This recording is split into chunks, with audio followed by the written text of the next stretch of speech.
welcome to today's stream! How's it going, everyone? I hope you've all had a great day today. Yo-hooo! Bienvenidos al stream de hoy. Espero que hayas tenido un buen día hoy. Yup. Today, I'm gonna be drawing. I was thinking about what to do, and then I got an idea. Because I've been wanting to do this for quite a while. It's something I should be doing a lot more often. I'm gonna be doing painting studies. Yeah. It's something I haven't really done much before. So I think it's really gonna help improve, especially with drawing backgrounds. I'm gonna be doing painting studies of backgrounds. Yeah. But first of all, Josephine, welcome! Yo-hooo Princess, welcome! How are you doing? Welcome!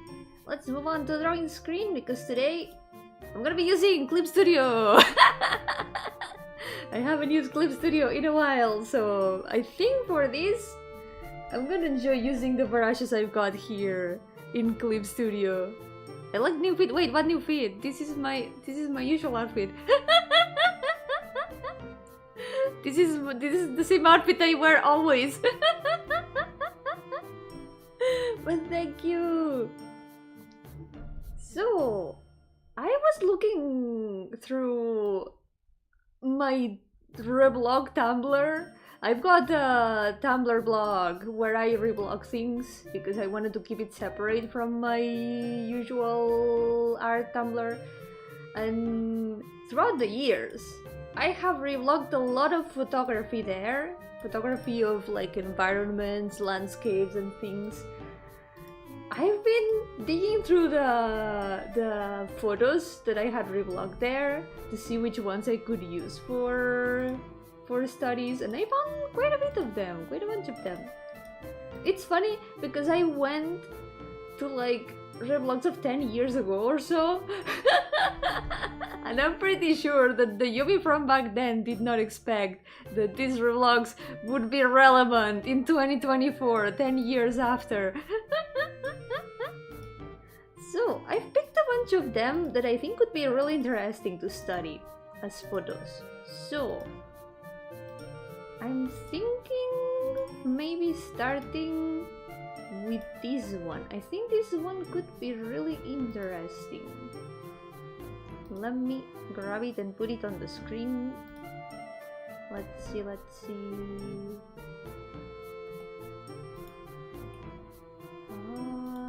Here. Basically, I looked for which photos could be interesting to study in terms of light and colors. This one I feel like it would be really interesting as a light study because of the way the rocks are placed, the kind of brightness of the outside of the cave. I think this one will be really interesting. Yoko Crumpets, welcome! How's it going? Welcome to the stream! So this is a photo by D.K. Pierce from Flickr. I want to link the source, at least in the stream. Let me see if I could find it. If I could find the photo itself, because in the main screen of this person's gallery there's spiders, and I'm sure that people would not want to see the spiders. I will just I guess I can just I wanna look for the one that it is, if I can find it somewhere. Yo, Kevin, welcome! How's it going? Welcome to the stream! I can find it, so... Oh, I found it! Let's see. I'm gonna write it down. Photo source. This one! Forgot last yesterday, but what do you mean? Say look soft. I mean the expression! The vibe looks soft and cute. It's a good thing!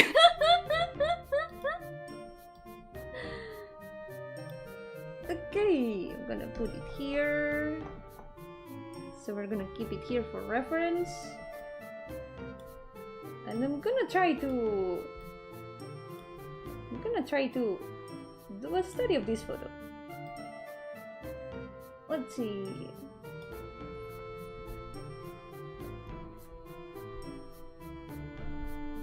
I think I'm gonna do a bunch of photos in the same place. So what I'm gonna do is gonna be doing like various squares. Maybe I can do it like this. I think I can change the size of the selection some way. I don't know how to work with Clip Studio. Oh wait. There we go. She's a killing machine that will destroy any robot she sees. But that doesn't stop anyone from looking like soft and cute. Okay, I'm gonna reduce this. I'm gonna reduce it. Don't take a wild guess and say you wanna do backgrounds today. Yeah! How did you guess? How did you know? Okay, what I'm gonna do... I'm just gonna paint it gray. Okay. I'm kinda lost with the Clip Studio tools. Alright. I'm gonna try to do like 4 of them maybe.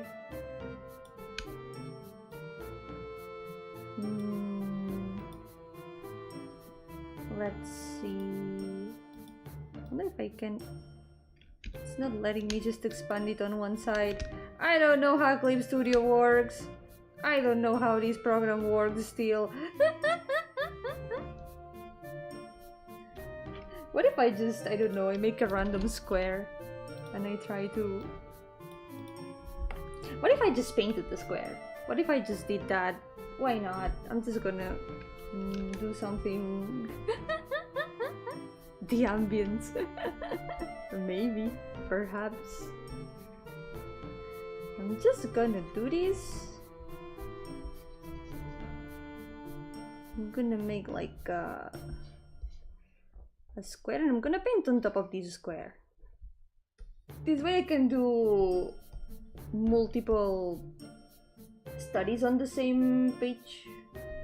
Because why not? I don't want to make different files for each of them. Kind of want to keep them all together here. What do you want to do in CSP? I'm gonna do painting studies. It says it in the title, come on! It also says it in the stream. I'm gonna do painting studies of photos. Which is something I should have done a long time ago. It helps learn a bit about how lights work, also about colors that maybe you wouldn't have expected that could work in certain environments. I want to learn more about that, and I think it might help me improve my background skills. So I'm gonna be doing that today. But first I'm doing like a little vase to paint in.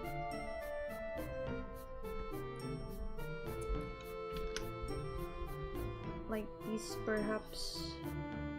I think a square like this would fit 4 times. I'm gonna put it here. I'm gonna copy paste it. Gonna put another one. CSP features! The brushes! I wanted to work today on CSP because I really like the brushes that I have in it.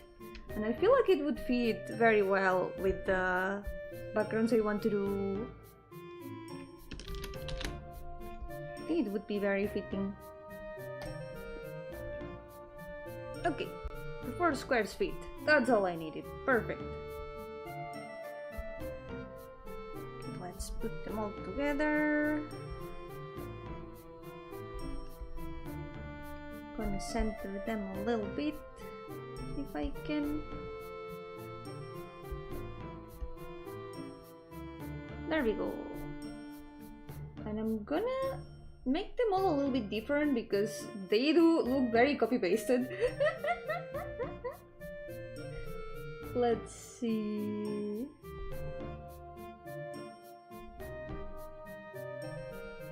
think this one works. This way I can also separate them a little bit more. Yo, Steve, welcome! How's it going? I'm gonna be doing painting studies today once I finish preparing the squares to paint in. I'm gonna practice. Today I'm gonna learn. I should do this more often.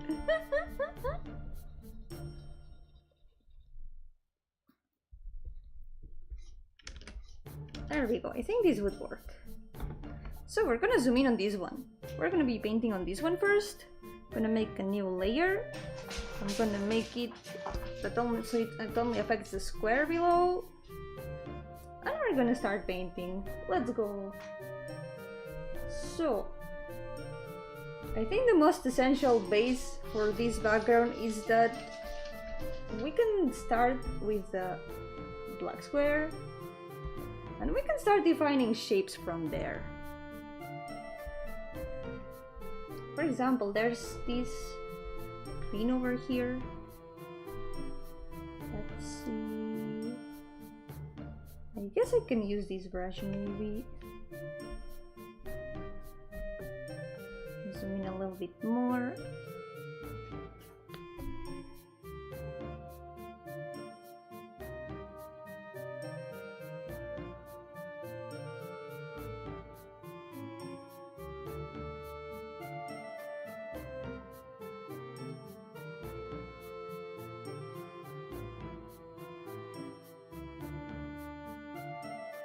And we're gonna start defining some shapes from here.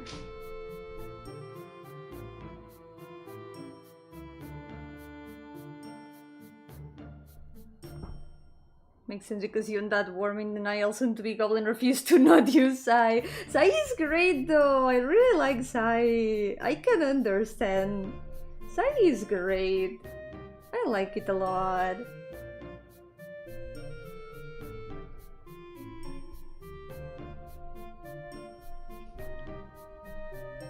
I'm way too used to using Sai to not want to use Sai normally, but the brushes that I have here in Clip Studio, I feel like they are just perfect for these. So we're gonna start defining some of the rocks. There's this rock here that is like the centerpiece of the rocks. The rock that is most visible.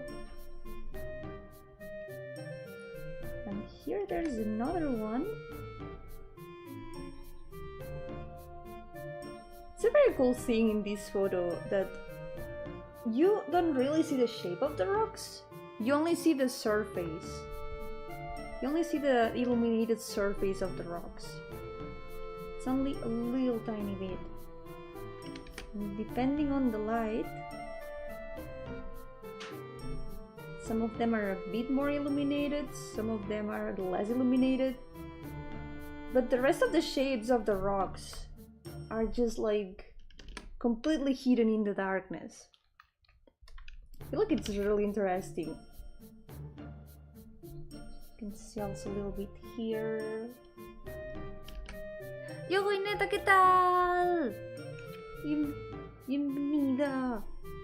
Muchas gracias. Espero que salgan estudios interesantes de esto. He escogido unas cuantas fotos por dibujar hoy y creo que pueden quedar muy cool. There's this one here. This might end up having to be a bit higher up, maybe. So we're here. Here's how I see it. Sai is a guy who knows what you need to paint like a pro. Crit is a bunch of amateurs emulating pro drawings. USP is a bunch of rich kids that know how to draw. Photoshop is for people that don't want to draw but pretend like they do. I've always felt like Photoshop is a lot more like for photo editing. And I feel like it is good, but I've never really gotten used to it for drawing.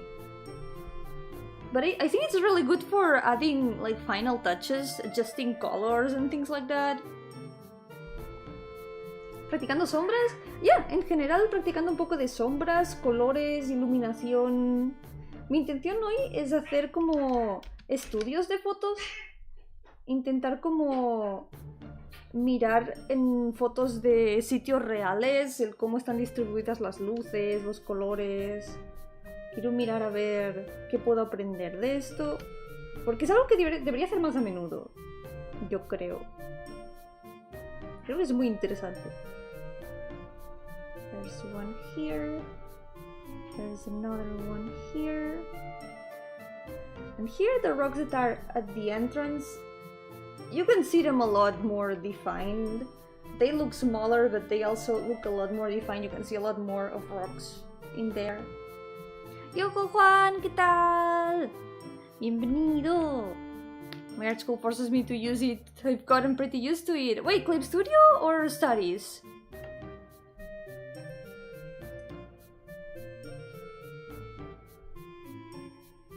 Which of them?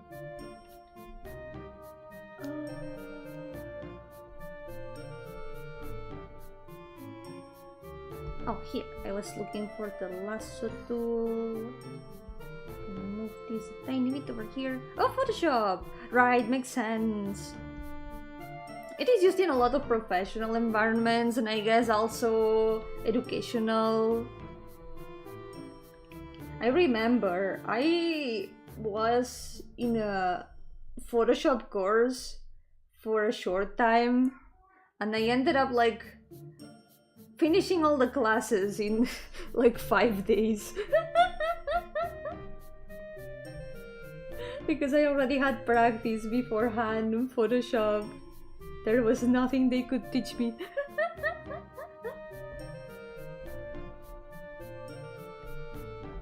Okay, let's pick. I wonder if I should be picking my own colors for this instead of picking from the photo. I'm gonna try by picking my own colors from now on. Menus, Procreate, or online stuff. I've heard that Procreate is super good. I know people who use it, and it does look like a very good program, and it also allows you to record things, right? Clip Studio also allows for recording. I should maybe be recording this, but at least I'll have the stream. I can always record with the stream. Now we're gonna define the rocks a little bit more. We're gonna be picking colors from the painting I already have and painting on top of it. And this way we can define shapes a little bit more, add some more details. If I tried to do that, I would make the worst paint ever. Why not? You can try! In the end, right now, I'm not trying to do like an illustration to do an illustration. Right now, I'm just trying to study. So I think it is okay if it doesn't turn out well, or if, I don't know, if it doesn't turn out the most beautiful painting in the world, I think it's fine. This is just like for learning purposes. And in learning, it's important to learn, you know? It allows you to animate. Oh, that's cool!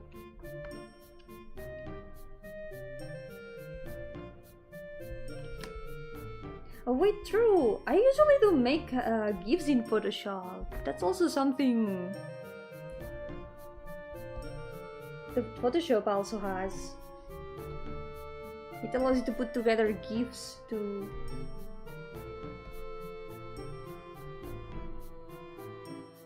Yo, Jaju! Yoko Ryan, welcome! How's it going? Welcome to the stream.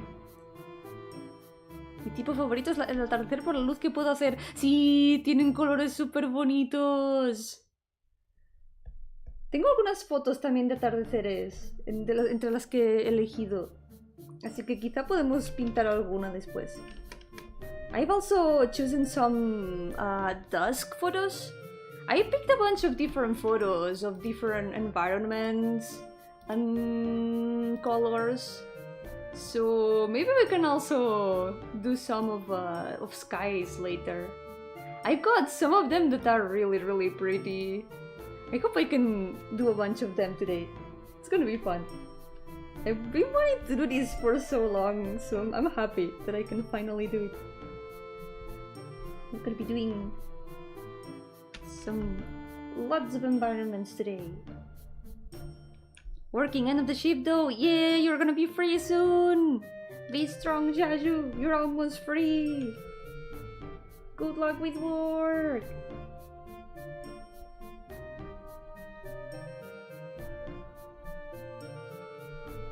Let's see...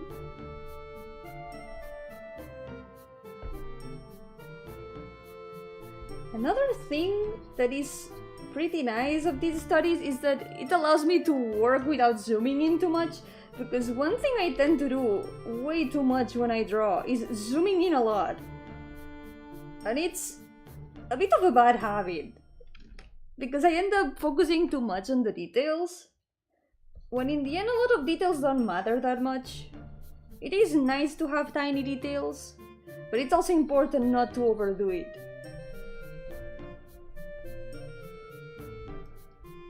So one cool thing here is the texture of the rock. Right now I haven't really imitated it much, but let's see. I can try to imitate it a little bit. What's this game called? Oh, it's not a game! This is a drawing program called Clip Studio. I'm using Clip Studio Paint to do studies of photos. I'm practicing to improve my background skills.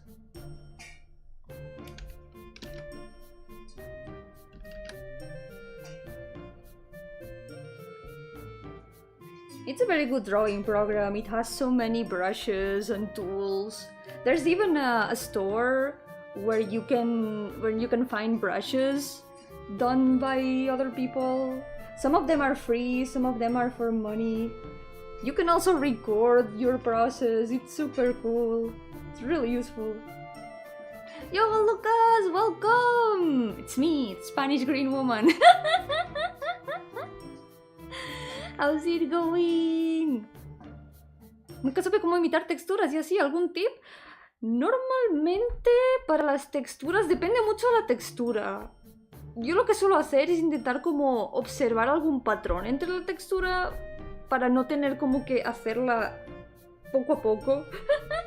Si puedo copy-pastear algo de la textura, pues lo hago. Good luck at work, Lucas! I hope it goes well. Survive! Please survive, you can do it! You'll see. Before you realize, you'll be back home and you will be free. And you will be able to be lazy again. Looks like a picture of a baby in the womb. Oh yeah, I can see it. I can see the, you know, when with the ecography, that it's like all black and gray. I can see it. But there's a green thing here. There's something. I feel like maybe there's something that shouldn't be in the ecography. But yeah, to do textures, usually I try to look for patterns in the textures if I can. This way maybe I don't have to draw the entire texture. But something I feel like that it helps is having a brush that already paints similar to the texture that you're trying to do. Or maybe even using textures directly on top of the image. There's techniques that just take textures that are already pre-made and you can just place them there and adapt them to the illustration. Otra cosa que funciona mucho es usar quizá texturas ya hechas. Texturas que simplemente las pones ahí encima y ya te hacen la textura. Eso mucha gente lo hace y a veces cuesta un poco como integrarla porque tienes que igualmente pintar y retocar un poco para que cuadre con el dibujo. Un momento, que hay mucho ruido ahora mismo. ¡Gatos!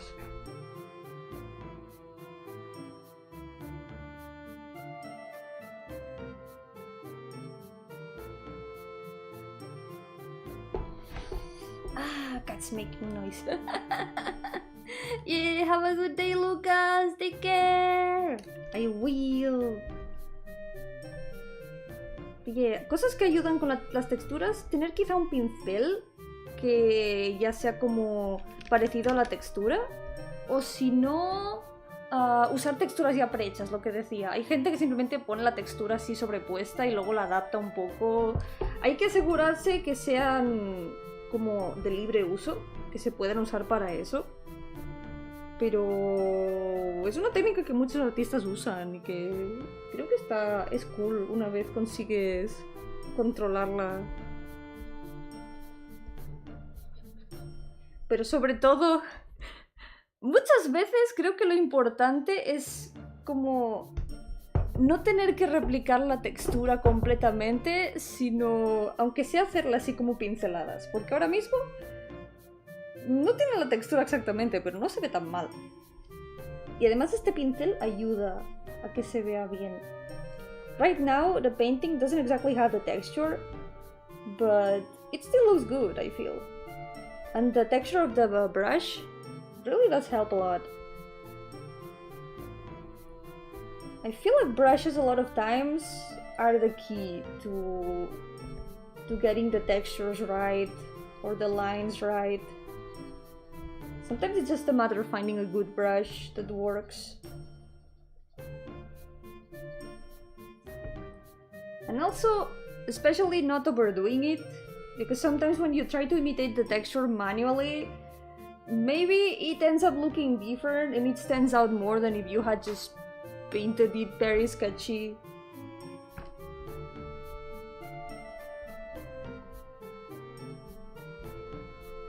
And especially observing the texture and seeing how it looks, seeing the effect it gives.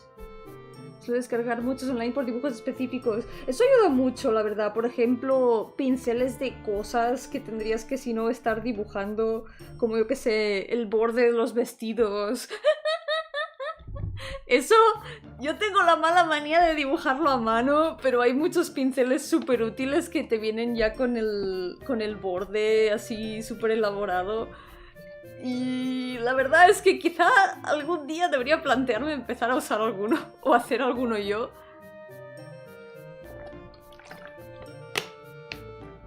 This is something I always end up doing by hand.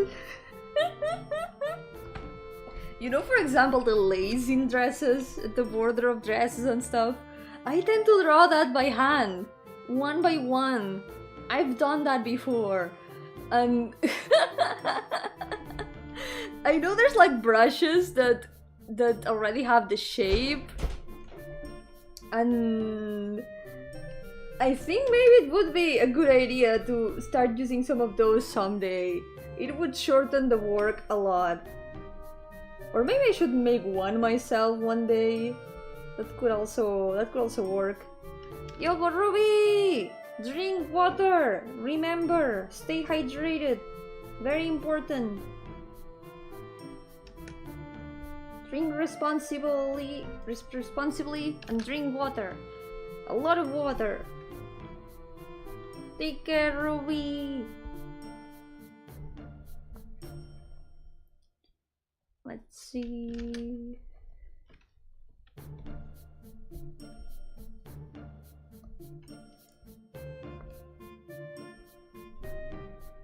Okay, this one over here has also some cracks in here. You can try to define the cracks a little bit. I like this photo a lot. It's really, really cool. I put the source of the photo back up there in the chat. I guess I can put it also in the stream. I can... let's see... Let me grab... I'm gonna have to use these, I think. The goth chat is no longer gonna have the... It's not a face, mom! Photo source... This one is from Nikki Pierce on Flickr.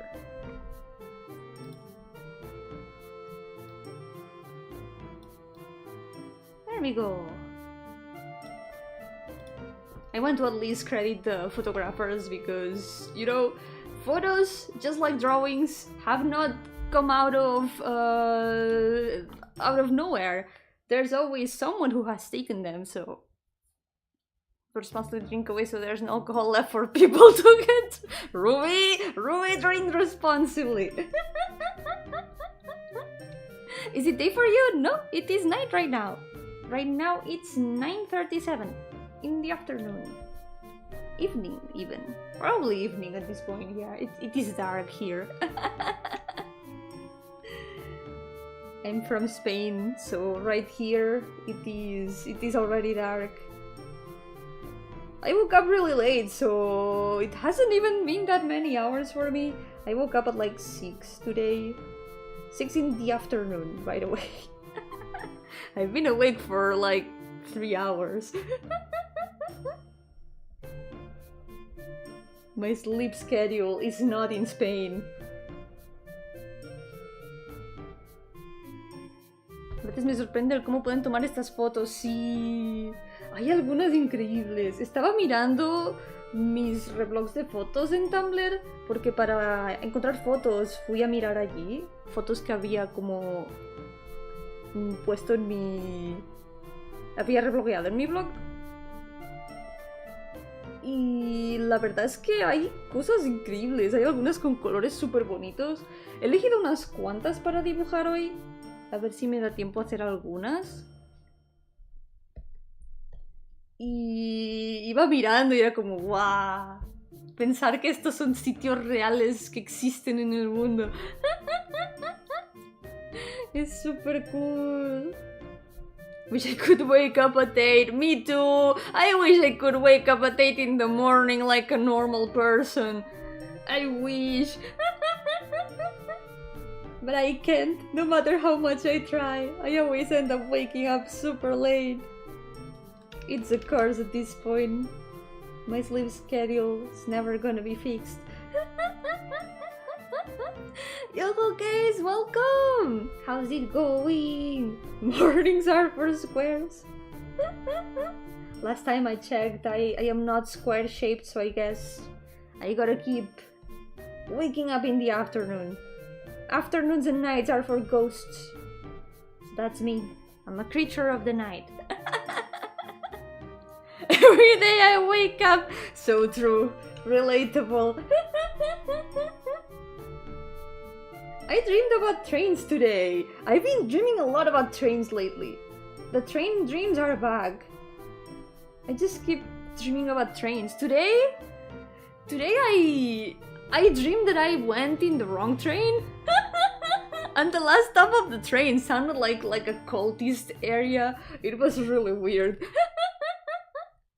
Life is hard to live. It is hard, but at the same time I feel like it is worth it. It has a lot of things that make it worth it. We gotta stay strong for the good things. Although I'm a ghost, so you know, life in my case is relative. Yo, shiny buddy, welcome! How's it going? I hope it's going well today.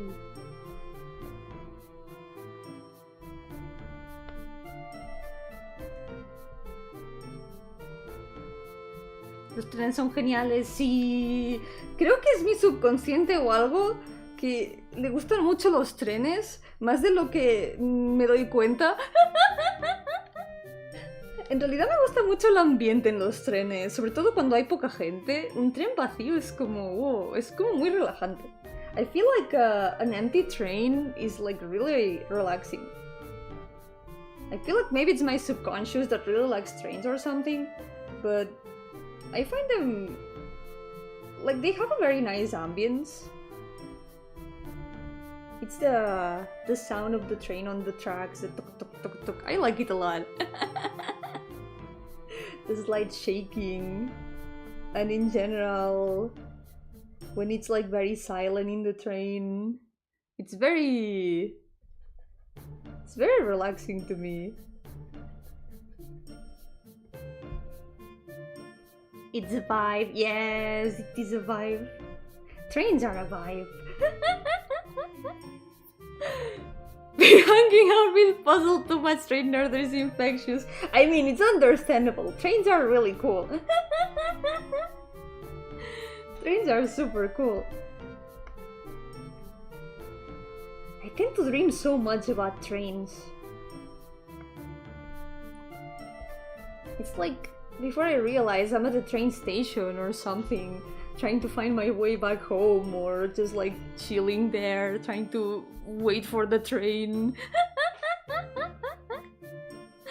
Life is the worst game ever. Bad balancing, bad stats to my character. I want a refund. Yeah, bad game design. It's very pay to win. That is true. It has to be. That has to be said. Life is very pay to win. It's like bad balancing, bad game design. Surprised you have an OC in a train. Yup. And that OC is inspired also by my dreams, so it is fitting. There's a lot of trains in the dream world I have. I like it a lot.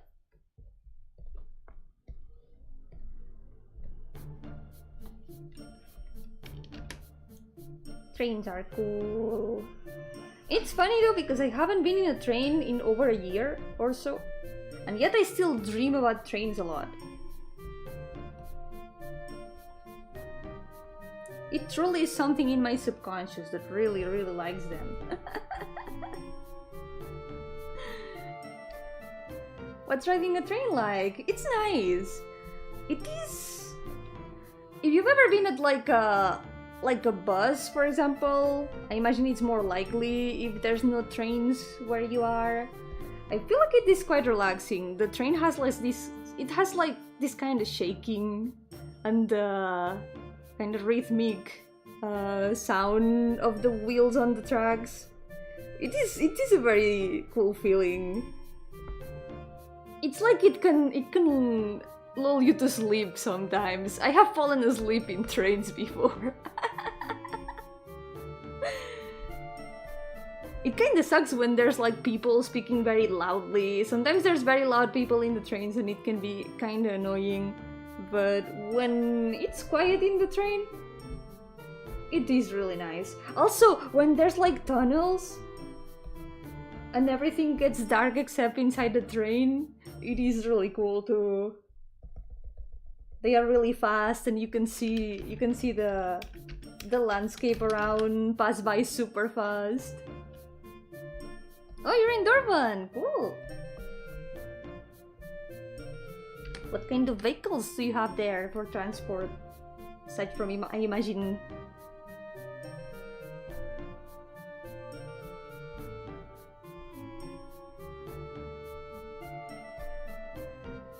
Some train make you sleep? Yeah! Maybe that's why I dream about trains.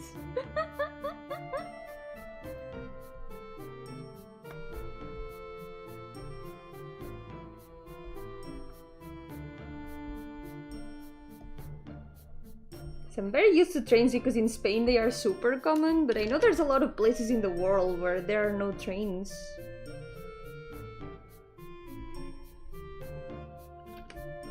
Here it's like super common, trains and buses, they are everywhere.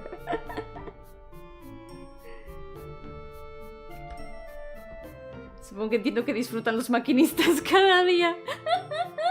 Probablemente, espero que no se duerman, eso sí. Yo creo que no podría ser maquinista de tren porque me dormiría.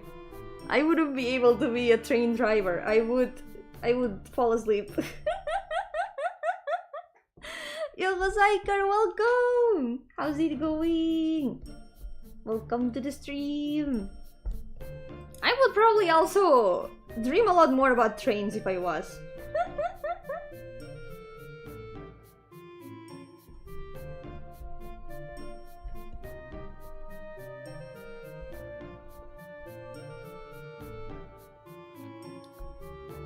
Sounds of trains to sleep, understandable. I love listen to sleep 810 warthog burst sounds. What is that?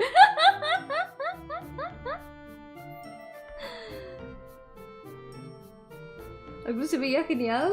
Diseño de trenes sí que no sé. Algún día quizá tendré que estudiar trenes, porque tendré que diseñar algún día los del mundo de los sueños.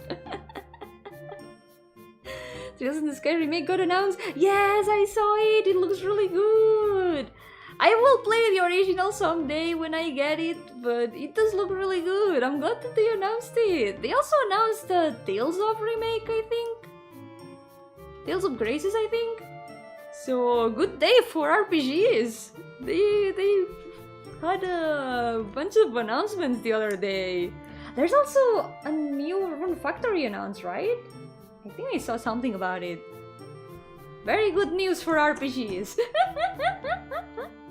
Have you done a collab with other VTubers before? Yeah, I have. I've done collabs with VTuber friends before, yep. We've played games, we've done drawing also sometimes. And also, I do often game dev collabs with a friend, because we're making a game. Tales of Graces every semester. Yeah, I know they are different series. I just mentioned it because they got announced on the same day, don't worry.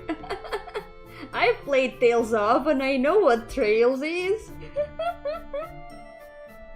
Do not worry.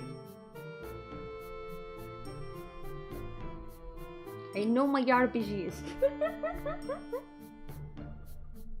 Oh yeah, there was also an Atelier announced. A new Atelier game. I'm just remembering all the RPGs that got announced the other day.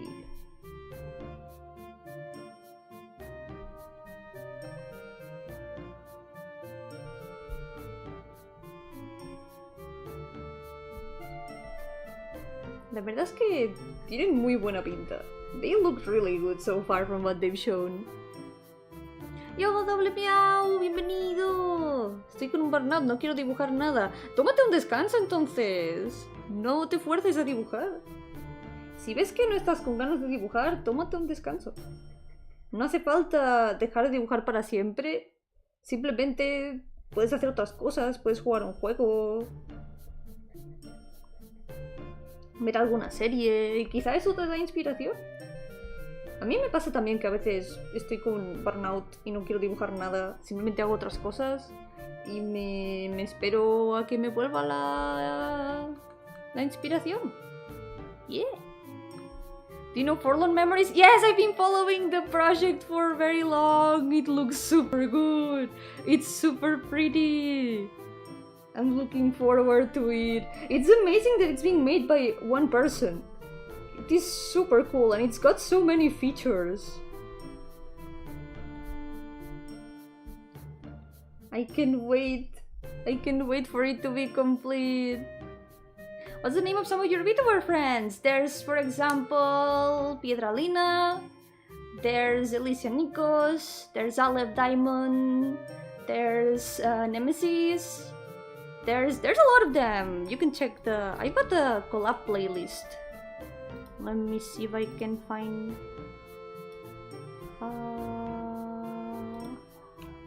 I do have a collab playlist. There's also Laplace Circus. There's found it. Let's see.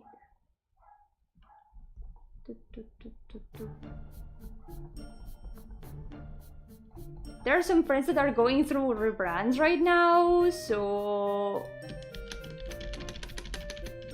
they are gonna they show up with other names in the collabs, but they will be getting new names. They're gonna be rebranding. Yo, Rexy, welcome! How's it going? Welcome to the stream. What is this thumbnail? Yomi seems finally catching up to Chibi Yomi. It's me practicing landscapes because background's hard. It's gonna be less stuff than drawing backgrounds usually is for me. So far, this is being super fun.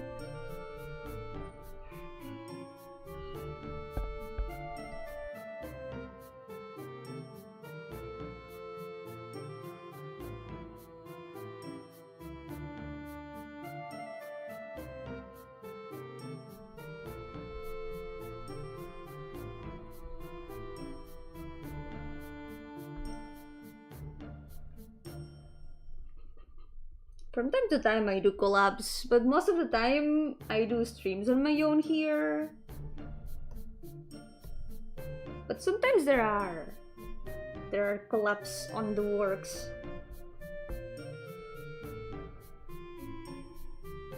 Based on landscape field, what?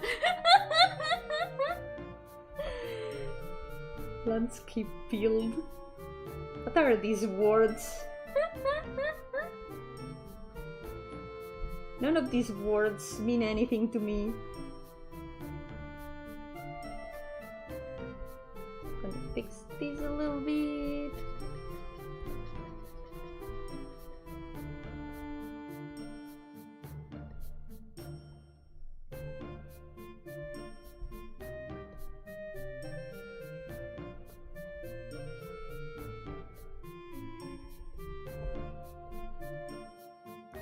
The location grind set, whatever that means.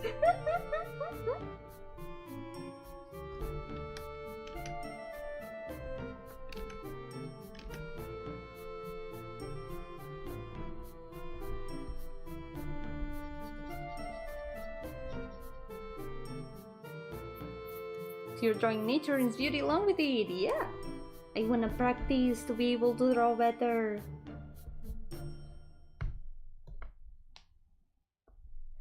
This is all for learning. This is something that's called painting studies, and it's trying to draw photos to study the way that the lights affect the environment, to see what colors are used, how the shapes can be. For example, right now I'm learning quite a bit about the shapes of the rocks in here. It is being really interesting.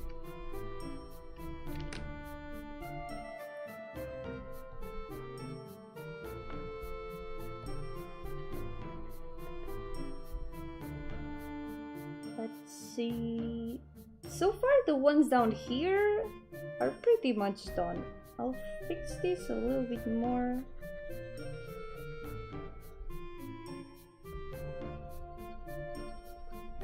Mark the shapes a bit more.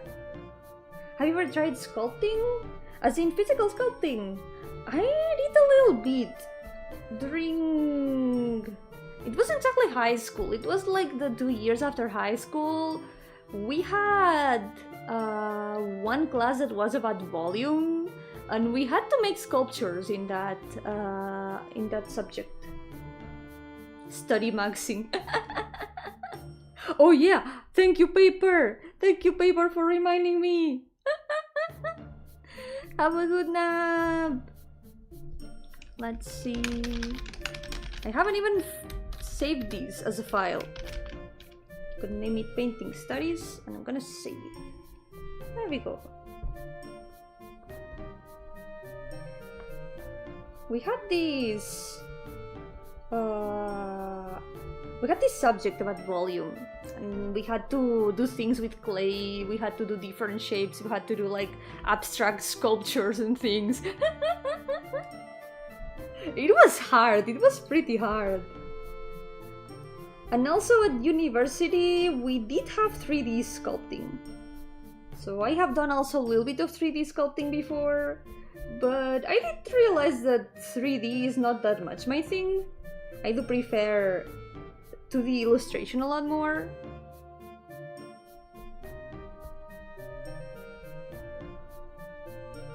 You're lucky we don't get so anything fun in our school. It was because I was at the... So here in Spain, after you finish high school, there are 2 years where you take more specified studies depending on what you want to pursue for your career. There's, for example, what would it be? There's like literature, there's social studies, there's science, and then there's arts. So I think it's usually these 4.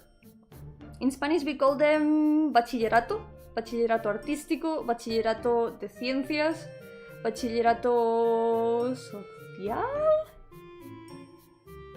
and bachillerato de letras. So there's these four different kinds of bachillerato, And depending on which one, you get more focused subjects on certain topics. I took the artistic one, so all the subjects that I had were art focused. So for example, I had technical drawing, which was more like with rulers and stuff. I had artistic drawing. I had like, what else did I have? I had this volume also, story of art and all that stuff. And after that I went to game design, so I guess kinda. Not only archery but also sculpting. How long has it been since you died? 1,000 years. Archery was like more on my own. It was something I did on my own. It was like an extra thing. It wasn't from studies. Yo, Lampri, ¿qué tal? Imagino que en algunos sitios hay como menos opciones. ¿Cuáles tuviste de opciones? Porque aquí normalmente hay 4, pero también hay algunos sitios que, por ejemplo, no tienen bachillerato artístico. Así que hay gente que tiene que irse como a otro sitio a estudiarlo y tal. Depende mucho del sitio. Hay muchos institutos que no tienen bachillerato de ciertos tipos.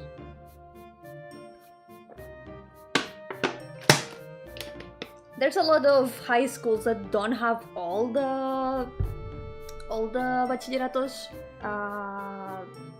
So you also need to check what place you'll have to go to be able to study the one you want. Because, for example, there's no artistic bachillerato everywhere. There are some places that don't have it, and I guess it depends a lot on the place. Also, yeah. In my school only have 3. Oh, which ones? Which ones do you have? Científico, tecnológico y letras. Sí, son como los más básicos, tiene sentido. ¿Qué edad es el bachillerato? Normalmente al terminar el instituto es como a los 16, 18. Es entre 16 y 18.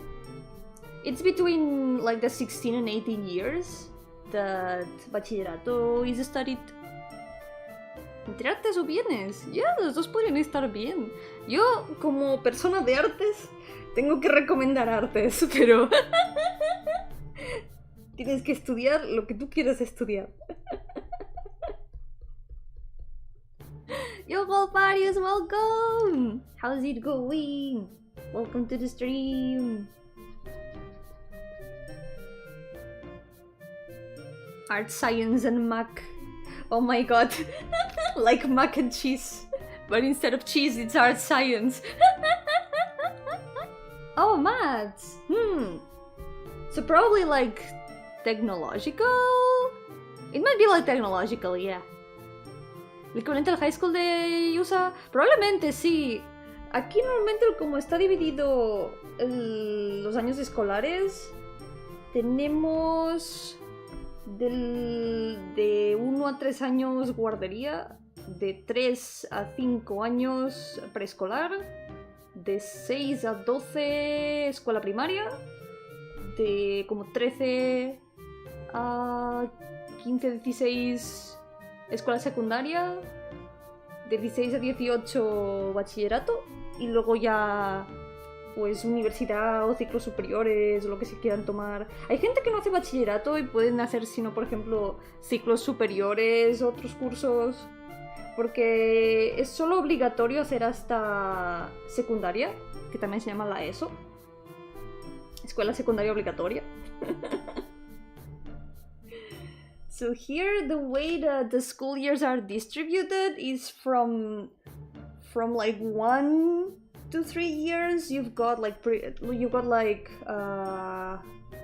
what's it called? Guarderia, like kindergarten, like the place where the parents leave their kids when they are like very, very small. Then there's from 3 to 5 years, there's preschool, from like 6 to 12 or so, there's primary school.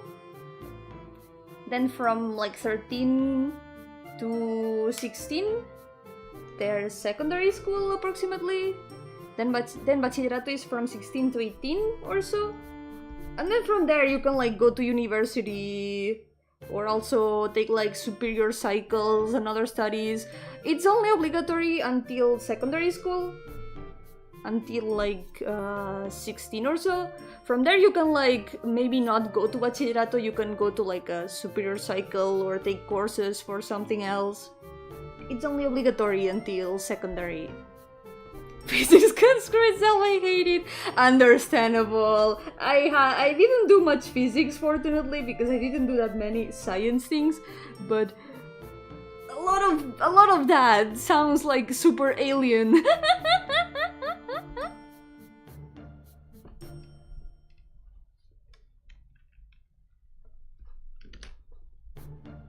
Let's see. There's another rock here. Here there's a lot of tiny rocks. We're gonna try to draw the silhouettes of the rocks. Because here everything is a lot like silhouettes. Aquí todos son como siluetas. Este bachillerato y me dio lo que más necesitaba en mi vida, depresión. ¡No! A veces va mejor hacer, yo que sé, un ciclo. Porque si te está estresando demasiado el bachillerato, creo que no vale la pena. Creo que si te está empezando a dar como daño a la salud mental, a veces lo mejor es buscar otra cosa. Y si en el grado superior te fue mucho mejor, pues valió la pena. Al final, realmente el bachillerato no tiene por qué llevarte a lo que vayas a hacer al final. Yo que sé, a mí me sirvió el artístico, pero he acabado estudiando diseño de videojuegos. Y ahí no me enseñaron tanto de diseño de videojuegos.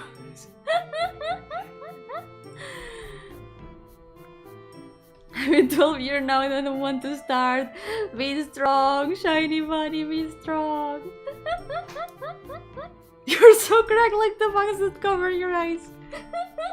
I'll take that as a compliment. People had to discover this so-called subject physics. Yeah, it would be so much better if they hadn't, right? And we wouldn't have to study that in schools. I did fail a little bit in some science things, because I didn't remember some words. I will never forget the day that I was doing a science exam and I completely forgot the name of Isaac Newton. I forgot completely. Like my brain was like, Mozart? No, it wasn't Mozart. Mozart was a composer.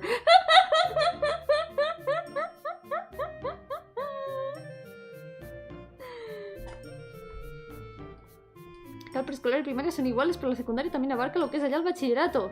Sí, tiene sentido. Aquí secundaria son 4 años y luego bachillerato 2 años. Así que imagino que es como todo junto. Tiene sentido. Isaac Newton, yeah, Isaac Newton. I forgot who Isaac Newton was. I forgot his entire existence.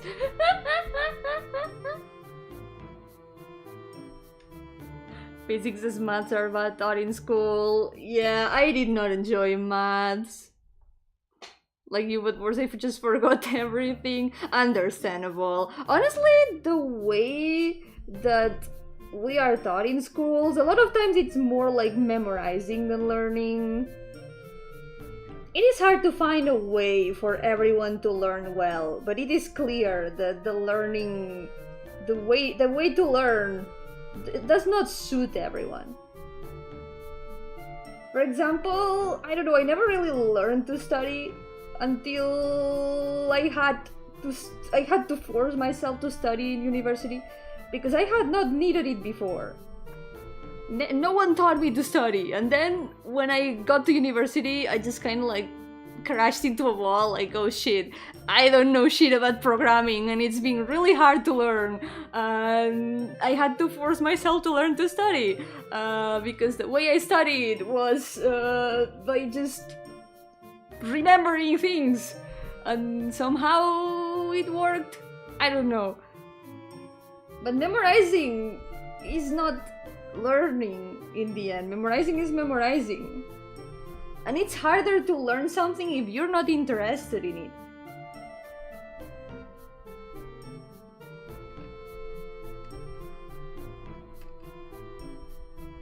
Because something that started happening to me in university is that when I was not interested in the subject, like coding, I would start falling asleep in class.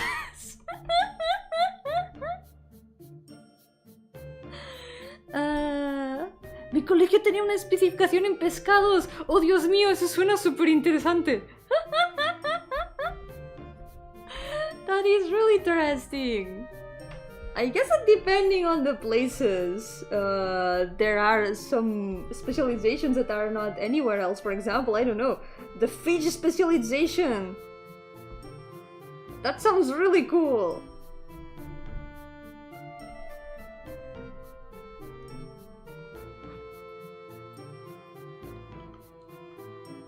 Didn't know Isaac Newton was in science. I guess it's like science, physics, I don't know. It was kinda all put together when I studied. It was kinda more or less the same. Yeah, marine biology is an actual specialization, yeah. I know people who have done those studies, yeah.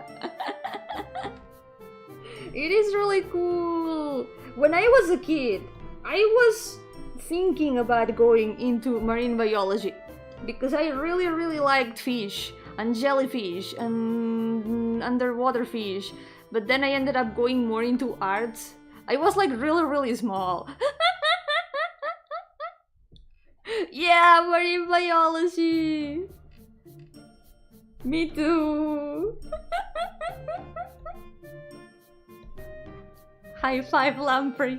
It's one of those things that kinda really calls out to you when you're a kid, like, whoa! If you like fish, you're like, wow, I'll be able to study fish! But then life brings you to other places. It's like those jobs that you, when you're a kid, you're like, wow, I will be this when I grow up.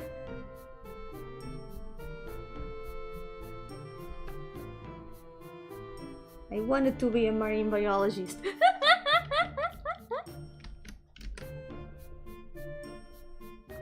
At least I am a fish, that's true! You've got that advantage. But the princess duties keep you from being a marine biologist.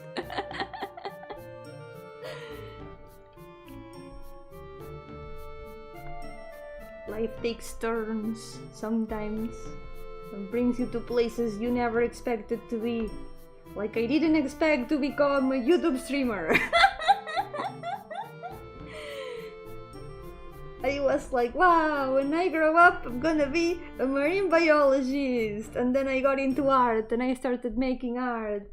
And then I went into video games because yippee, I like video games. Prince wants to be a marine biologist and every time he brings up the topic he wouldn't shut up or change the subject. I guess that's just because your friend has a lot of passion for it, so I hope that it goes well. Yeah.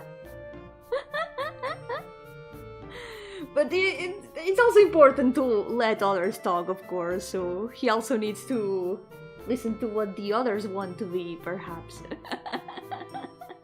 Yo, Toribia, welcome! How's it going? Welcome to the stream!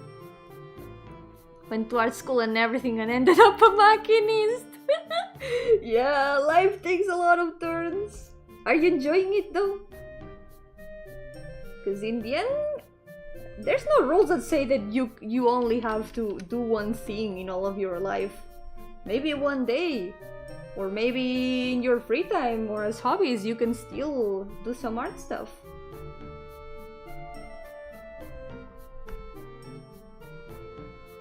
There are people who make video games, for example, that also have other jobs.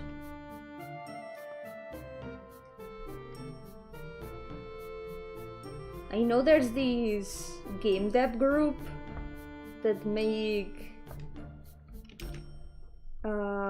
have made RPG Maker games before, and another game that had like quite a bit of success last year. I know some of the members of the group said before that they had been dentists.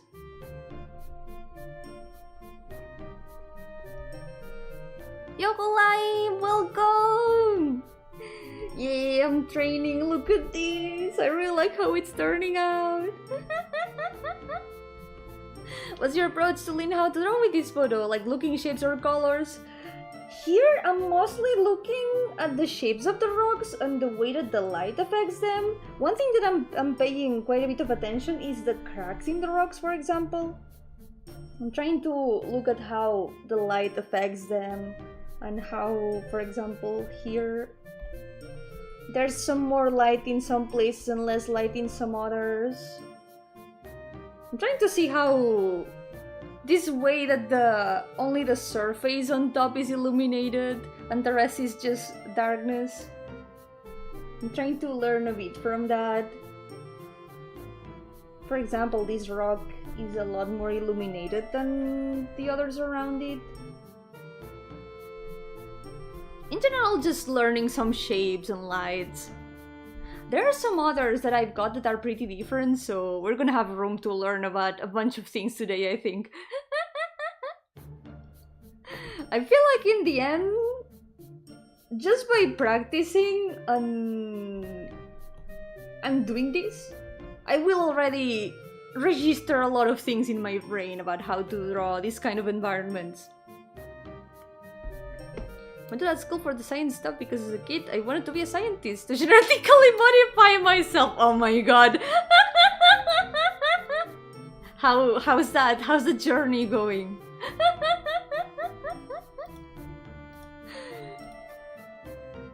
I'm a banker slowly making my own game. Yeah, you can do it, live. You can do it. No, lost the drawing. No. Were you able to recover it? Ah, you lost the video. Shame. I hope at least you can recover the drawing.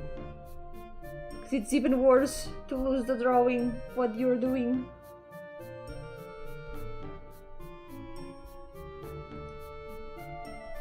This one, there isn't that much of a color practice, but in some of the others, I think there's a lot more interesting colors that we can get.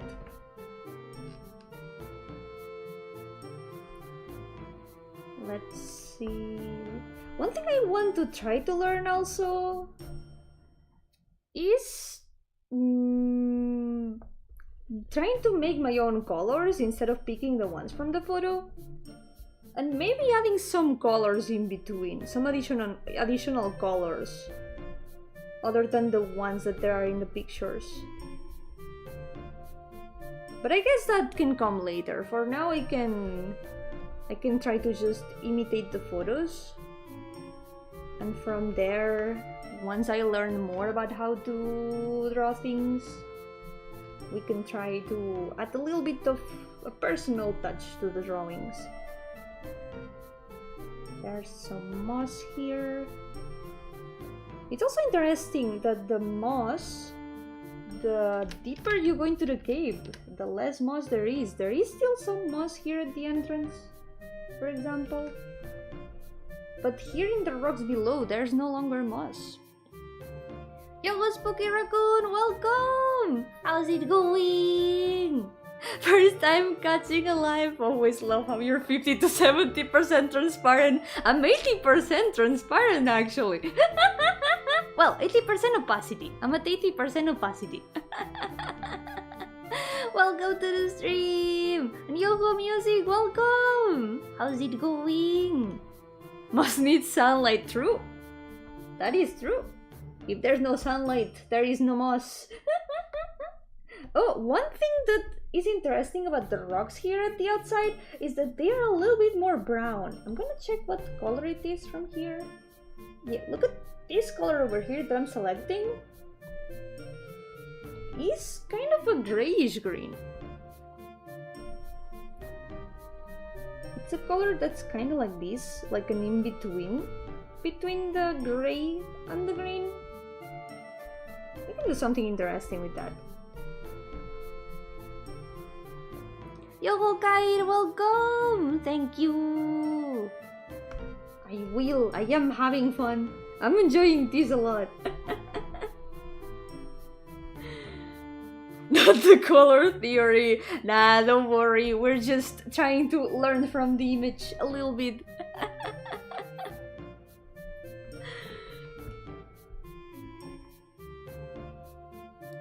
By the moment I understood the weakness of my flesh, it disgusted me.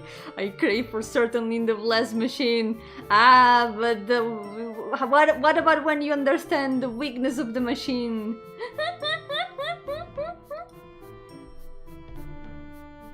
Then you will learn the weakness of the machine. You will learn that neither of them is perfect. What about the rust, the ephemerality?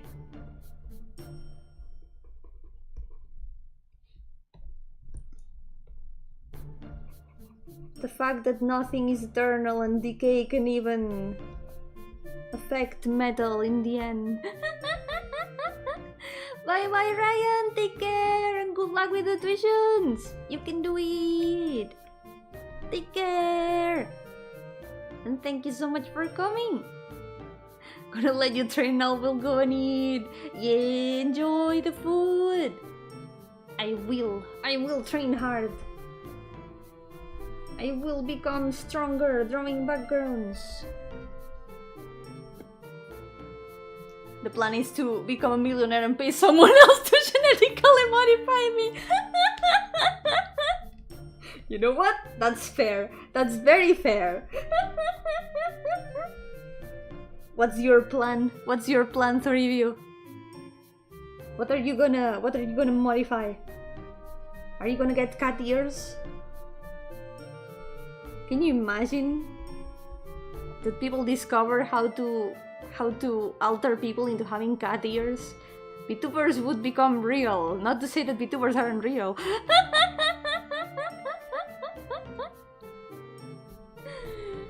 Fun fact, if you go grab a bunch of moss, you can mix it with the whole milk and blend it. Wherever you pour it, the moss will stick and grow. Oh shit, that's cool.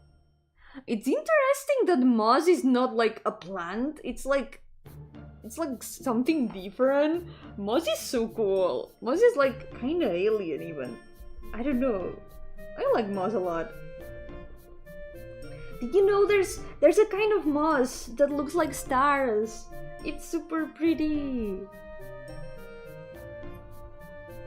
I remember in Christmas, many years ago, I used to go to the mountains to pick moss to make the nativity.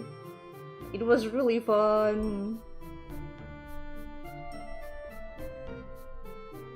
Bigger, stronger, yes. I will not become tinier though. Never.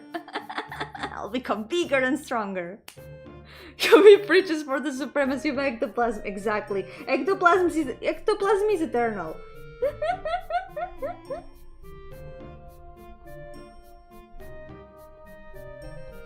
The flesh and the machine are nothing compared to the flexibility of ectoplasm. The power of ectoplasm. Wahahaha. No, I'm not small. I am not small. I am human-sized. So I am not small. I am not Lalafell small. Only in Final Fantasy XIV.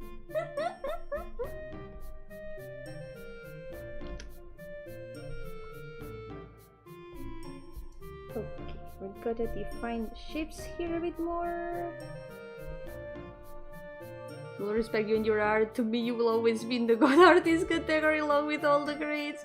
Rexy, I'm gonna cry. But you're also super good artist. You're also here with the gods. You are. You cannot deny it or escape.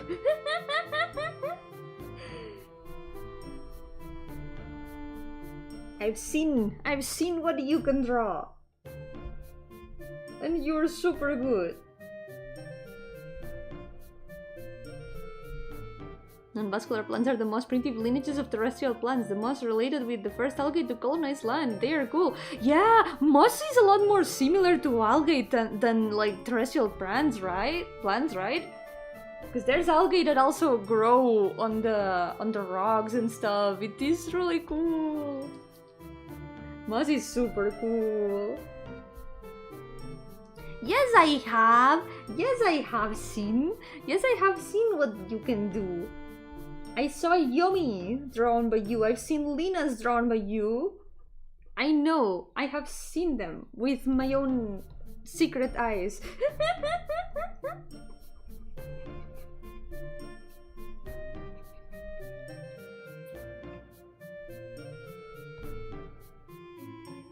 Okay.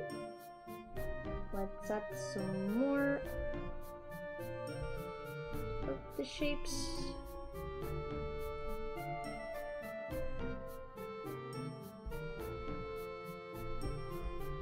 I think this is... Now this goes like this. Oh, these ones are more separate.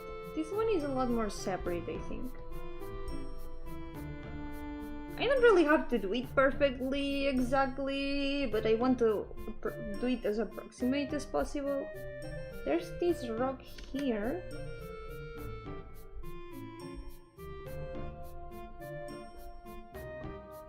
Oh no, you won't. Yes. Yes, I will. I'm not small though. I keep saying that every time. No one believes me. I'm not small. I will never be small. I'm big. The biggest ghost you've ever seen. I'm giant. Okay, this is green. Even the moss, you can see like that only the part where the light hits, you can see the moss. So instead of the gray of the rocks, what we see is the green of the moss here. This goes here. There's like a little triangle here.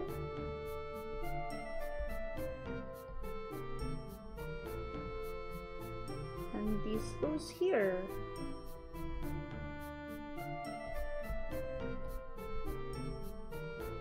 There we go. Are you doing it all on the same layer? Yup! All of this is the same layer. The background is just a solid black layer, but this one's all a single layer, yup. The glance, I can tell which is the real one. That's cool. Honestly, if I look at them from far away, it looks pretty good. I can tell which one is the painted one because I can see all the strokes, but visually it looks nice. I like it. Thank you.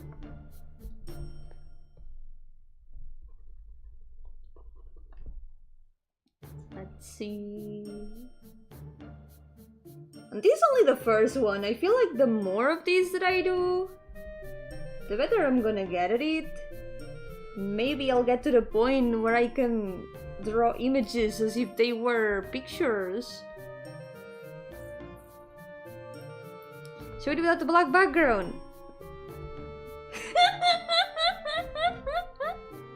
This is how it looks without the black background. This is what I've actually been painting.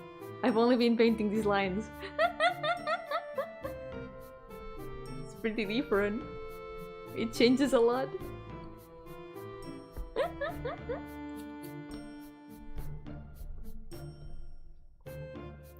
Okay, and then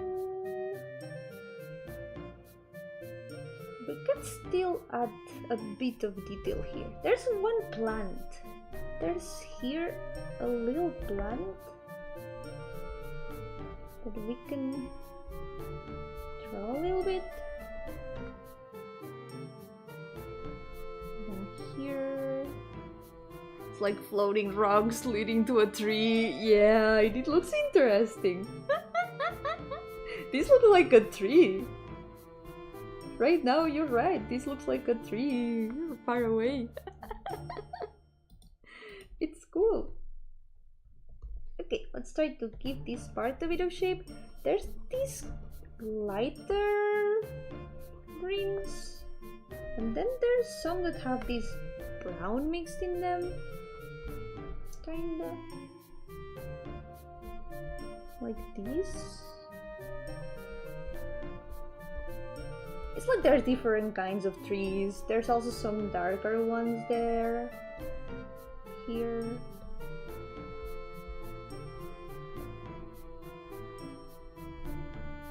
Yes, we can put more or less the shape.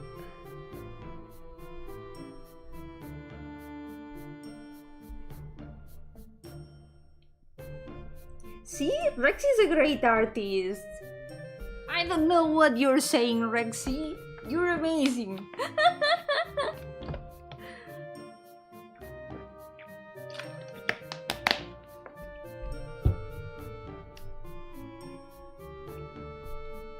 And then here, these green leaves are like super bright. The plants here look pretty saturated. Yes, we can...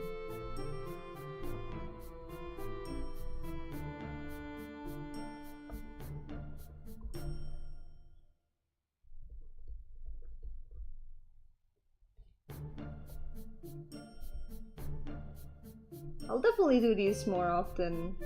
I need to do more practice like this, and not only with landscapes and environments. I want to try to do this with rendering styles as well. There's something called master studies that people sometimes do, where they try to draw something in someone else's style to figure out how they do things and learn from them. Maybe I could do that too someday. And also maybe studies of other things. Of things that maybe are not environments. I don't know, materials for example. I could try to do like clothes studies. Maybe clothes studies could be interesting. This way we can study different materials. Study how the light reflects, how the texture works. It could be interesting. It's something I'm really liking a lot, and I feel like putting work into learning about them would help me a lot. Yo, Joselo, ¿qué tal? Bienvenido. Welcome! Centaur studies! No! Anything but the centaurs! Not the centaurs! Cualquier cosa menos centauros, no! Wait, I'm gonna erase this a little bit here. I think this one is done. I think we're... Wait, no. I want to add some more light up here. Quiero añadirle un poco más de luz aquí arriba. Quizá aquí, un poquito por aquí, un poquito aquí,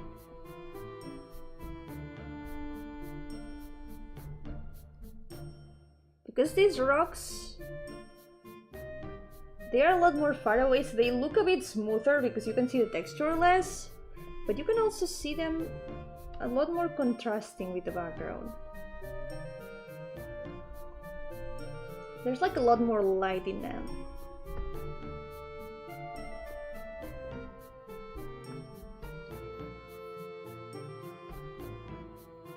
You're scrolling too far! No one can stop Shiny Bunny. She has too much power. ¿Quieres saber si te interesa participar en un vídeo, fandub? Se me da muy mal hacer como actuación de voz, pero depende de lo que sea, quizá... Pásamelo por Discord a ver qué tal.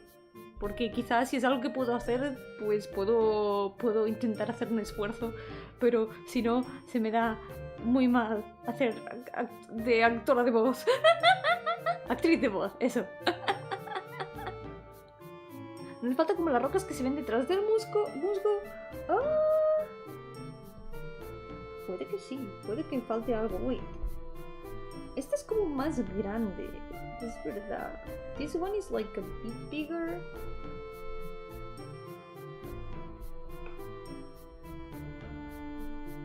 Creo que más o menos sí que se ven.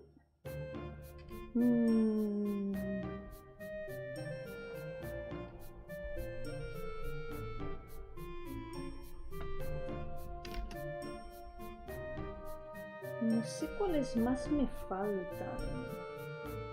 He hecho más o menos todas.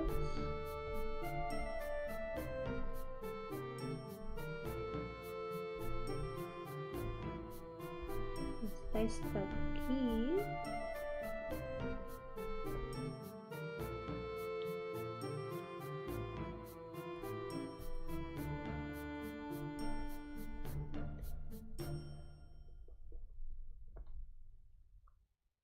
I think these are all of them.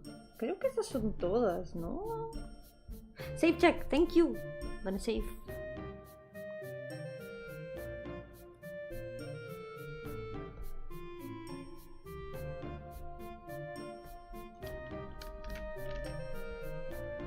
I haven't posted my latest one yet, and one will be on September 3rd. Ooh, I wonder what that's gonna be for. What a mystery.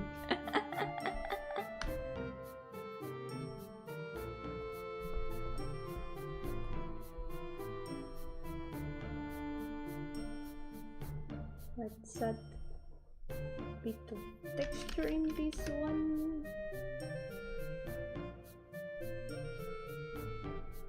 There we go. Okay, I think this one is more or less done. Maybe I can still wait. Add a bit more leaves here, because this looks really saturated. That grass in here looks really saturated. There we go. I think it's done. Pretty good, I would say. It's been really interesting to do this one. I really like the composition, like how everything looks so dark, but you can see all the rocks with their cracks and their texture. Wait, I will fix this one a little bit. This one was really interesting. Maybe it should be more like this.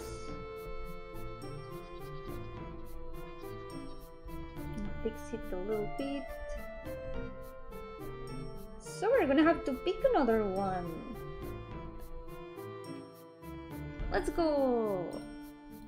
Gonna save, and I'm gonna pick another one. There was one that was super interesting for a study that I really liked a lot. It was two photos that were exactly the same place, but they were taken on different moments of the day. I'm gonna show them to you here. We can close this one. We can also change the photo source. So, one of them is this one. I feel like it's really interesting in terms of color and light, because you've got the fence, and you can see how the light affects in different ways the fence itself. Yeah, there's someone walking dogs outside the graveyard. Don't worry about it. I really like the way that depending on the light comes from, it affects the fence in different ways. There's a very nice warm and cold contrast here, yeah, and also the background itself, the colors it has. There's a lot of warm and cold here, because you've got, for example, the blue in the background, But he also has this warm light in the trees. Don't let it pick your bones. The cats will scare the dog away, don't worry. And then there's this other photo. It's the same place, but another day. And I think it's really interesting. Because here it's completely different, the way that the light affects this.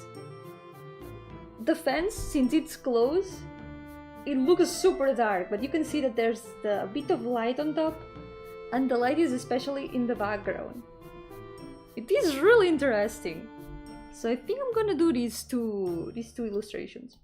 Well, these two photos as illustrations. So I'm gonna put one of them here. I'm gonna put the other over here. Well, I guess we can alternate between the two of them. I think I can put it on top. Or can I? Nah. It's not gonna be as practical. Oh wait! Here! Let's go! Perfect! If I didn't know any context, Yomi would be like, look at this fence! It's amazing! Mirad esta valla, qué cosa más bonita. So, these photos were made by Skate District on Tumblr. Let me get you... It seems like the account is possibly suspended because it doesn't let me go to the original blog, but at least I'm gonna credit it because you can see there's the sign here. Skate District. So this is the person that took these photographs. Just like with drawings, it's important to credit your photos, I think. Okay, I'm gonna write this down.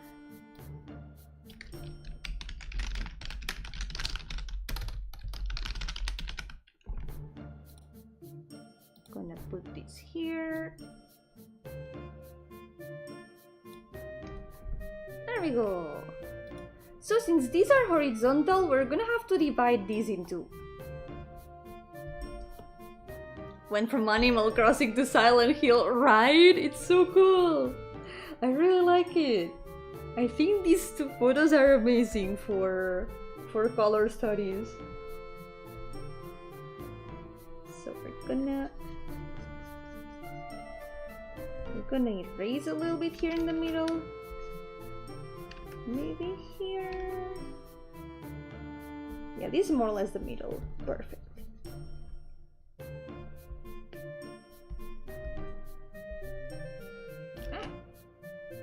Let's do it with a smaller eraser.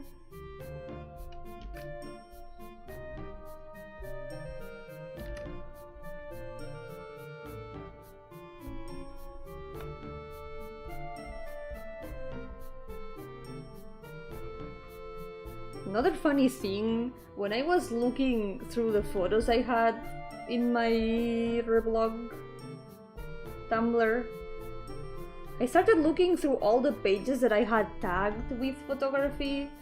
From one point onwards, for some reason, half of the photos were jellyfish photos. Maybe one day I can do jellyfish photo studies. It might be interesting too.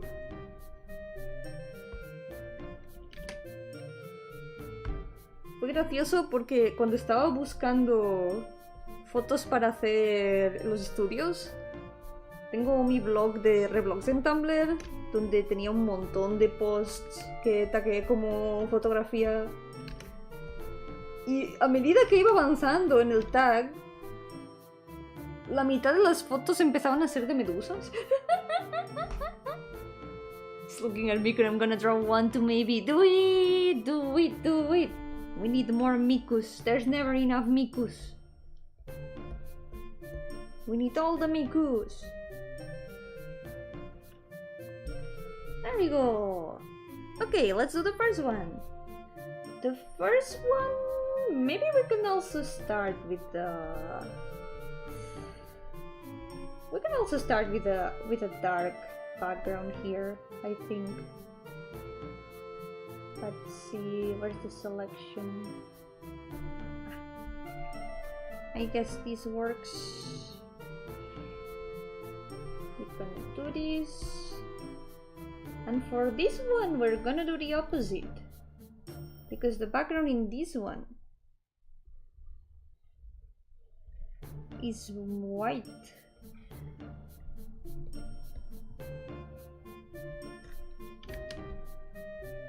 So we're gonna paint this one white. Wait.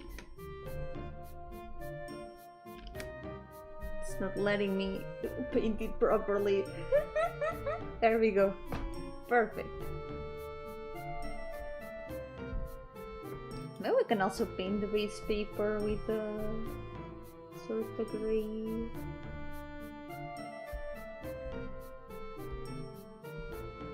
There we go. That looks pretty good. I like it. Jelly tour studies. A jelly mermaid though? A jellyfish mermaid? Could be really interesting. I have one who see that is like that. Could be interesting. Make like a mermaid that is half jellyfish. It's just my OC. Jellyfish are so cool. I love them a lot. Okay. Let's start with the first one. This one, I think we need to start with the ground. I want to check the colors in the ground first though, because here there's a very interesting array of colors. Because we've got purple on the ground. There's purple here. There's also green, there's blue, and there's yellow. It's crazy. The amount of colors that there are here is quite crazy. So I guess we can start with the colors more in the background, and it's this very desaturated purple. So we're gonna start with that. We're gonna start with a bigger brush. Now since the jellyfish mixed with the melusine have more appearances of jellyfish. Yeah, that's super cool. It sounds really cute. Yo, officer, welcome! How's it going? Welcome to the stream. I'm doing painting studies today. We've done this one so far. Ta-tan! And now I'm gonna be drawing this fence. The coolest fence in the world. I have no idea what could be producing that blue light, right? It's really, really cool. I feel like it might be like the overall ambience. Because if you notice here the trees in the background and the sky, it is all very blue. I feel like it's a scene that if it didn't have this warm light, it would be very blue.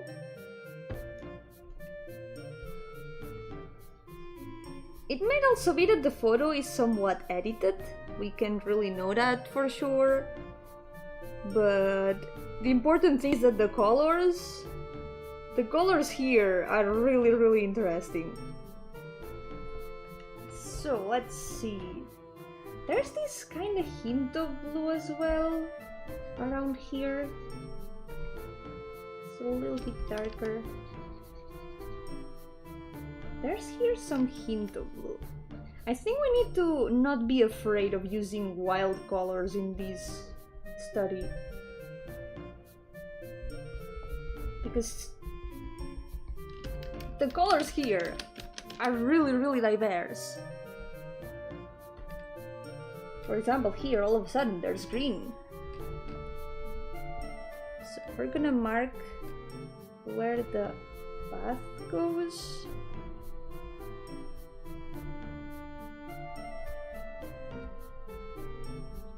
This part does have quite a bit of green.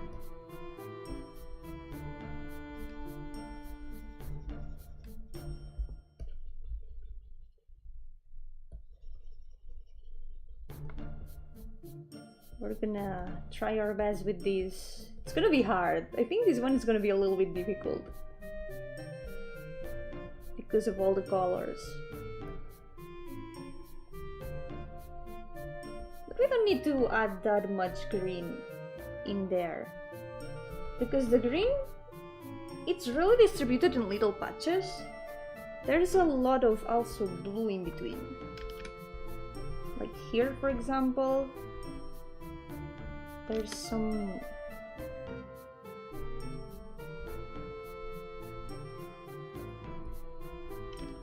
Maybe we should start adding the fence to add a bit of a guide of where everything should go. This might also be a bit higher up. So what we're gonna do, we're gonna take this brown. We're gonna start adding it here. Because here there's a lot of warm light in this area.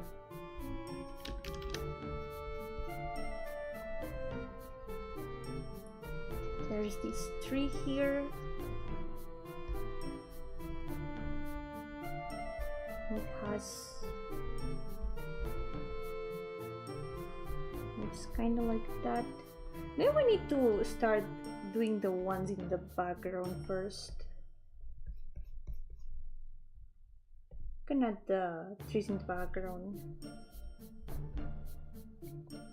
Let's do that.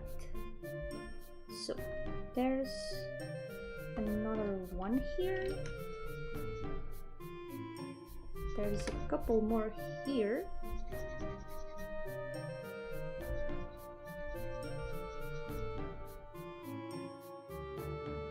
And the others start to blend a lot more in the overall mass of trees here. The brown is a lot darker and it blends a lot more with the leaves. Here maybe what we can do is at the background where to paint the trees on top.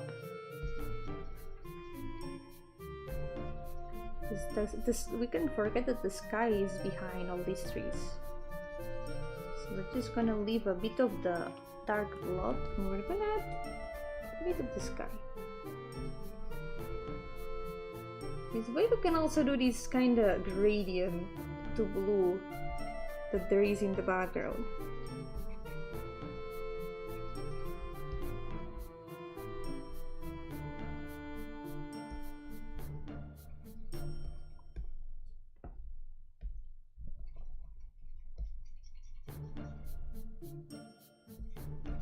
All this is going to be covered by trees, so we don't have to worry that much about how good it looks or how well it's blended, because all of this is gonna end up covered in trees. So there's 3 trees here. There's a lot more here that are like just branches.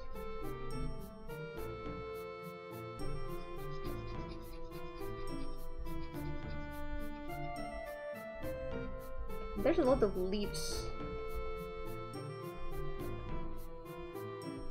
but it's not only black. There's also a lot of this bluish green.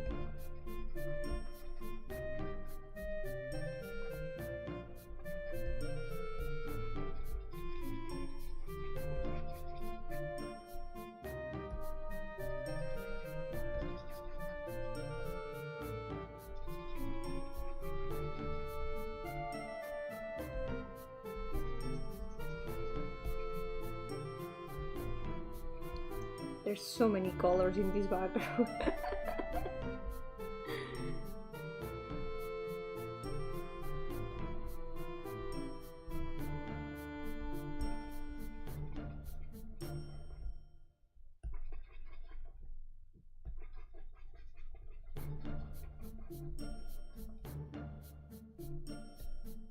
Something I need to not forget though is that we're not just trying to imitate the image. We're trying to learn why it is like it is. So I can't just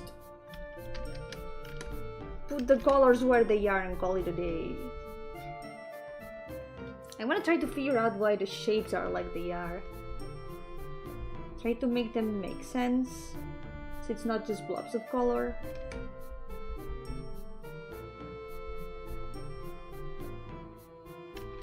Well, this is gonna be kind of covered, so we don't really need to do that much with it, but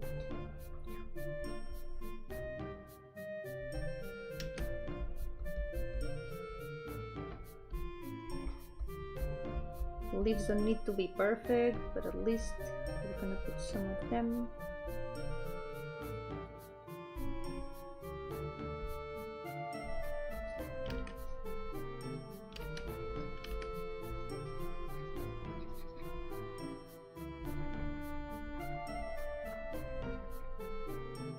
Let's see more or less shapes of the tree.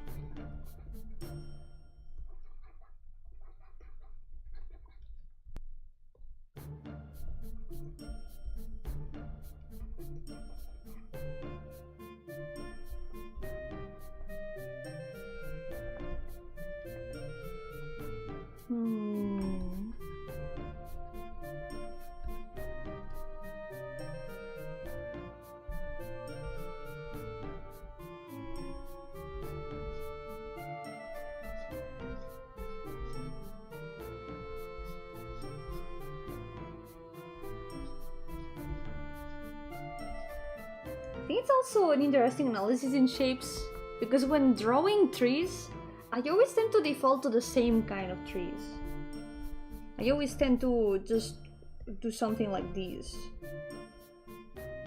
Like, my trees always look like these. They are always like these. So I think it's interesting to look at photos and see how the trees look in a forest, because most of the time it's a lot like these. It's like very, very long trunks.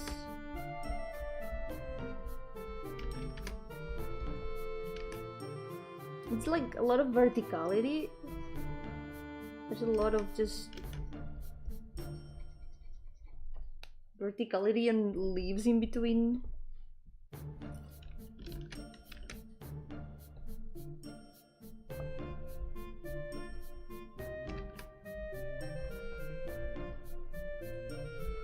Maybe one day doing a tree study could also be interesting.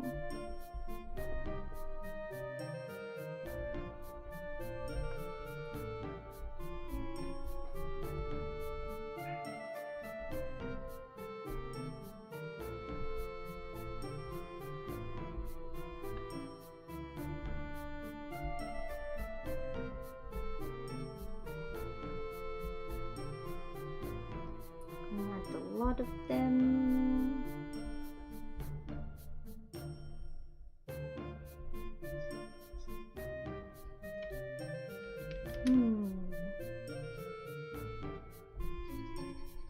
I think these two are gonna have to move a little bit, because they're not exactly there.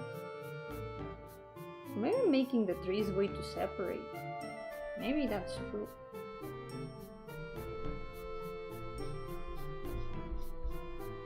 It doesn't have to be perfect. Tree tour studies, no! How do you even draw a tree tower? How do you do that? What is that even? That does not exist. It shall never exist. Not in my watch.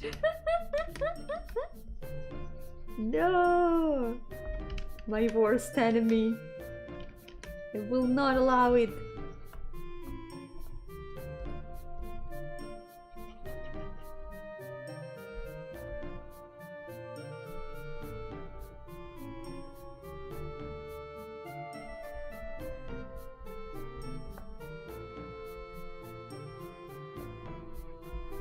It looks quite different so far, but it will make sense. It will make sense eventually. So there's also this big tree in front that kind of covers a lot of this part over here. And the leaves are a mix of green and brown. There's a bit of both colors.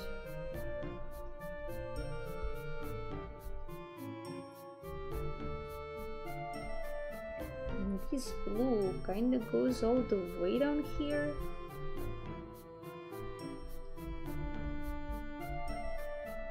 A tree growing out of a horse's neck. That would be interesting as an RPG enemy. A tree horse.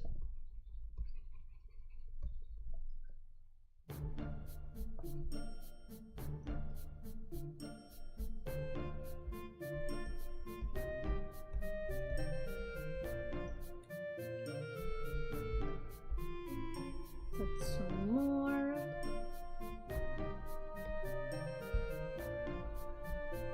Need a lot more leaves.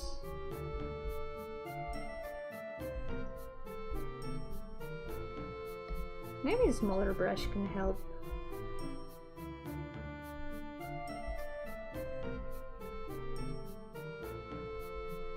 The way I'm putting the leaves here right now doesn't make much sense. But I guess it gives the effect to study the colors at least.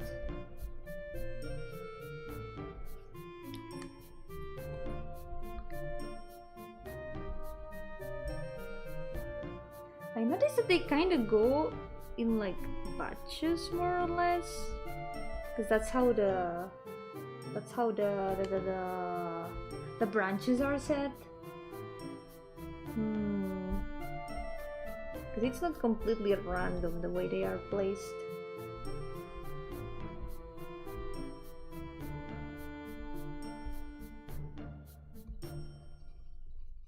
Here there's a tree or a lot of leaves in front.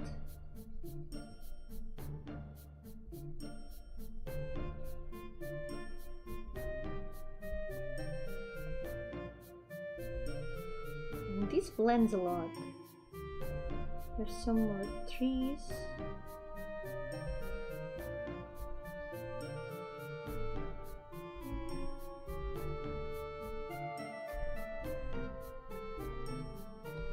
And a lot of these trees that we've drawn here, they are the trees that have warm light in them. These two trees specifically. We can grab now this brown and we can add the warm light in them.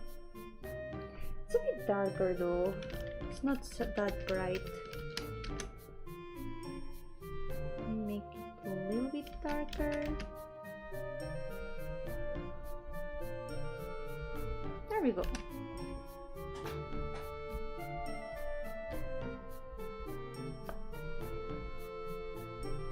Nice.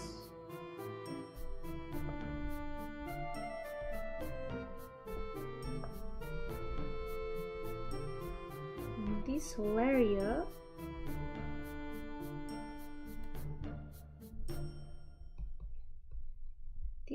looks very warm. There's a lot of warm colors in it.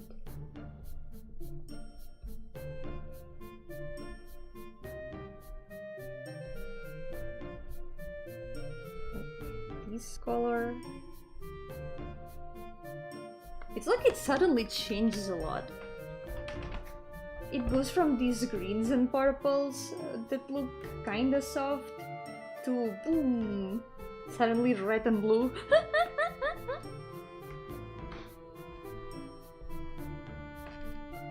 And here, that's the path.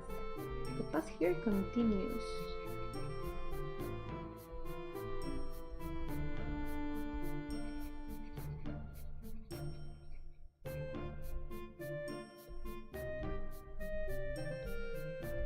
There's this.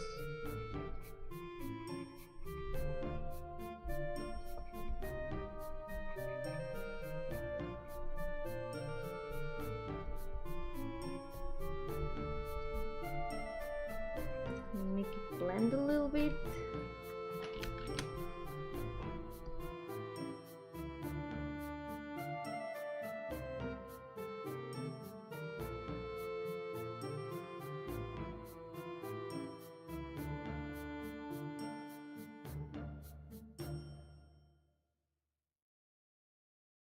The bits of green in this tree as well.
There we go. The path, I feel like it's a lot brighter here. Like, the light is affecting the path a lot more there.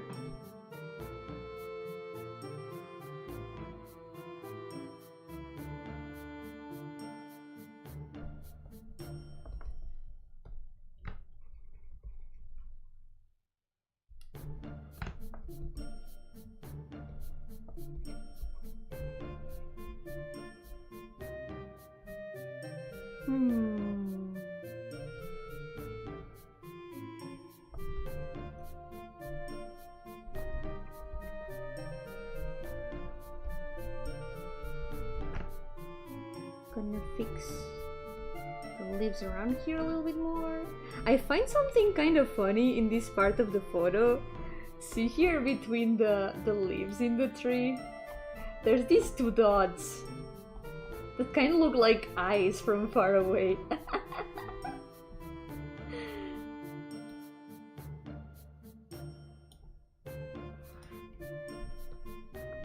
It's like there's someone watching from there.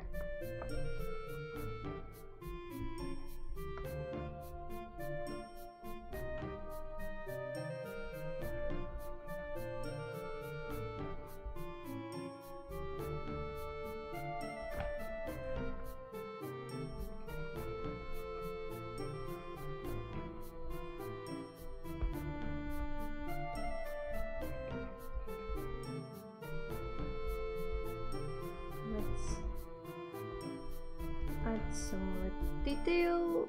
Couldn't be Yomi, she has no eyes. Unless... Who knows? Maybe it is. Maybe Yomi has always been watching. Maybe I just put upon the picture without the photographer realizing, and maybe that's why we picked it. Maybe that's why we're drawing it right now.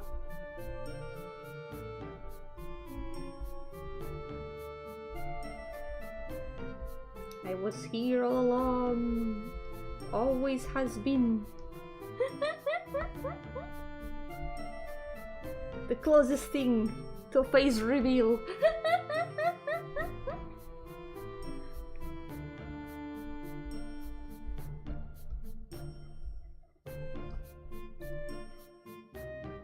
Surprise! I'm gonna add the two dots. It is necessary.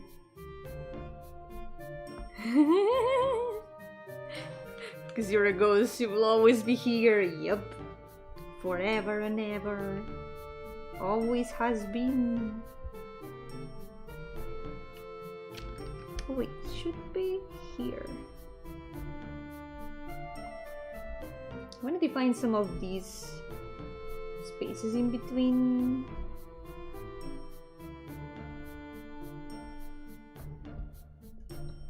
Now we can do a bit more of leaves.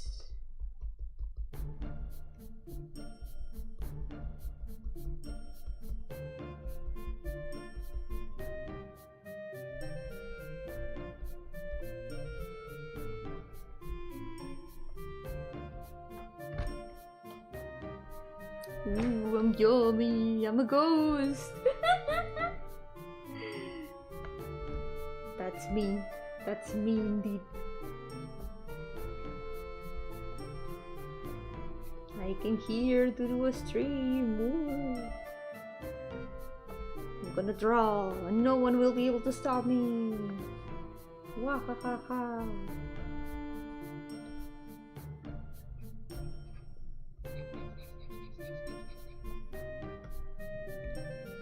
Let's keep adding a bit more.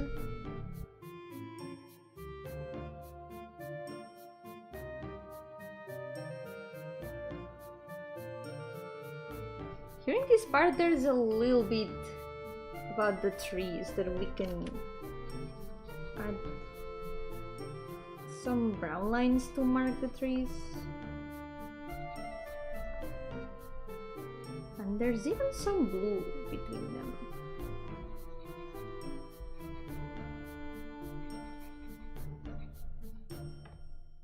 I think that's pretty good so far. We need to add more white here because there's not that much blue behind these trees. The blue is technically other trees. The murder weapon is drawing a lot of OCs. There are so many OCs. No one will ever be able to know it was me. Because there's too many OCs to see who it was. It was my OCs, not me. They have a life of their own.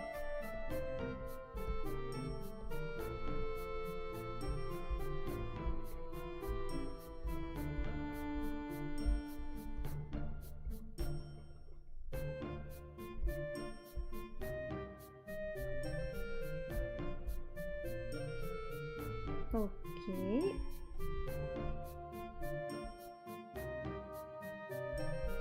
Now that we've got this, we can start adding the fence.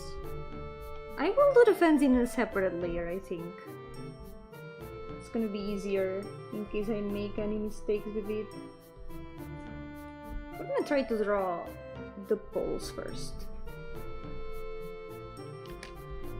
There's one that goes up here, all the way to this side. And then goes here.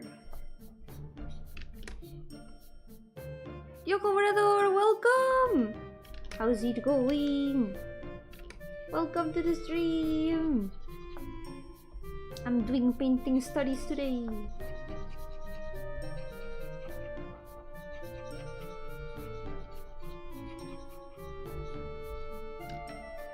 Trying to figure out colors and shapes. I'm learning a little bit more. I will level up after this stream. There's another one right here.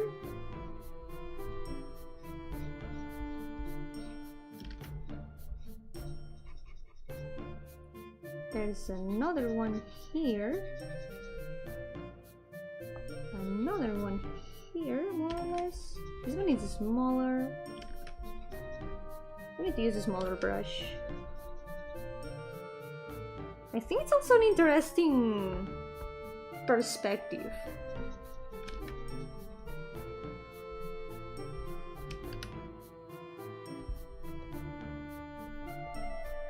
Because we're seeing this from like very close up, and the other poles of the fence look a lot more far away. So it's also going to be an interesting perspective practice. I will be unstoppable! Yeah!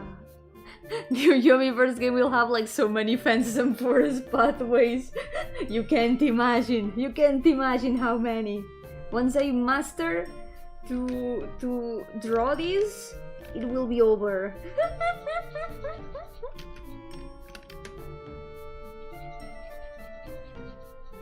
I will ascend to the next level. I will become a master.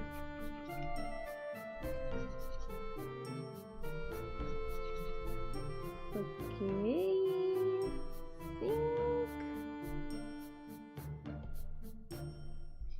I can erase a little bit of it.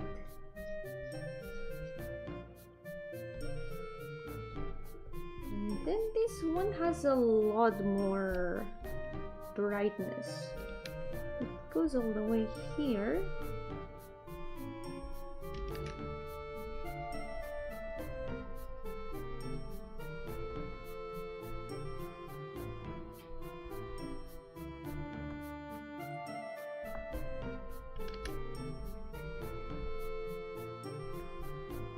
And this one is over here. The fence isn't even like straight. There's a little bit of curves here.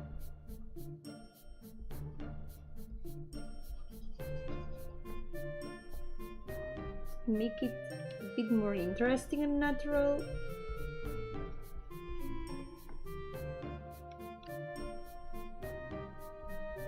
Here there's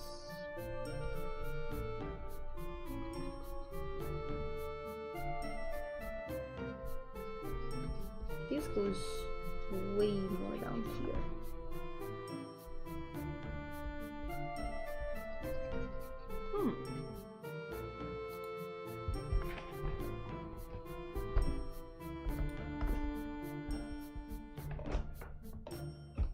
I'm sitting down really weird, wait. I need to sit down a bit better.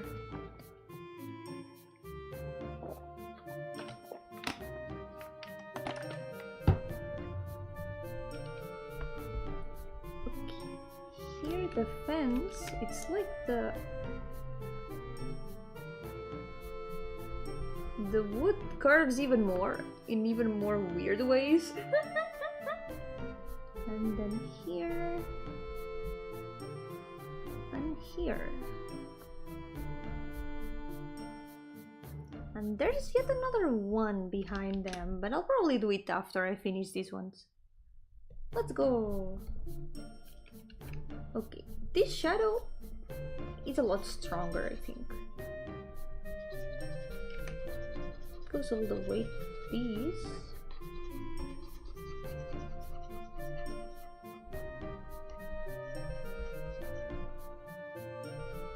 Oh, I forgot. I forgot one of the poles completely. Ah! Whoops! I forgot this one. There we go. Nice! Now that we've got this, I'm gonna move on to the floor, because I want to do the floor before the rest.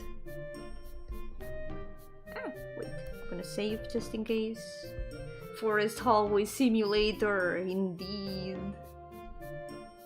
I feel like I really need to improve my drawing forests game, because I always end up putting a lot of forests in my projects, and then I have to draw them, and then I cry, because drawing forests is a pain. Dibujas genial, gracias. Me alegra escuchar eso. Hoy estoy realmente solo como copiando las fotos para aprender de los colores y demás que tienen. Es realmente algo que tendría que haber hecho mucho más a menudo, pero tampoco nunca he llegado a hacerlo tanto. Pero creo que es como muy importante. Yeah, es complicado, es difícil. Es muy interesante, la verdad. Me está divirtiendo mucho. Además que los resultados... Es muy cool ver el resultado después.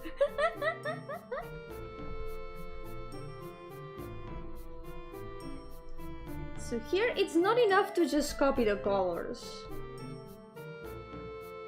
What I need to do here is realize why these colors are the way they are. And I think for that I'm gonna erase what I've done here in this part. Ah. Wait, no. I need to erase it by painting on top. What I'm gonna do is paint over this again. We're gonna try to figure out why these shapes are the way they are.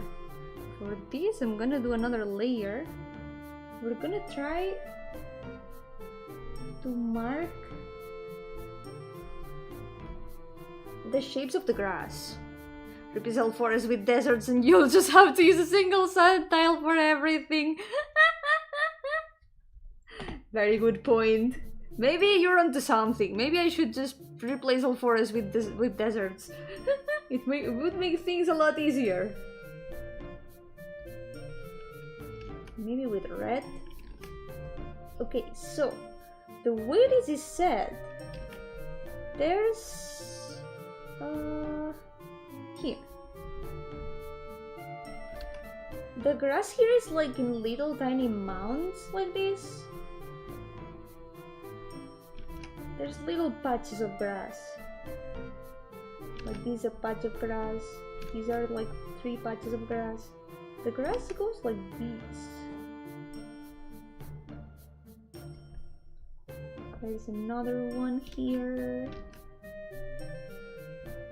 And here. Now here it kind of starts to blend a little bit. It goes a bit like this. Yo, Bonime, welcome! How's it going? Welcome to the stream. I'm doing painting studies today. It's been really fun so far. Trying to figure out how this grass works. So we're gonna take, I don't know, this green maybe. We're gonna try to distribute the grass like that. Even if it's with this green that is a bit darker, we're gonna paint with the lighter green afterwards. So it goes somewhat like this until the pole. There's one patch of grass here. Here's another. Here's another. Another.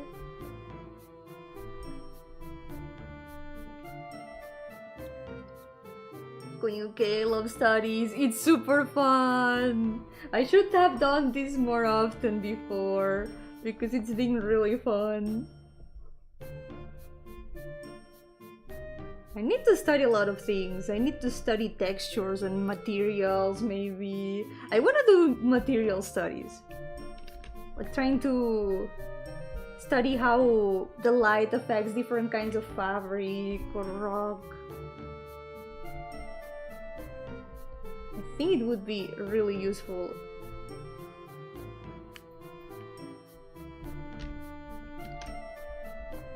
And these.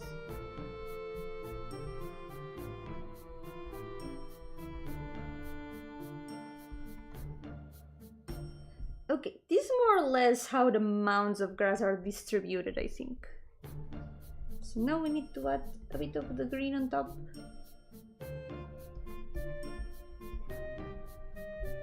Oh, that's gray. That's not green, that's just gray.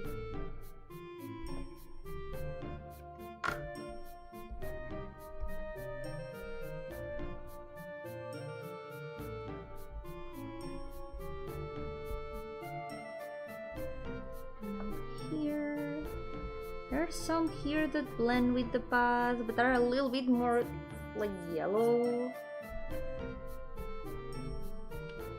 Let's do what we can. There's so many colors here. There's purple, there's yellow, there's blue, there's green. And it's just a path with grass, when you think about it. When you think about the path with grass, the only colors that people usually think about are like green and brown, and that's it. But there can be so many other colors in it. It's really easy to default to just brown and green. There's so much else that can be done, and it's gonna be cool to learn about it. For example, here in these patches of grass at the front, there's like this kind of blue tint in the grass. I wanna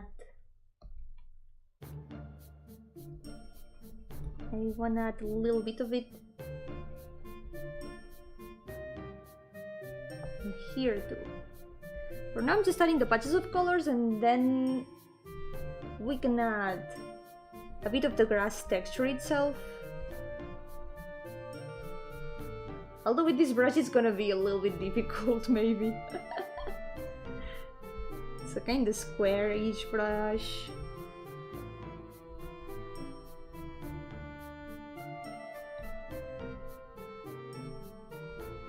And the path kind of has blue as well. It's like these.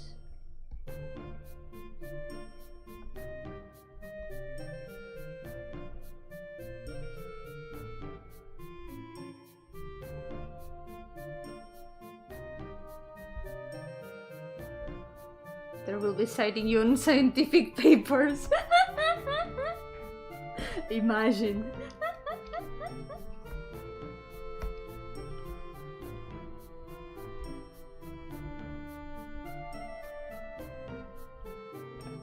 Got the yellow for the light and blue for the shadows. That too.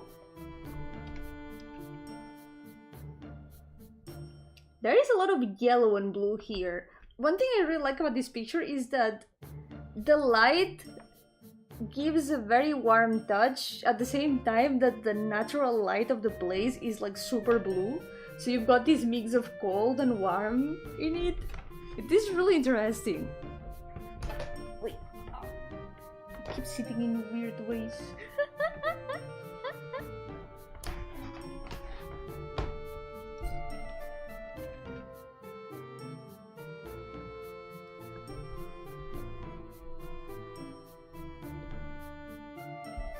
Still, that's only right now for this illustration.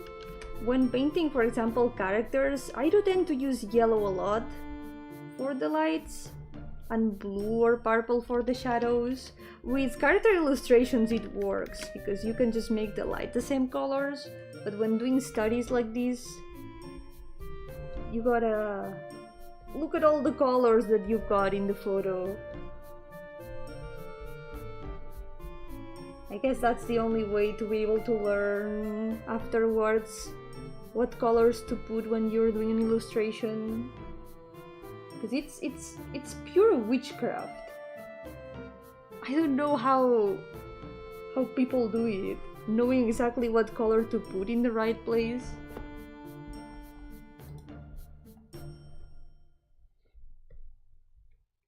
This particular wooden texture performs optimal in this scenario. Studying is important for studies. Yep, I guess that's my wisdom of the day.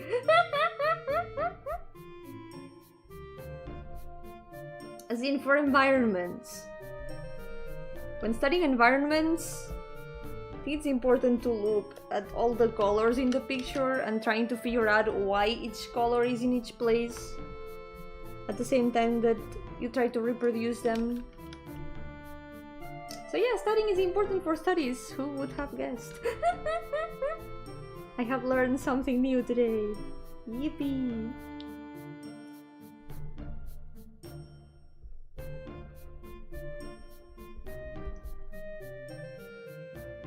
Okay. And here there's a lot of grass. We can just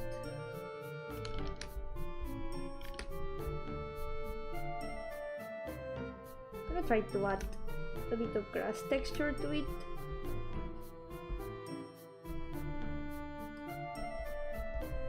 So it looks a little bit more like something than just green blobs. Wait! I'm painting on the wrong layer! Haha! I guess that's fine at this point.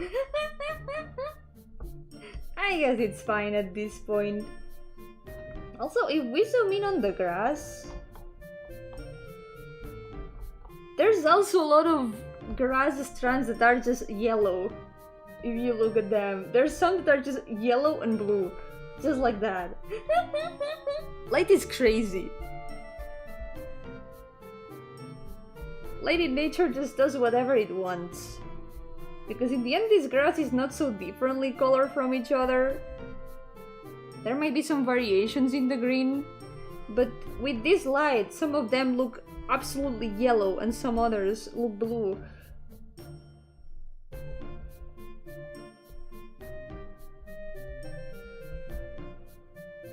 Light just does whatever it wants. Yeah, no problem. It's all still gonna be fine. As long as it looks fine. I'm gonna do this, and then with the color of the path but lighter, we're also gonna add some grass here. Because there's dry grass in this area. The parts in between the patches, they have a lot of dry grass. We can make this a bit...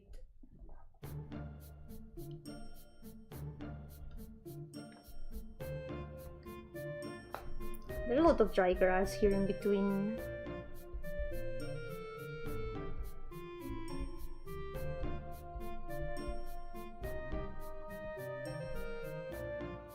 I'll definitely do this again some other day because I need to do this more often.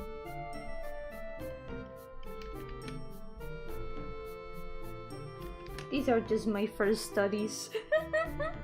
Maybe later I'll do some others and I'll be a lot better at it. Who knows?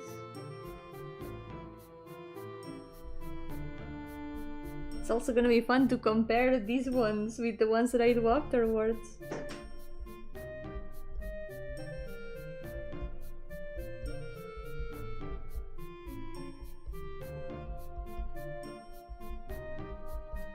Here too.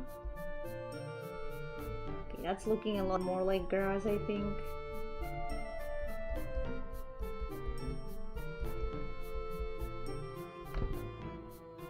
Not bad. I would say it's not bad. Also, for those who missed it, this is the first one I did earlier. It was a very cool photo of the entrance of a cave from the inside. I really liked it. Okay, we're gonna zoom out. We don't really need the red lines anymore, so I guess we can remove them. Let's add some more texture to the ground.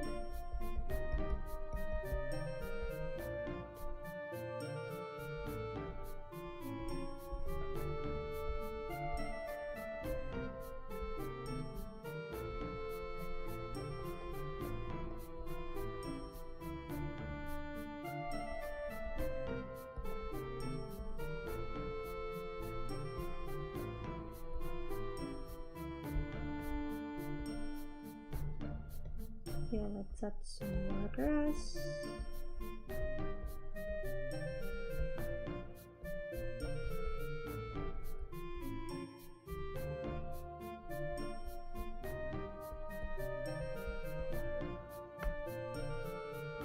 Okay, let's do the fence. Let's get to analyzing this wood a little bit. Because the wood does have a little bit of texture, but it's really soft. I guess we can do something with that. For example, here there's a slight lines.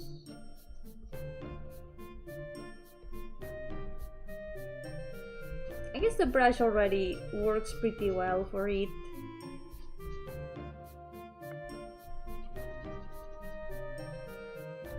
One thing that I think really helps with painting wood like this is always keeping the brush on the same direction as the wood.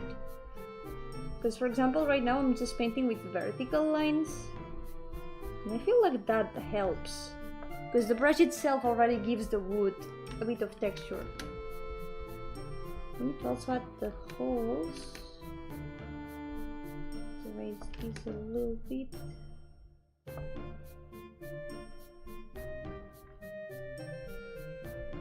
And then there's these holes that also somehow get a little bit of the warm light.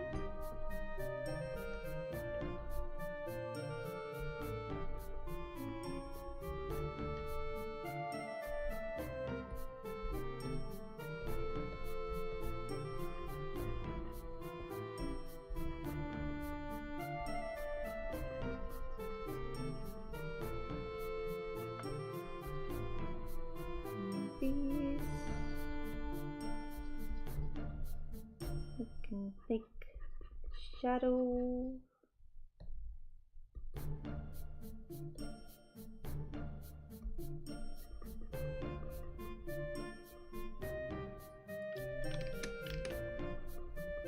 This very dark shadow is where the warm and cold mixes in a way.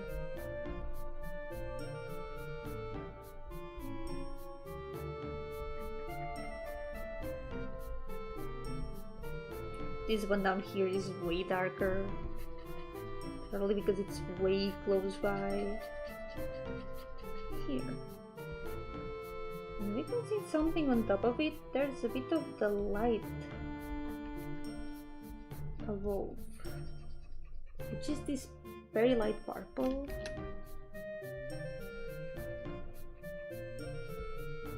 And this light purple also shows up here.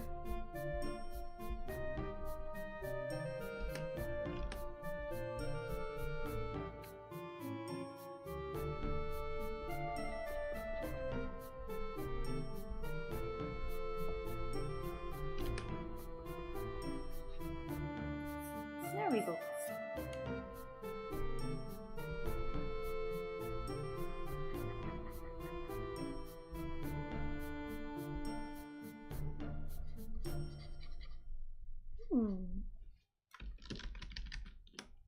This slight blue tint isn't really here in the original photo, but I like how it looks. Maybe this needs to be a bit darker.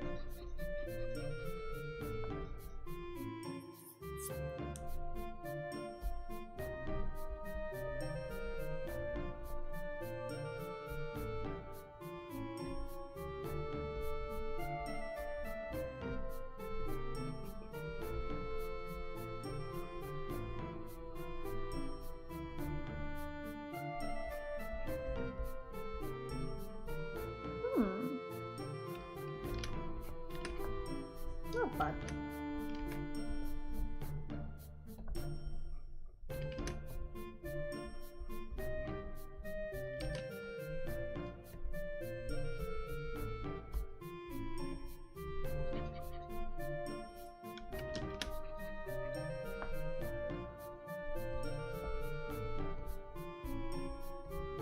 These holes are way bigger though. They're a little bit longer here and here.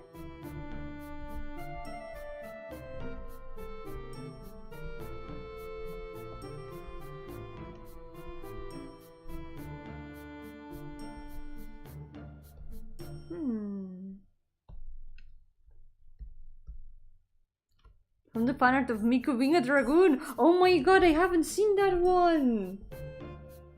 Dragoon Miku. I've seen some Final Fantasy XIV Mikus. Like, it feels like people are like, okay, we have drawn the Mikus from every country. We need more things to draw Miku as. We're gonna draw Final Fantasy Mikus. We're gonna draw Mikus from video games. And now people are drawing Mikus from video games. I saw Miku Lobotomi Corporation. I saw like 3 different Final Fantasy XIV Mikus. Or 2, maybe it was 2. I saw 2 of them, but I didn't see the Dragoon one. I saw a Step Miku. A Miku from the Step. The Final Fantasy XIV Step.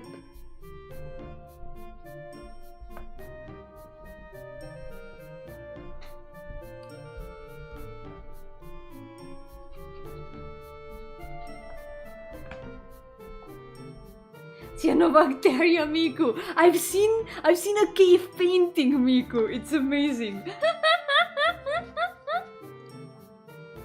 I think I might have seen the bacteria Miku as well.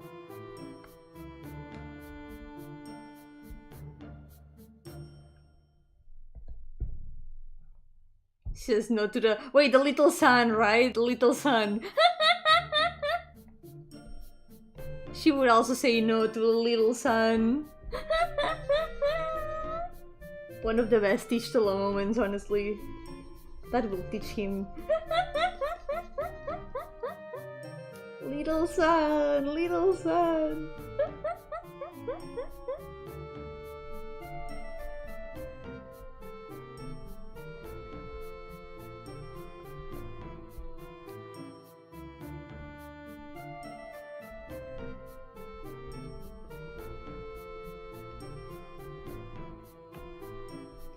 Alright. Before I continue the fence, I think I need to finish this little background part. Oh wait. There's something I'm noticing here in this area. There's shadows of trees. Look at this. You see these shadows here? There's these 3 shadows. And for example, there's one here. There's another one here. And there's another one all the way there.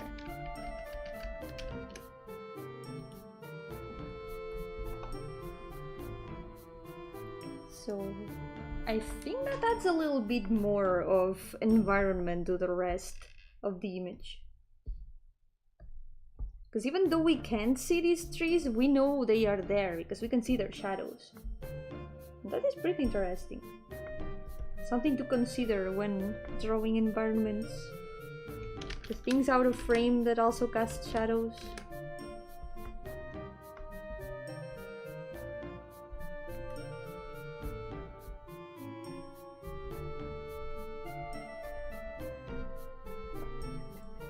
Okay.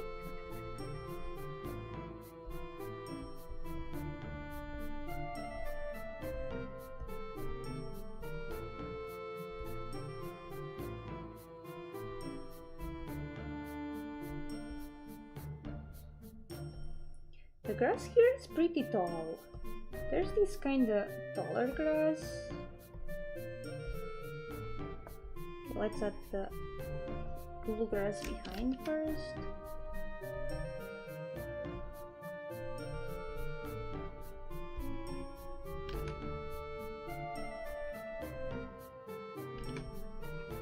Honestly, the Miku trend, one of the best things to happen on Twitter for a while.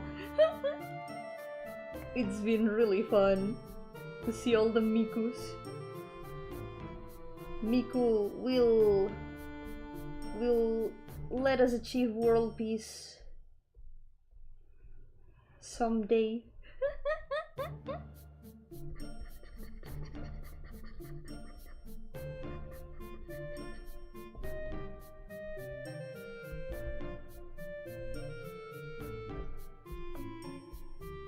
She has that power.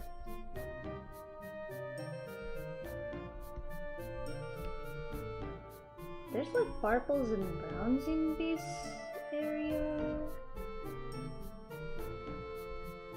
Something like this.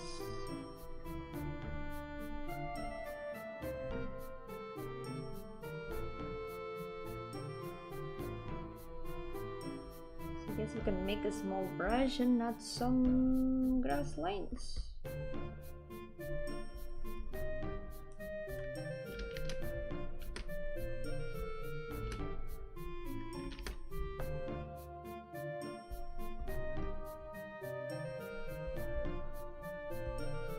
I guess that works.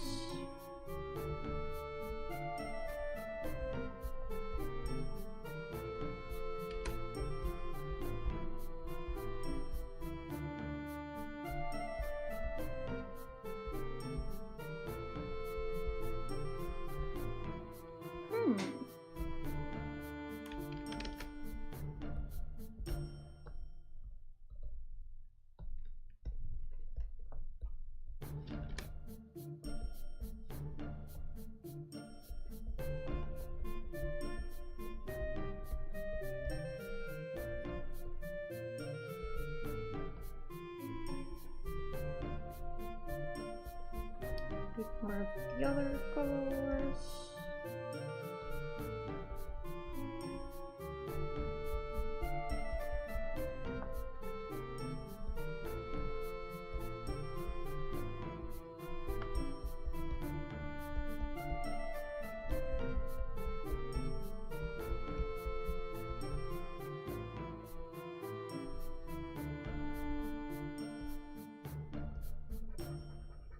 There's some darker shadows around here. I don't want to make them too contrasting. I feel like they would look maybe a bit out of place with how I've done the rest. So maybe I'll just make them in this dark green. Here, it's more or less here.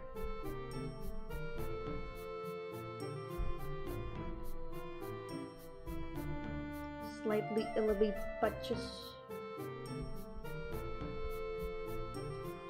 There we go.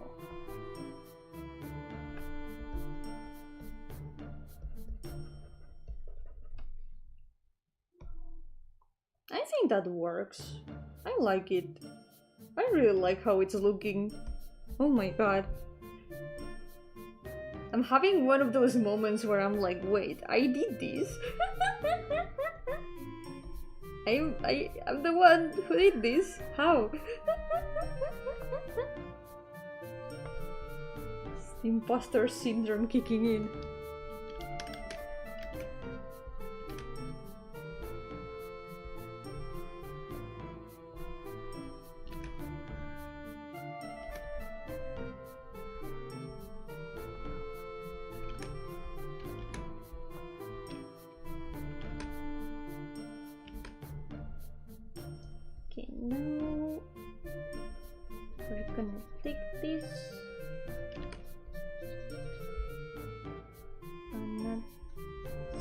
Shadow again.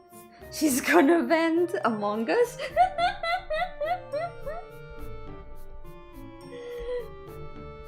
Sus Among Us? Oh no. Imposter syndrome. Please don't eject me. Please don't vote me. I'm not the real imposter, I swear.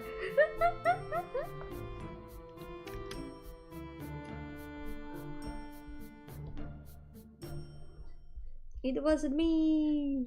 I didn't sabotage electrical! I promise!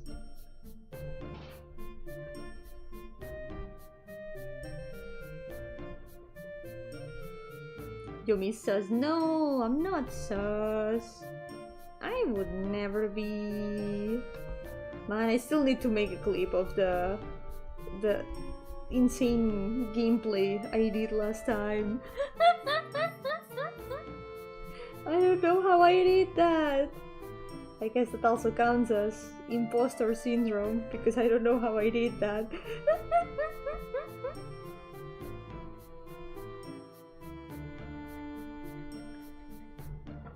Maybe I truly was the sus Among Us. Too late, my vote. No! Why are you voting me, Stig? Do you not trust me?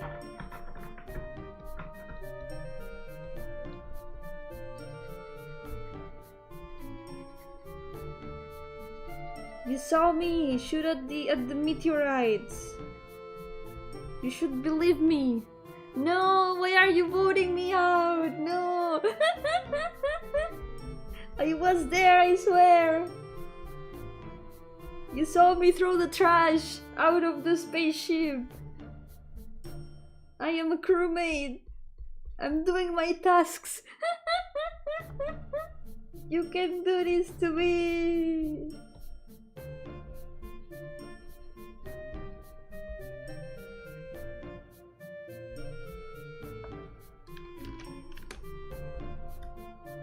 Yomi was vantage, she's the imposter. No! It's not me, I promise. I would never betray anyone. Never. I'm just a little guy. A little Among Us green bean. I'm kinda cringing inside while saying this. I can say this seriously.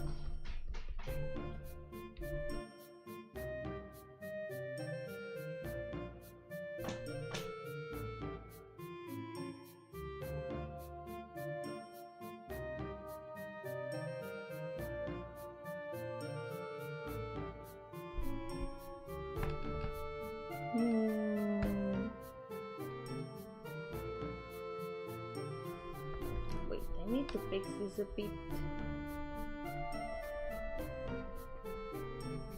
There we go. The cringe is too strong.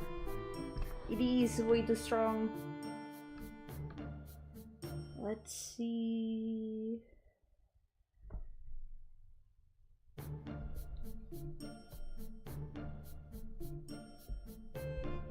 There's also shadow here.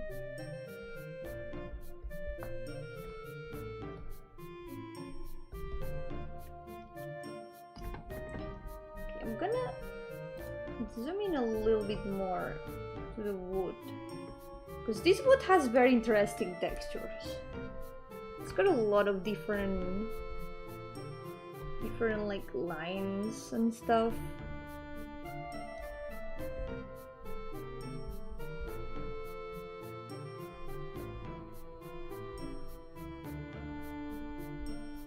Like the imperfections of the wood are very interesting here.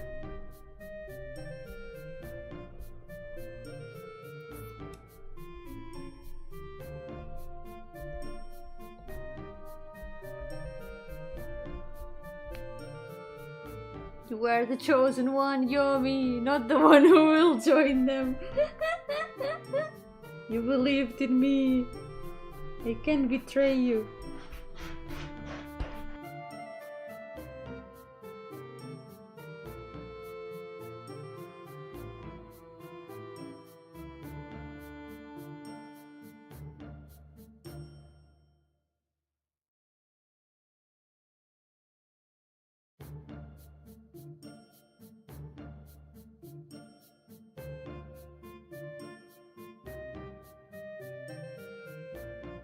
I'm messing up these fans a little bit.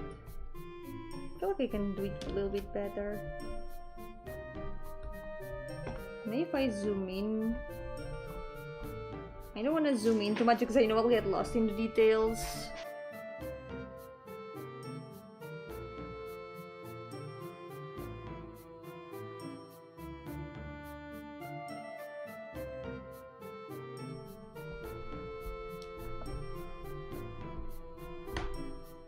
Try to recover it a little bit, because this right now is full of shadows. I feel like there's like a better way to do this. Wait, I'll repaint this part. Let's redo the shadows a little bit without overworking them.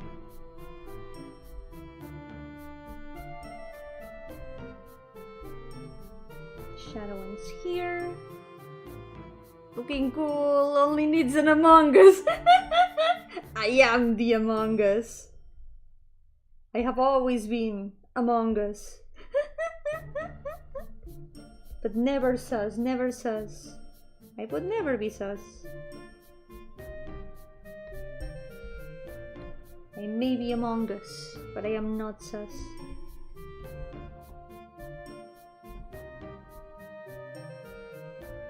Okay. I think maybe what I need to accentuate a bit more is the lighter parts, like this. And there's this other pole, the next one, that has this very light side here. Always knew you were sus, but I'm not sus. I am not, I swear. I don't play Among Us that often to be sus.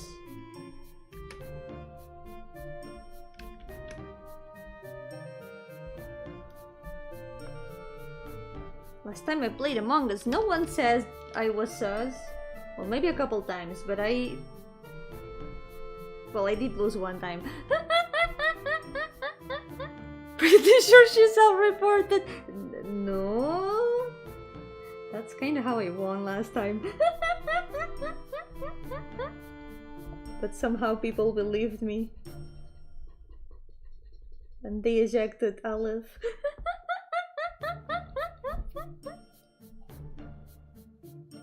But usually, my modus operandi in Among Us, I try to play pacifist.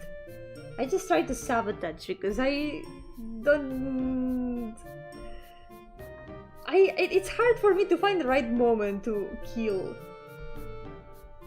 So usually what I do, I just start sabotaging and I go to the place where you fix the sabotage and just wait there to see if someone is like, oh, someone's already doing this one, I'm gonna go to the other one. It has worked a couple times.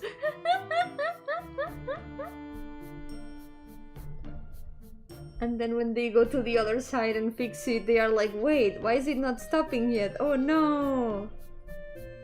It was Yomi! She got us! No way!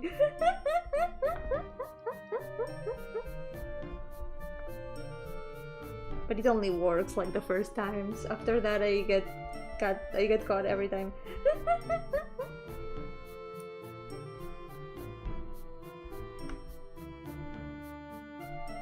But it's worth a try. You never know.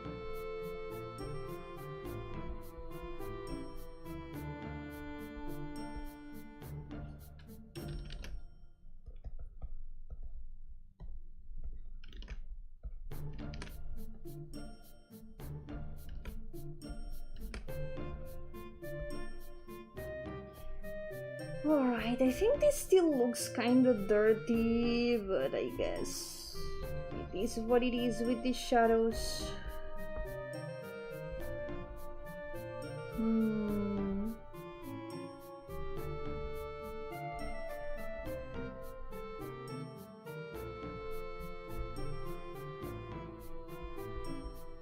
If we can... I guess that works. Not super happy with this one, but I guess we can move on to the next one. We can just move to this pole. This one is in a lot better state. It's gonna be way easier. Yo, Luna, welcome! How's it going? I'm doing landscape studies today. Oh wait, this one is way closer. It's supposed to be way closer to the other.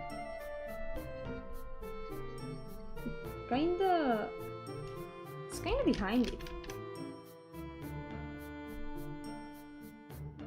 I guess we can move it a bit.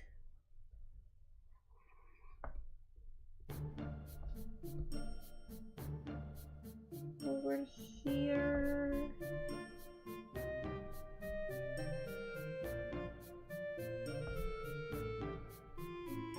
It's gonna be a little bit more accurate.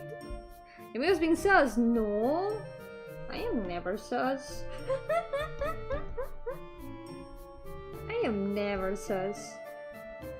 You don't have to worry about that.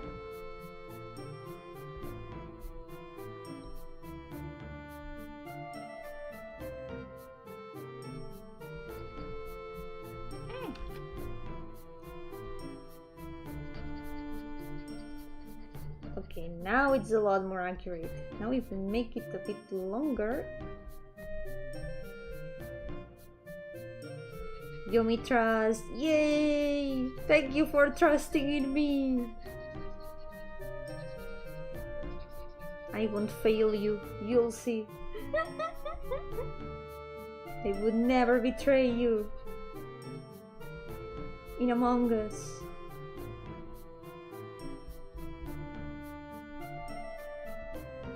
Okay, let's get this. This side is very, very orange.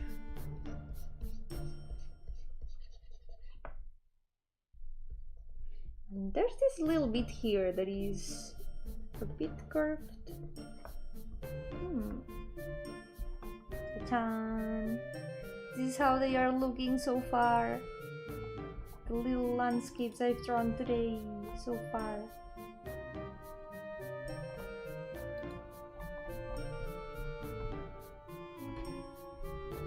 This has been super fun. I wanna do it again. I need to keep practicing backgrounds like this. I feel like I have learned a lot just with these ones. And the more of these I do, the more I'm gonna learn about backgrounds. Maybe instead of nature, someday I can try to practice places.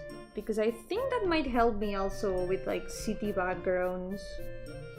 And volume especially. Because there's gonna be a lot more geometrical shapes. And artificial lighting. And I think that's very important too. Oh, one thing I really want to practice is you know the what's it called? You know those paths that have like rock what's the word? Rock paths. Rock tiles, I guess? You know those photos of like paths with rock tiles that have like the puddles of rain in them? That you can see like the water between the rock tiles? I want to try to study something like that to see how the light works and how it reflects everything else, and I don't know, I think it would be really cool.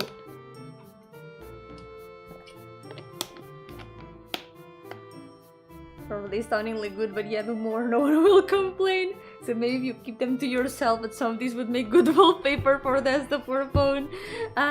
Thank you. Although the credit here goes to the people who took the photos, because they are the ones that captured these scenes in real life.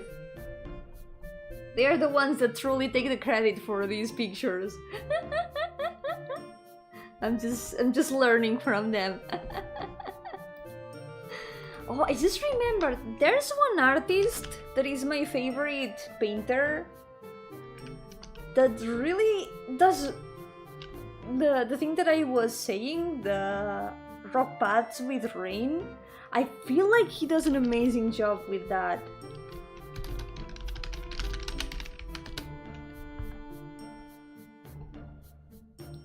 It's a painter from many years ago that I really like his paintings. Maybe I could try to do a study of one of his paintings one day, because I feel like it would be really interesting.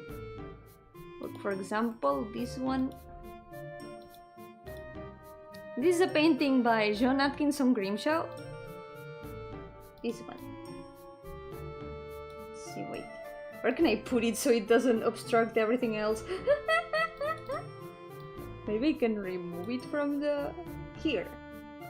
Wait, no, that removes it from the program. Shit. I guess here. I'm gonna put it here. This is a painting by John Atkinson Grimshaw, my favorite painter of all time. I really love how he does environments. Like, if you look at it from far away, the way that the sky is painted, the way that the ground is painted, and the reflection it gives, the kind of rusted vibe at the same that it looks like really quiet and humid, but when you look at it from close up, you can see all these paint brushes. It's amazing. Like, how? This is wild to me. Like, you see this? Do you see this? He just put some, like, white spots of paint here. He knew exactly where to put them for the reflection to work. Like, look at this. It's not even straight lines. None of these are straight lines. And it doesn't matter. They don't have to be. None of these are straight lines. These ones maybe a little bit, but look at this fence. It's not even super detailed. Well, it's a gate. Look at this gate. It's not even super detailed, it's super sketchy, but it looks so good from far away. It's like, I don't even want to close up on the house because I'm gonna be, whoa. Whoa! Look at the trees. This is just... it's amazing. I can't.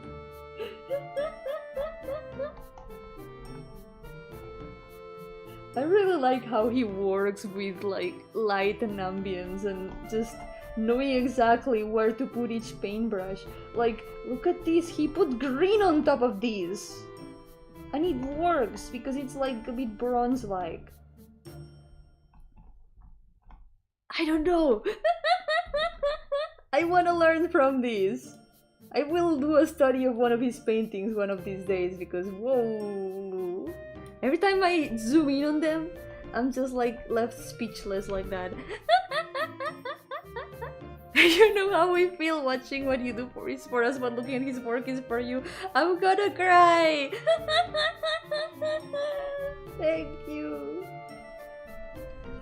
I will strive to do my best to be up to the task, to be worthy of the what's it called? Of the respect? I don't know how to call it. And listen, Yomi love behind me, maybe she's going to kill me. No, I wouldn't, don't worry, I wouldn't. I'm here doing my studies. I can't go betray you right now.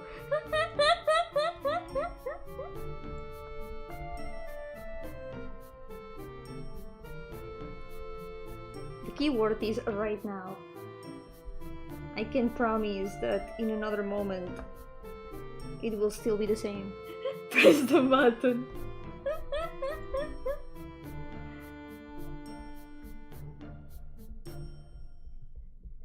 Don't worry, if we ever play Among Us here in the channel with the chat, I promise not to kill any of you.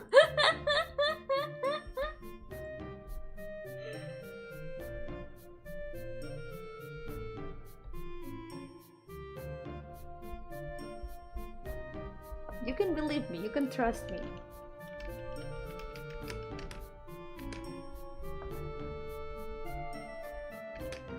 I'll just do my tasks and be a good crewmate.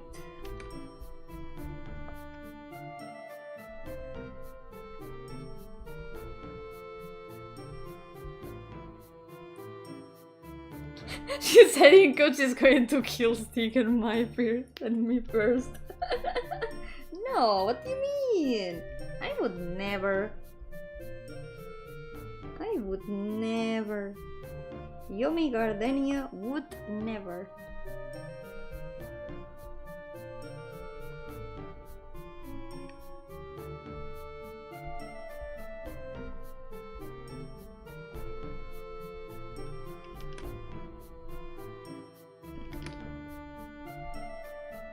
Think she would do that to us. What do you mean, not kill you? You want me to betray you at Among Us? Is that what you want?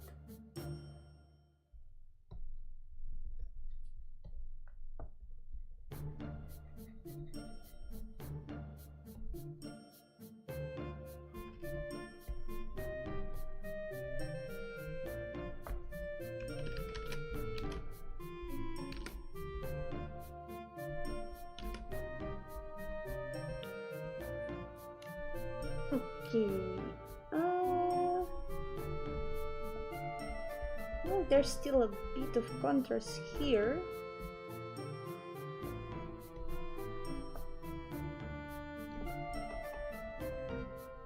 I can pick some colors from this. I feel like it's gonna fit a bit better.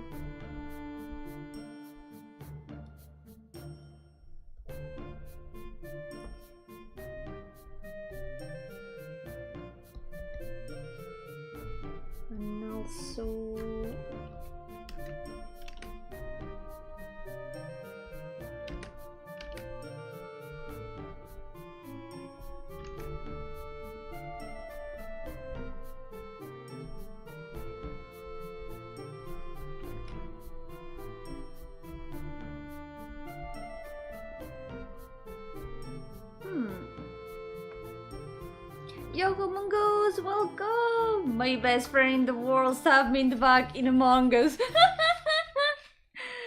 Exactly, that's what friends do. Is the fence painted yellow because we can climb it?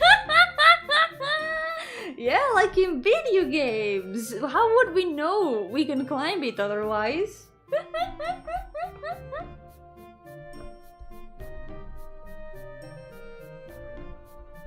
We would be just stuck here, not being able to go past the fence, because we don't know that we can climb over it.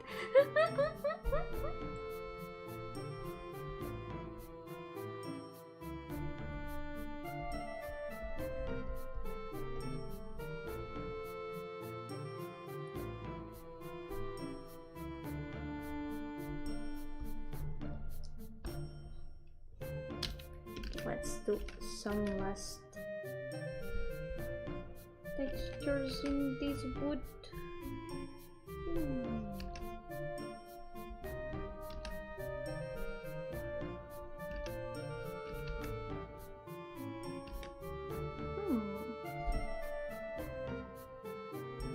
She's green because she's poisonous. Yep. Don't eat ectoplasm. It's bad for your health. I don't recommend it. We ghosts are not edible.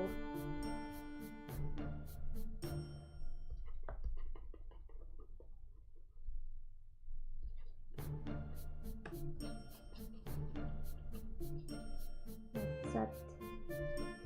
This yellow for extra color.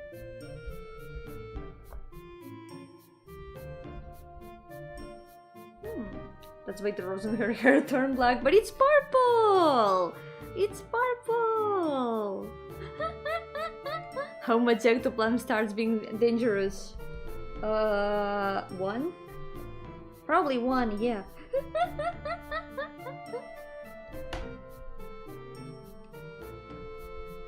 I don't think 1 is very self-explanatory. How do we even quantify ectoplasm? I don't think we have a unit for ectoplasm. Maybe 2. Yeah, 1, maybe 2. Maybe 1.5. You measure ectoplasm in liters. Yogo no face, welcome! How's it going? I seem to remember there's a puzzle game where you design the level for a simple platformer to get through. Maybe it was just a concept. It doesn't sound familiar just with that description. I don't know which one it would be. Can drink half a liter of Yomi and it's safe. No. It's not 1 liter, it's like 1 milliliter maybe? Maybe even less. I don't think science has gotten so far. I'm not gonna be the one to find out. I don't wanna become a drink. I don't want to. I don't wanna turn into juice.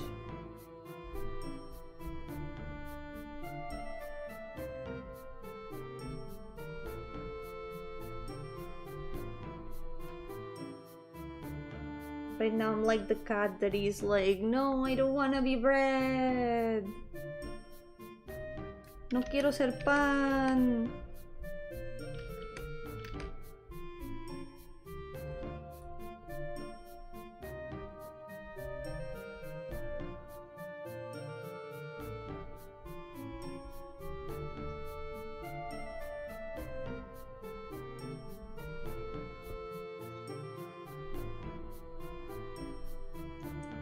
Okay, we need some more shadow.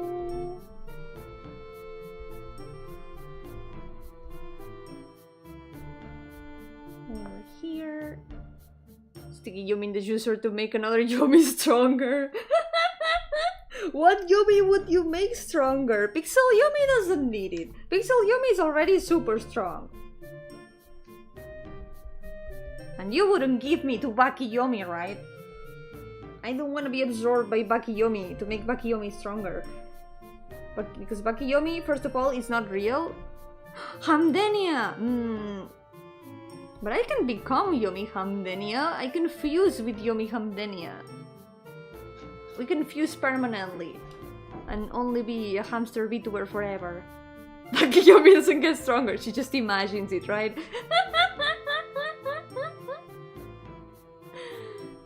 Yomi is not real, but she can hurt you. She's hurting me all the time, permanently.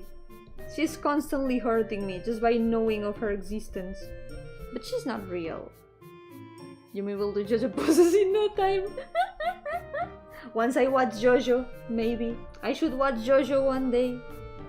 To this day I still haven't watched it, but I really want to. This way I can stop being a fake fan. I am a poser, I'm sorry.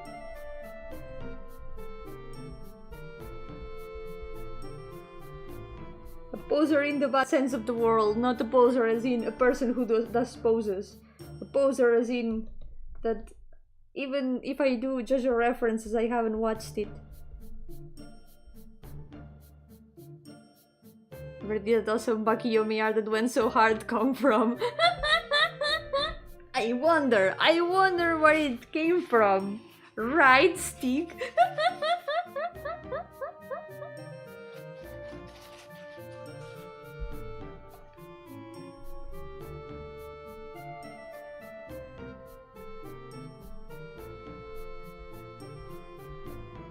There's official art.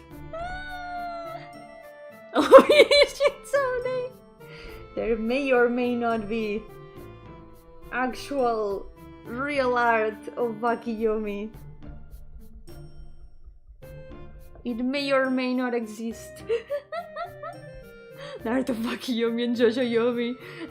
That's true, both of them have been drawn before. JoJo Yomi also exists. Maybe one day they will meet. I wonder if they would get along.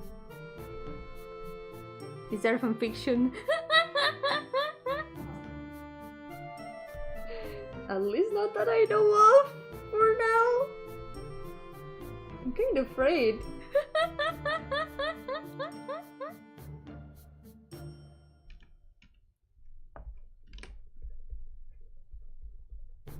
The concept of fanfiction of JoJo Yomi and Bakiyomi frightens me.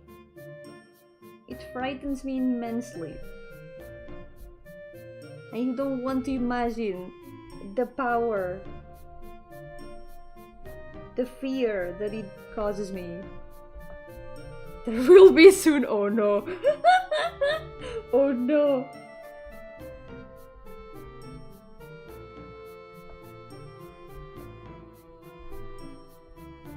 The last time that Bakiyomi was drawn, she almost stole my wife. And that cannot be. I can't allow that. That's unforgivable.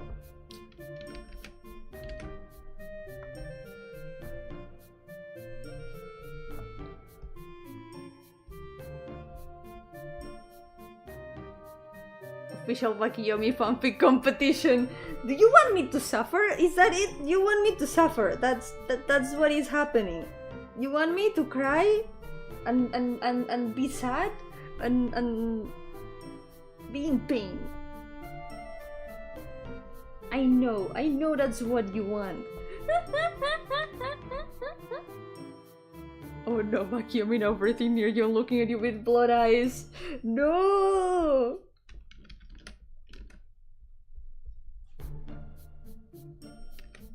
Terrible. I can't allow this. This can't continue. Okay, let's save. I think more or less this one is done. This one is done. Let's go. Oh my god. It doesn't look that bad. It looks pretty nice. I like it. Wait, I need to add some things to it. This needs a bit more shadows. And here. There we go. Guys, what are these merch ideas? I turned my eyes away from the chat for a moment. What are these cursed ideas? Like how you were terribly sad during the cheese vibe competition. I was really happy during the cheese vibe competition. The only sad thing is that I couldn't choose all of them. Because all of them were so cool. The designs were amazing. Shackleford won, but all of them in the end won deep down. Everyone did such an amazing job. All the cheese ladies. Yomi mouse puts far away. Cursed. Way too cursed. Gardenia though would be really cute. That would be really cute. Would be very squishy. It's just, you know, 2 hamsters. It would just be 2 hamsters. They would be squishy. Okay, that's it for this. Wait, no, I'm not done. I'm gonna add some more. There's a lot more tree over here that is covering this part. So I'm gonna try do a little bit more with it.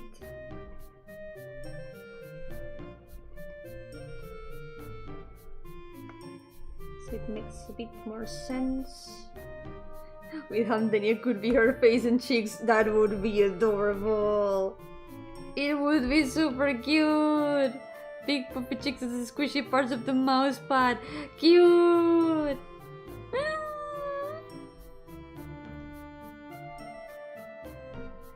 That would be acceptable. It sounds promising.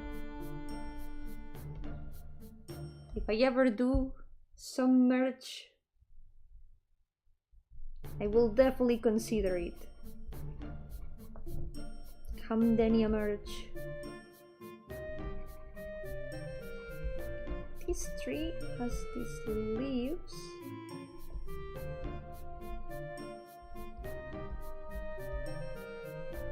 Okay, I think that's a lot better.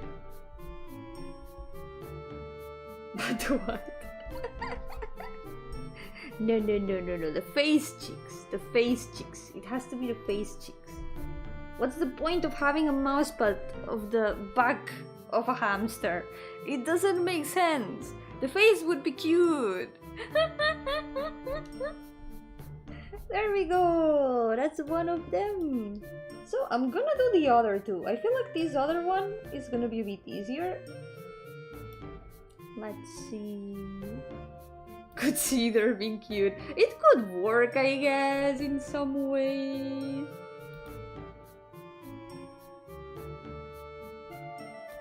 Let's see.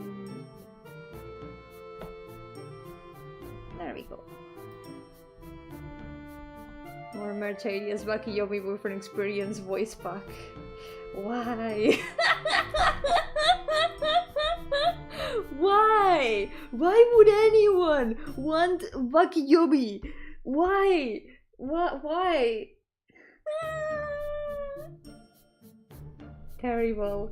I am worried, concerned about the taste in this room.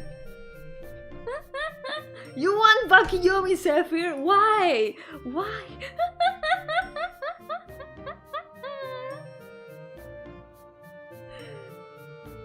Just yesterday you had me a mongoose, no less, willing to just let a reptile hit me without a fight.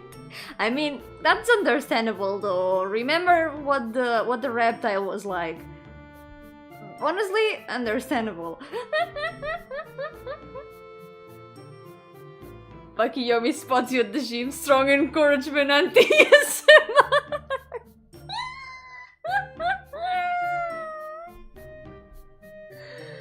Oh my god. Oh no, that's true. They're gonna remove Twitter from Brazil, right? That sucks. That's like, it's so stupid, and especially after the Brazilian Miku trend, it makes no sense. I swear, every day I'm more disappointed in the certain man-child and his decisions, but anyway. It sucks. But it's fine, we still have the streams, so at least you can still come here to the streams whenever you want.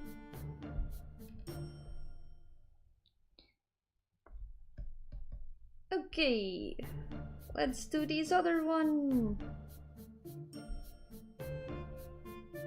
They are threatening to find people who use a VPN to access it, which is a slightly flawed plan. It's really stupid. It's super stupid. It just makes no sense at all. I don't know, it's a dumb decision. But Yomi gives incredible sports messages. I don't want to find out. I don't want to find out. I don't want to find out.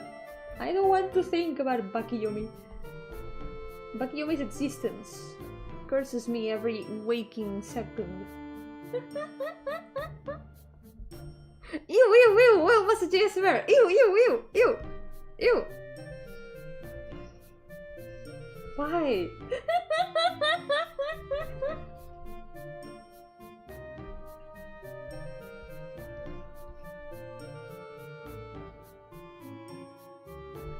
Okay, for this, we're gonna start with this and the green.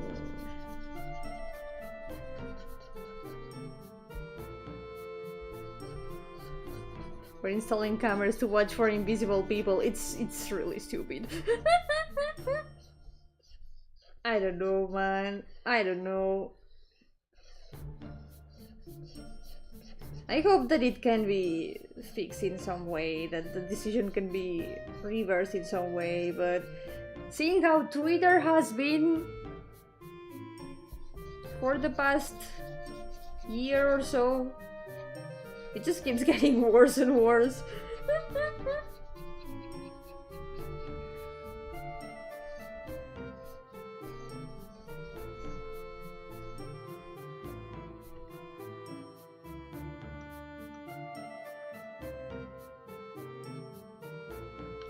You see them too, only from the corners of my eyes, the invisible people.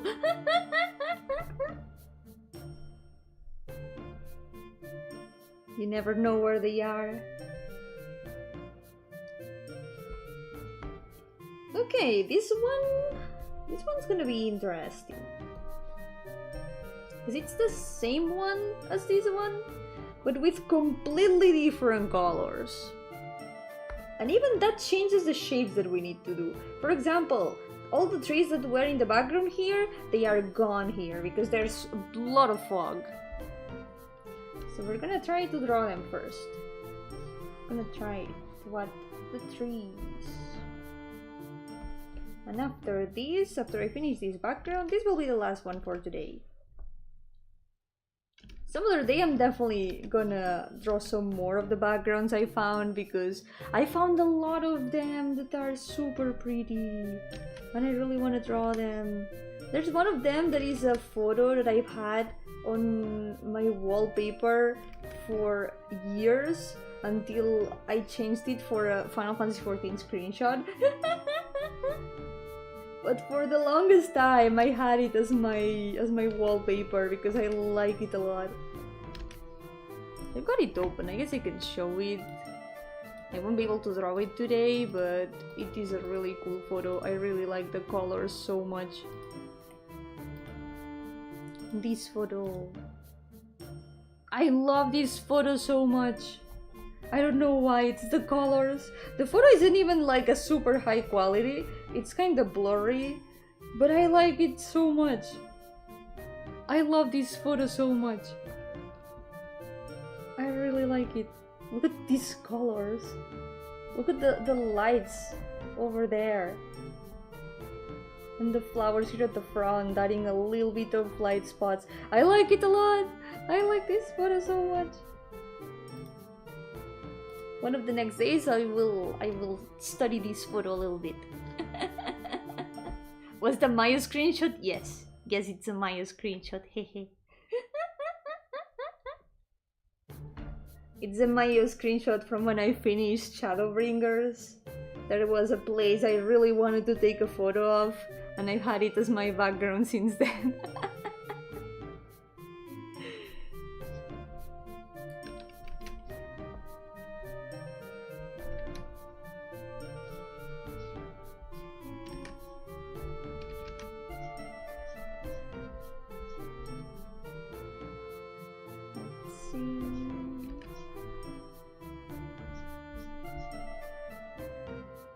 Got a few shots from modern skyline that were too beautiful not to keep and use. Yeah, there's so many pretty places in video games.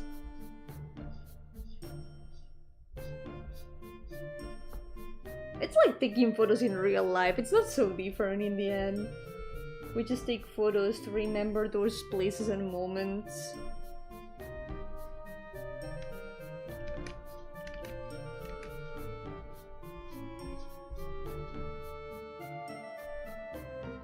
Guess my picture's a Gardenia mouse pad now.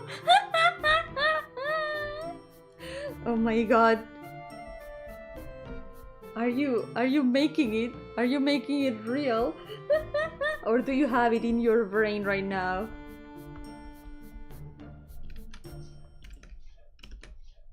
The Yomi Gardenia mousepad living rent-free in your head.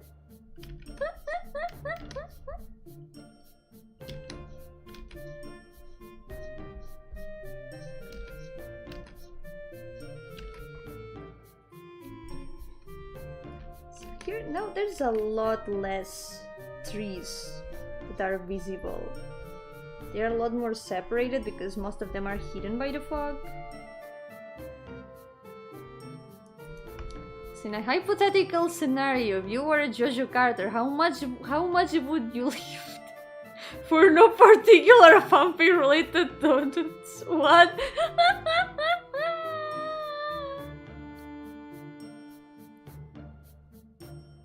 I don't know if I want to answer that question. I feel like it's gonna have consequences. If I answer it, it's gonna have consequences. She would lift one, maybe two. I don't know, I'm not very strong. I think even in JoJo, I would rely a lot more on you know, my stand-up pixel Yomi than myself.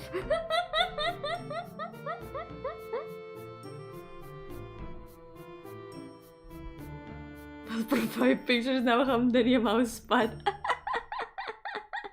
You can't escape now, it's there. You won't be able to stop Gardenia mousepad from living rent-free in your profile picture. Who's living rent-free now is the Jojon Bakiyomi one. No, no, no, no. Those don't exist. They can hurt me. They can hurt me at all. They are not real. I'm gonna move this a little bit. Wait, I can't really move it. I'm just gonna have to erase it.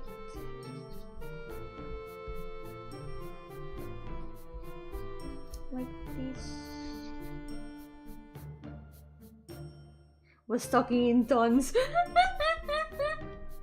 In tons. Honestly, if a Yomi ever manages to lift a ton, which only Pixel Yomi has managed to, maybe that Yomi should be allowed to exist.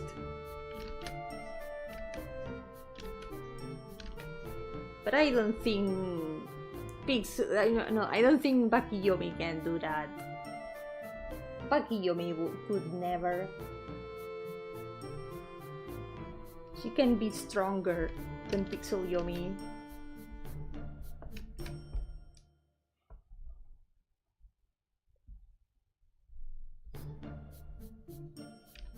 And now there's another tree here. This one I guess would be a bit more over here.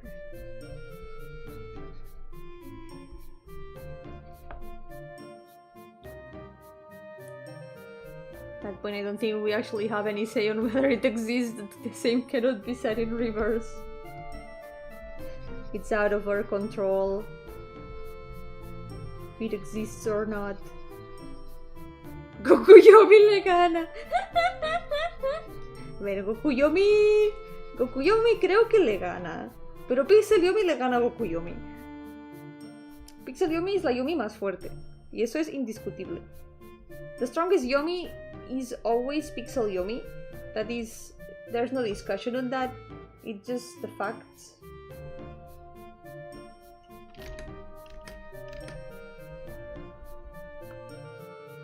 Maybe Goku Yomi defeats all the other Yomis except Pixel Yomi.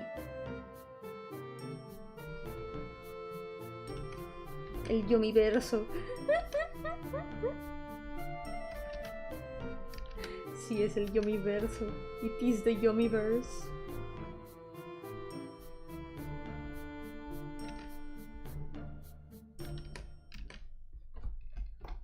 It's looking really nice. I like it a lot.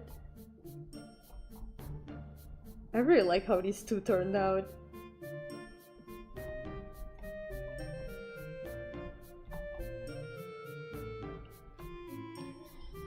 Playing in a colorful fantasy realm of wonder. Why don't you ever go outside? Sticks gets outside, cloudless, humid, 37 degrees, dead grass. So true. Speaking of screenshots of video games, maybe doing studies of screenshots of video games could also be interesting. I remember one person on Twitter did some studies of Genshin screenshots and they looked really cool. It was really interesting to see. Maybe it could be cool to do some screenshot studies as well. Because not only it's interesting to learn from the real world, it's also interesting to learn from fantasy world and from things that maybe wouldn't happen in the real world. Like alien lightings and stuff. Could be cool. Could see it being interesting, especially since not two games would be the same. Yeah! It would be an interesting analysis also on the aesthetics of each game. What kind of colors each game has and the ambience that they have.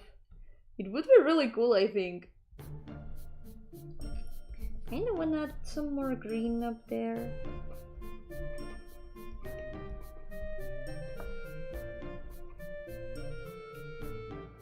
According to it, I have a friend who loves taking Genshin screenshots and they are really pretty.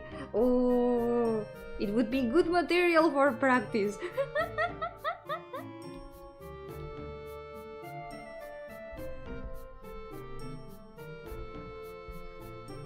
I haven't really taken many Genshin screenshots, but I think I have some of them that could be interesting. I could check. Let me check.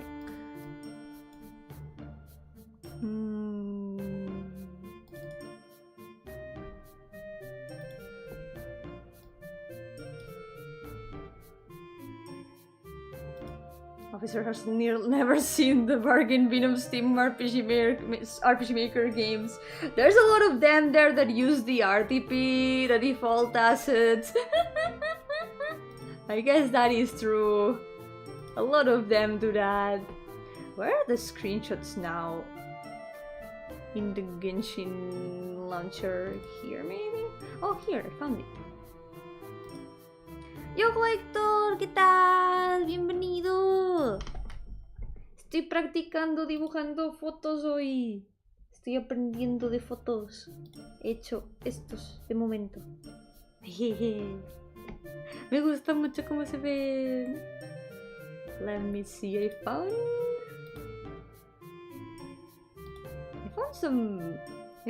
my folder and there's some interesting ones. Plates of it that I've largely been spared that. Yeah, the problem with RPG Maker games that use the RTP is that people who have played RPG Maker games before or made RPG Maker games before, they can recognize that those are the RTP assets, so everything ends up looking very default, very the same. Let's see. Oh, this one looks pretty. I'm checking out the Genshin screenshots I have in my folder. This one looks nice. Let's see. I found one that I used for a thumbnail one time. This one. I used this one for a stream thumbnail one time.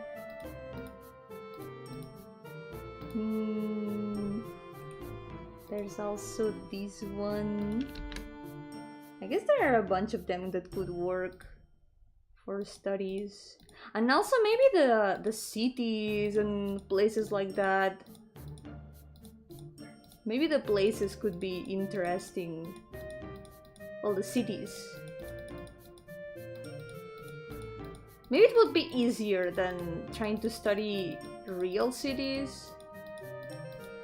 Oh my god, that's a lot of screenshots. Oh, this one is pretty, but it's just the sky. I don't remember where this one was from. I think it might have been from a summer event, perhaps. These ones... Yeah, that was from a summer event. Oh my god, I found one from when I clipped through a wall. I clipped through a wall here. I ended up in a place where I shouldn't be. Oh, this one could be interesting. Wait.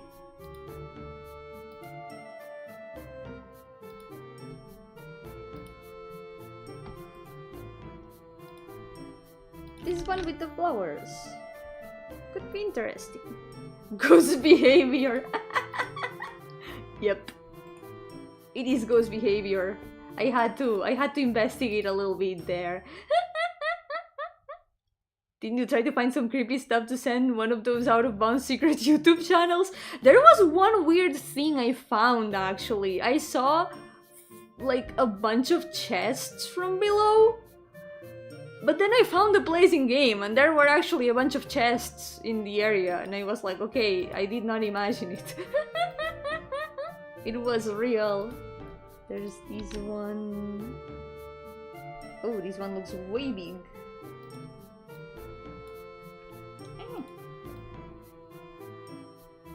This one looks nice.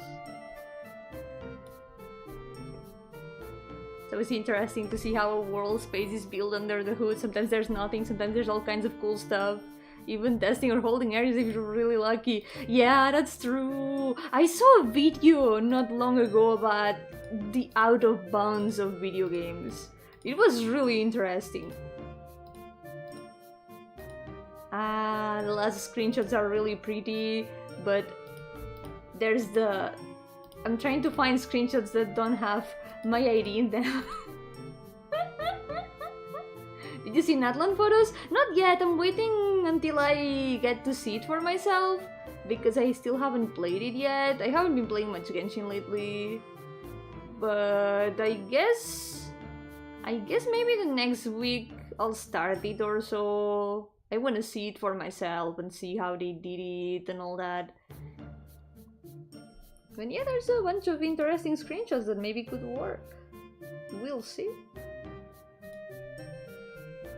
Some cases you can find entire unfinished or cut regions that you were never meant to see. Yeah, for example, in Golden Sun 3? In Golden Sun 3 there's something like that. I feel like it's a game that they had to cut a lot of things in the finished finished product. And it ended up... There's a map where there's like a bridge that you can never cross, but the other side is done. And there's some places in the world map that you never get to, but you see that there's things there. And it's like, maybe they were gonna add something there, and people started like digging through the files and finding things that were unseen in the game. Or also, Xenoblade, the first Xenoblade, had an area, a completely built area, that doesn't show up in the game. And then they added it in the remake, I think, as DLC. It's something interesting. Wouldn't be surprised, there was a lot of cut content from the first two games. Used to explore them with a codebreaker. Oh! What did you find? Natlan is beautiful, I love it. I heard that there's like a lot of verticality. There's a lot of like depth in the landscape. It sounds really interesting. I wanna see it. Because so far, the few things I've seen do look really pretty. I can't wait to see it for myself and see what it is like.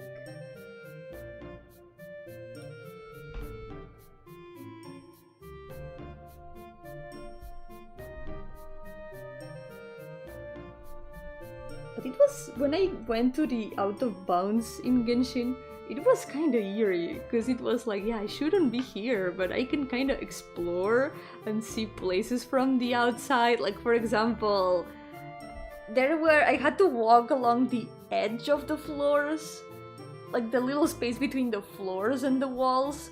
I had to try to walk between those and trying not to fall to the void below, because if you fall below, it just resets you to a previous place. And it just counts as like dying, basically. It just kills you. But it's like being in the back rooms. The back rooms, but it's an abyss, and you can fall into the abyss, and it just feels like I shouldn't be there. Sometimes there were just little things like non-functional overworld icons for dungeons that weren't finished. Oh, that's interesting. Let me check if I can find a video. Cause it was this one. I watched this one.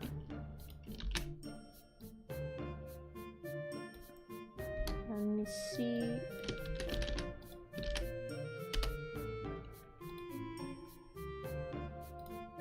What's this video? It was really interesting.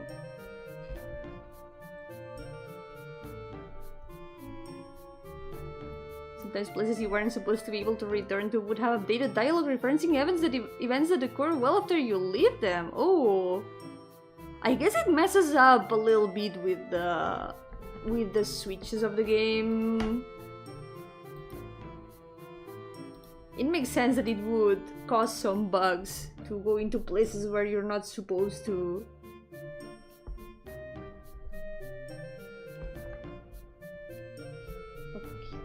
Get this. Got this video like, don't remember it though. You can always rewatch it if you want, yeah. It was really cool.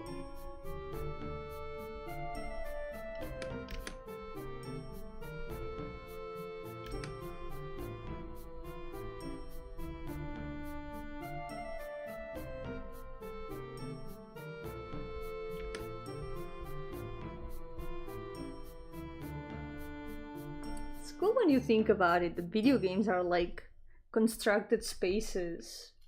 And we're the ones who put limits in them. It's something that is talked about in the video. Because in real life, technically, there's kinda no limits. We live in an infinite sandbox that has like things everywhere, except outer space, I guess.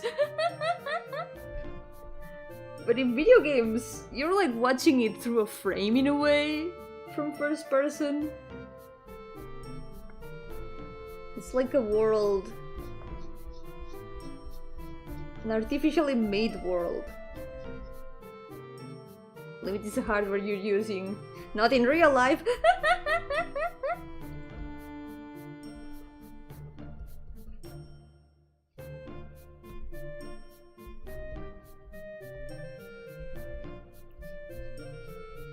It is magic when you think about it.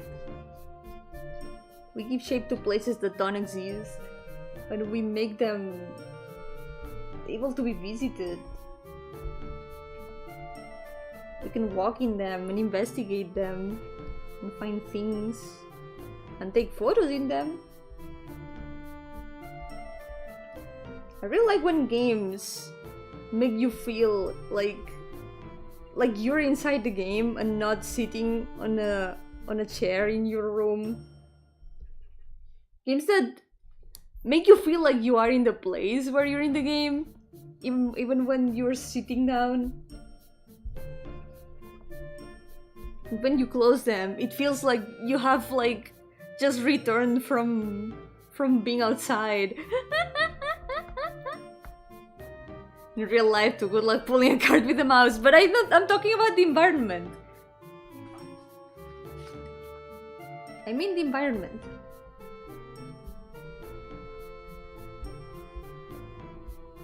Yeah, those are the best. It's so cool. Ambience in video games, an atmosphere more like, is one of my favorite things to think about. one of my favorite, you could say, research topics. Imagine wanting to go outside. Yeah, imagine wanting to go outside when you've got video games, right?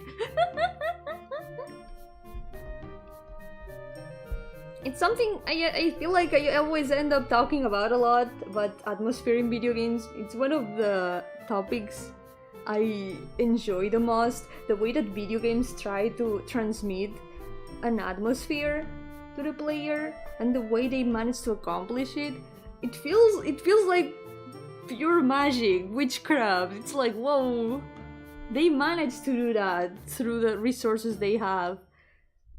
I even did one of my, well, you know, when I was studying in Gamer University, my final project was about that. I made a, you could say it was like my thesis, my final project for the for my degree. It was about atmosphere in video games, and I made a little game trying to give it as much atmosphere as possible. I wanted to make a collection of maps initially, but limitations had it, so I was only able to make like one building with a planned out atmosphere and stuff. But when I was investigating about like atmosphere and stuff, the conclusions that I got and information I found was very interesting, I think. I enjoyed investigating about that, at least. You're so invested that your brain just supplies the sensations that it thinks you're supposed to be feeling. Yeah, and it does that thanks to the things that the game offers you. And even when that's not really complete, even with a game that's not like realistic, it still works. It's one of the coolest things that video games do, that even if they are not super realistic, you can still feel immersed in the atmosphere. It can still feel like you are there, even if everything is in a cartoonish style, for example. It just, I don't know, it's really cool. I find it really cool. Real life, my eyes can really render too far, so that's a hardware limitation. That's true, you got the point there, that is true.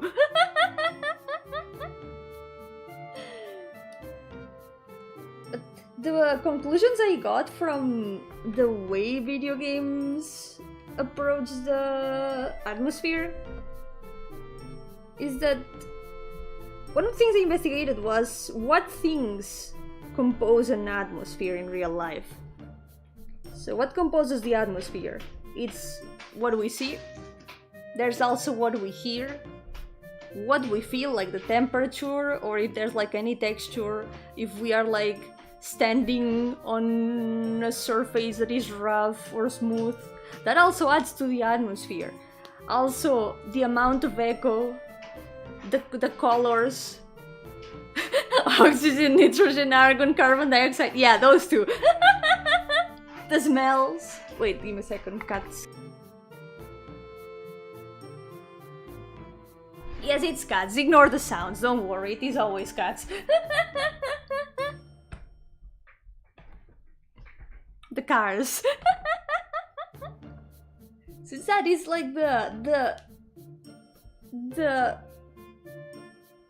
what's the word? The everything that makes up the environment is a little part of the atmosphere. But when it comes to video games, they are limited to visuals and sound, and sometimes, I don't know, maybe the feedback that the game gives you. Who will it be? Never, I'm a lesbian.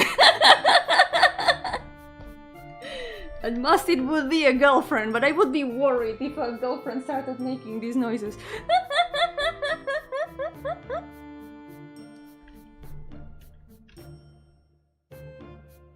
So, the thing is, where was I?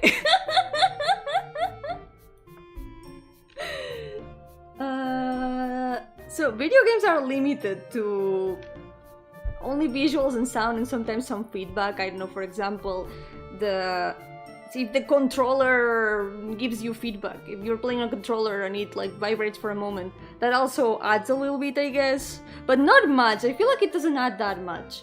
Maybe that's to the impact of attacks, for example, but I don't think it adds that much to the overall ambience to a game. So mostly, I feel like the thing that affects the most is just the visuals and sound. So a game needs to rely a lot on that to be able to transmit all the other things that are in real life. And the main thing that does that is the sound. It's so much that the sound does. The sound effects, the music, the sound feedback, for example, when you're walking, the sound that the character makes when stepping on the ground, the echo, and I don't know. It's like so many things that I find it super interesting the way that games manage to use these few resources to transmit everything else. Just with the music, you can imagine how a place feels. It's just, I don't know, it's really cool. I really like it. It would be scary for a girlfriend that you didn't know about were to appear out of nowhere. Would it be scary? I don't know. I wouldn't mind it at this point.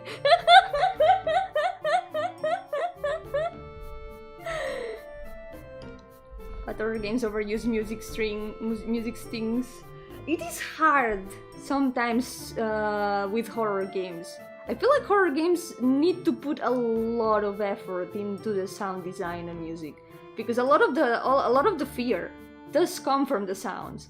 Sounds can make you feel a lot of fear. Like, I don't know, imagine me going on a cave in Minecraft and suddenly hearing creepy sounds. I shit myself. It's a lot of power. Imagine me, couldn't be me.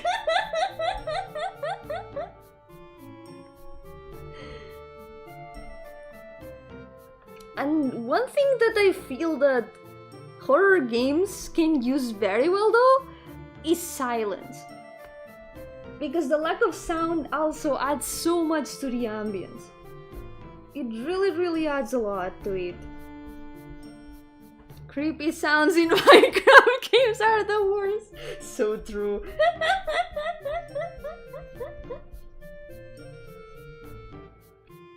If you think about sound is that it can make you uncomfortable even when you don't consciously hear it, yeah. There can be the littlest sounds, the littlest vibration in the audio that can... Your ears are gonna detect it, even if your brain isn't conscious of it. And it can make you really nervous. I feel like silence is one of the most powerful things for impact. It doesn't have to be overused, unless it's like already does the... what's it called? The ambience that the game wants to give. But it can be really impacting for certain moments. One of the moments I remember the most in Xenoblade 1, it's the silliest thing, but at the beginning of the game there's this cave that you have to cross. There's this cave, and when you get out of the cave, the music completely stops, and all that you see is like an outlook. You can see like the sky with the giant robot in front that lives in front of your giant robot where the people live. Because the world of Xenoblade is literally 2 giant robots, by the way. You get out of the cave after like, I don't know, half an hour or more of being inside a cave. No light, no sky, no anything. You're just there. It's a kind of tiny place. At some parts you need to go through tunnels and stuff. And then you get out. You get a wide view of the sky and the robot in the distance, and the music completely stops. I remember that part very fondly, because then you continue on the path and the biggest bangers of the game play. One of the biggest bangers of the game plays, and it's like, whoa, okay, Xenoblade has started. This is the real game. we get an extreme close-up on the top one? Sure! Let me give you a close-up. Here you go! Ta-da! I will probably post these studies when I finish them, so you can also find them on Twitter after I finish them. Yay! There you go! Alice has good rep, but it has really bad music programming. Sometimes the terror noise plays for no reason. Yeah, I guess that would make it lose effect, or even make it a little bit annoying. Alien Isolation uses almost no music. It's very silent and tense. Yeah, if that's what the ambience of the game is already from the beginning, then it makes sense. It already sets you in the mood of, okay, we're going with this. We're going with a game with no, what's it called? With no sound, almost. Only the sound of ourselves and whatever is out there. My best pictures, he would post all the story of Xenoblade from 1 to 3. I've only played 1, no spoilers, no spoilers. I wanna play the others too. I really want to. I started Xenoblade, but then, like a lot of open world games, I was afraid to miss anything and got nowhere. Well, you can always play it sometime when you feel like it. It's a really good game. I really recommend it. I really enjoyed Xenoblade. I like it a lot. Can we get an extreme close up on Yomi's face? Sure. I guess. Hello. Oh no, my head gets cut off. Ah. I have no head. I have no brain. Hello. I am way too close. I'm observing you even if you can't see me. Okay, let me go back to normal. Ah. I'm watching. I'm always watching. Yep. Even when you don't see me, I'm always watching with my eyes. The whole Xeno franchise really... Yeah, I've heard really good things about the other Xeno games. I wanna play them someday. I need to play so many RPGs. Ta-da! This looks really nice. I really like how this looks. We're gonna finish this one. And then another day I'm gonna paint some more of the landscapes. Light does so much too. Light and like other weather factors do so much for the ambience. Like, just look at these two pictures. These two photos are amazing for that comparison. Because they are exactly the same place, but on completely different days and conditions. It's so cool.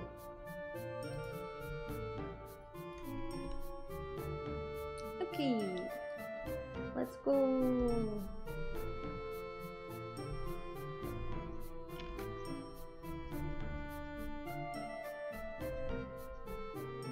Another cool thing that this photo has is that there's the light flare here in the middle. There's this bunch of light that covers a lot of trees. I guess we can draw the trees first.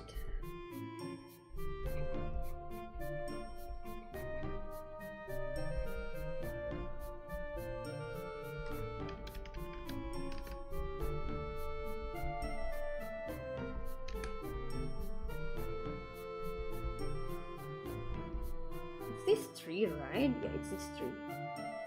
It is supposed to be this tree. I guess I could reach a lot more over there.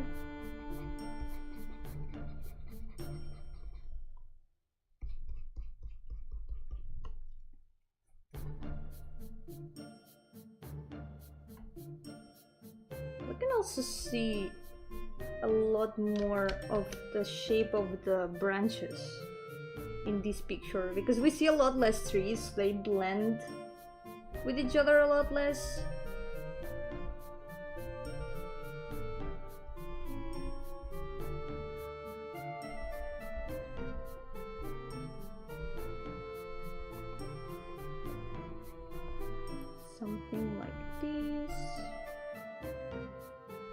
guess the light comes out from a bit more to the center, I think.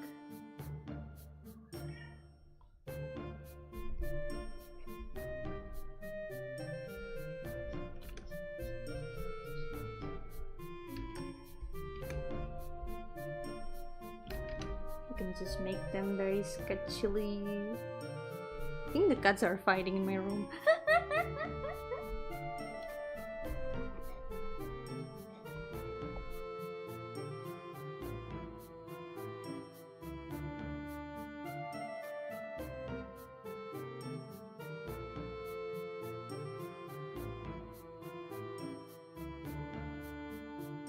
A lot of this is gonna be covered by the fence, so I guess maybe we can add the fence before anything else. So it would be over here.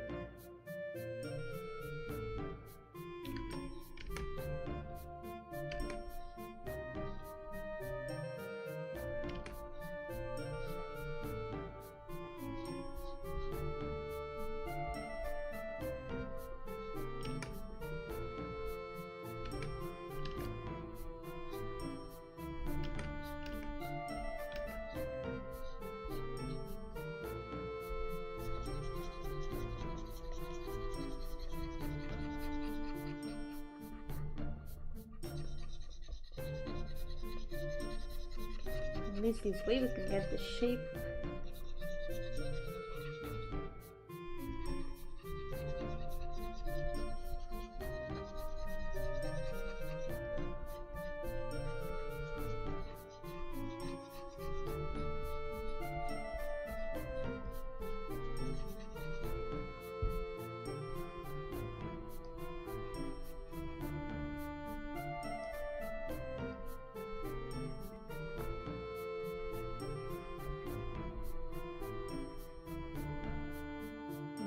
Over here, the other one is here.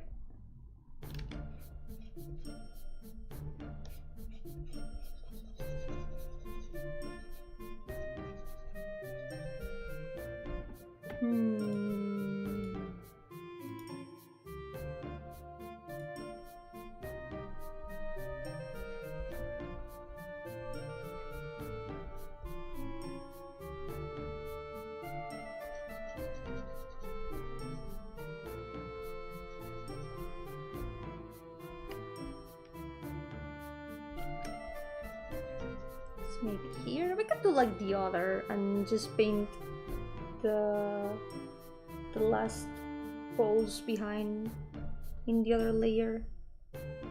Or no, I guess this works. So we're gonna put this one here.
There we go.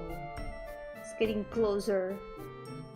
How it should look. Wow, this one, now that I look at it, now that I'm not working on it, I really like how it turned out. Oh my god. Yo, you're welcome. How's it going? Look, look, look, look. I've been practicing painting. I'm painting photos. Very cool photos. My day was fine. I woke up super late, but I'm really enjoying the practice.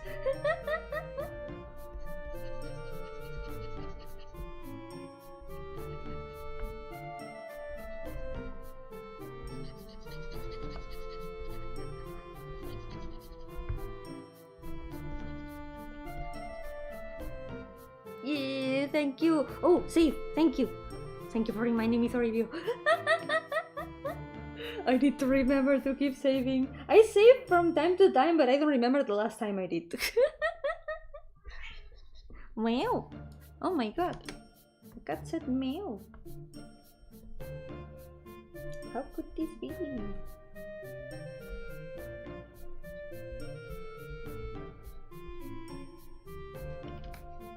I really like how the lights are completely different from the other picture, because this one had this warm light in front, but this one, there's only light on top. You can only see the light in the part of the fence that is on top. And it's so different. It's amazing.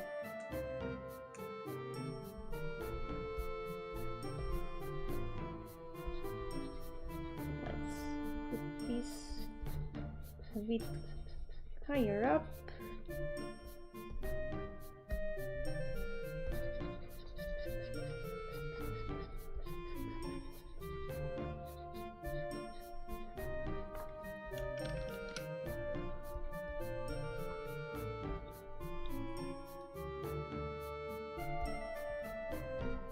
It's a bit less curved.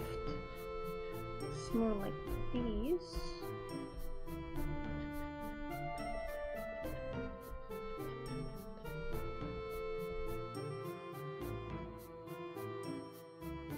Okay, let's continue the trees.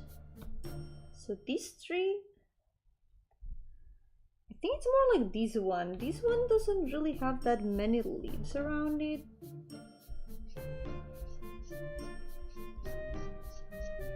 There's still like a bunch of leaves in the background, kind of like mixed here and there, so you can add them in some way.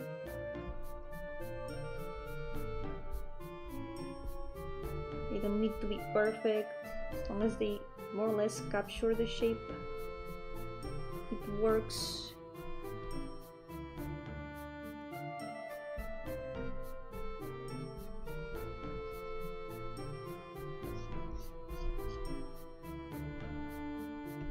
Wait. I want to fix the square a little bit. Maybe like this.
Oh, and the holes.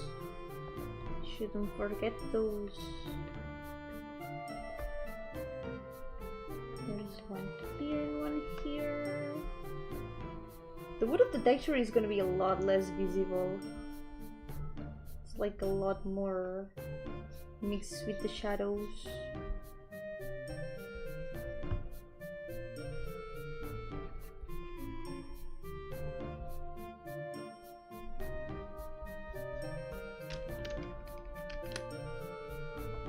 Speaking of meow, there's a cat right here. She's the one that doesn't say anything. She's always in this chair right beside me. She likes to sit here. Baby. Sometimes she bites me. Before I realize, she goes nyum.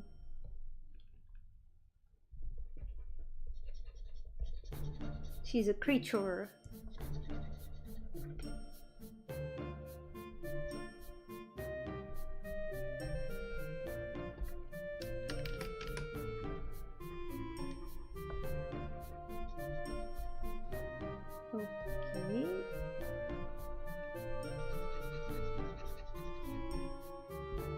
Love bite. Yeah, she does it softly. She bites really softly. She doesn't do it aggressively. It's just how she communicates.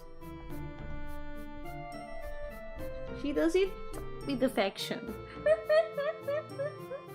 But it's her normal reaction to everything.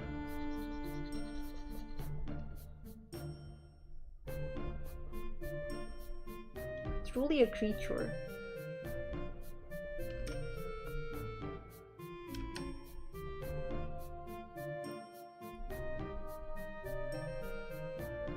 There's a little bit of green down here. It's like it's almost reflecting the grass below.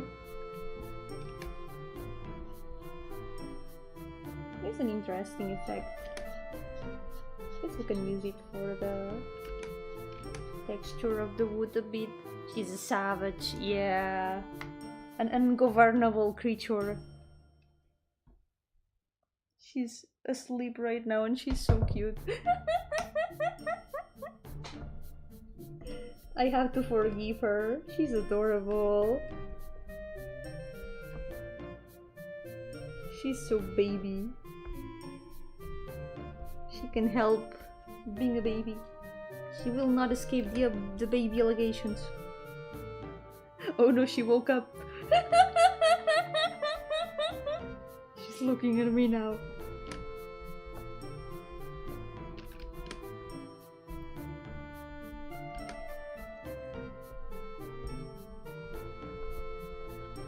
She heard.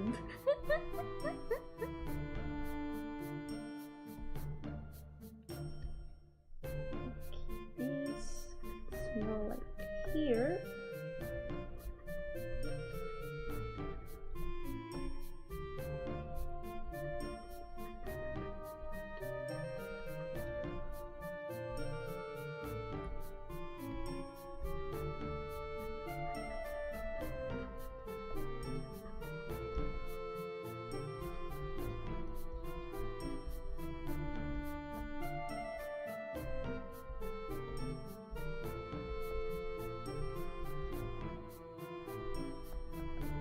Here there's a lot more shadow.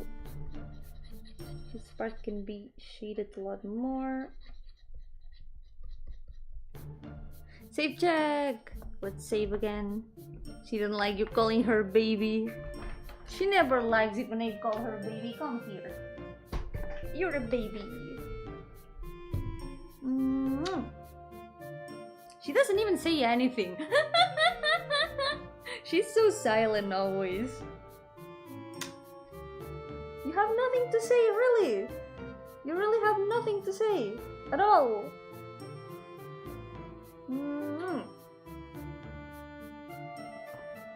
She doesn't want to say anything.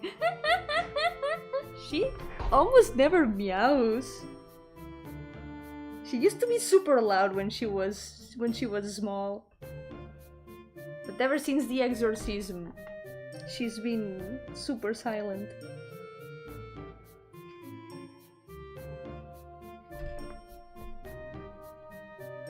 Be a beloved cat in the house of a cat lady. Just loving biting you. She really can't complain. And she goes and bites me. Can you believe this?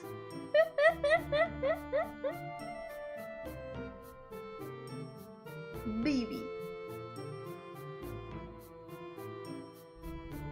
Yo, Sam, welcome! How's it going? Welcome to the stream.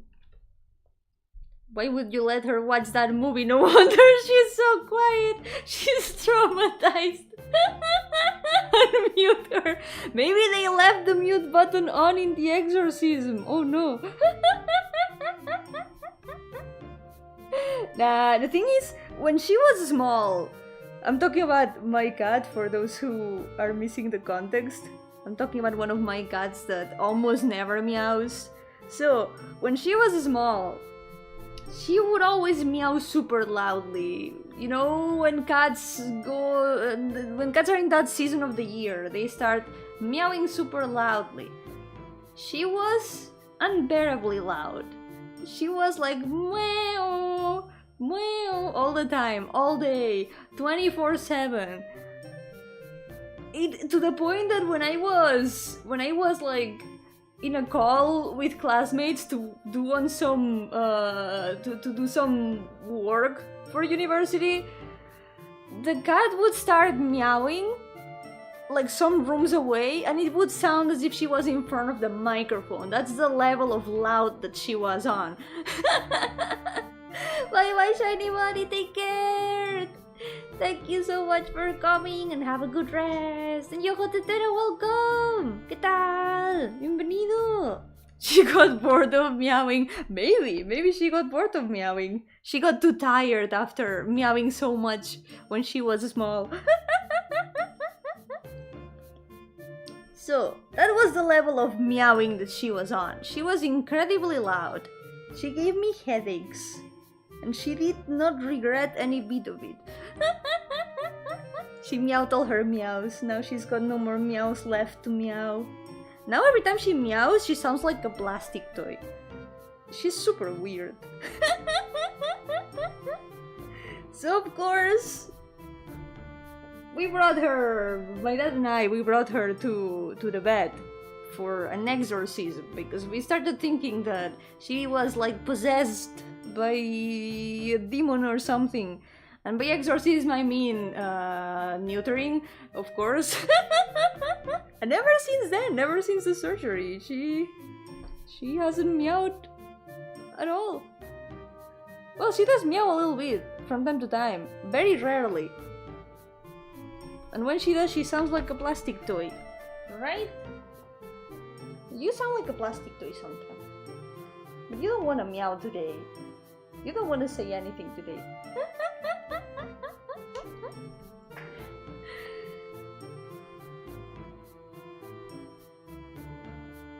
One day maybe you'll be able to hear her, I don't know. My cats are weird. You sound like a plastic toy. Excuse me? Maybe I do, okay? Maybe I do sound a little bit like a plastic toy sometimes. Maybe it's, you know, a thing of the family. Maybe just the influence. They say that pets are similar to their owners, so maybe that's the similarities we have. What are you drawing? Today I'm practicing drawing from pictures. I'm drawing from photos that I had on my Tumblr blog for revlogs. I looked at the photos I had saved there for a long time, and I'm trying to practice a little bit, trying to study from them. So far I've done this. These two are finished, and this one is the one I'm working on now. It's a nice way to studying colors and environments and seeing how the light affects surfaces. It's a nice way to practice. Because I want to improve my backgrounds. I want to improve my ability to draw backgrounds. So I'm practicing a little bit. So right now I'm practicing with this photo. This photo over here. Which is really cool. It's the same place as the photo above. These two are the same photo, but they are in different days and different conditions. And I think it is super cool. They look really cool. I thought it would be a very interesting image to practice, so I'm trying to paint them to study the colors a little bit. It's something I should be doing more often, because I've always learned only from trying to draw the things I want, trying to draw characters. So I'm missing a little bit of practice with drawing environments and doing proper rendering and lighting. So today it's study time. But usually I draw characters. But since I want to make like games and visual novels, I also need to learn to draw backgrounds. So I need to learn a little bit of everything. So far it's been super fun. I really recommend it. Like maybe even photos that you guys might have taken yourselves. Trying to imitate one of them, trying to paint one of them like this. I feel like you can learn a lot from that. It is really, really, really fun. I've got a lot more photos that I want to draw some other time, so I'm definitely gonna do this again another day. For now, I'll finish this one, and it will be the last one for today.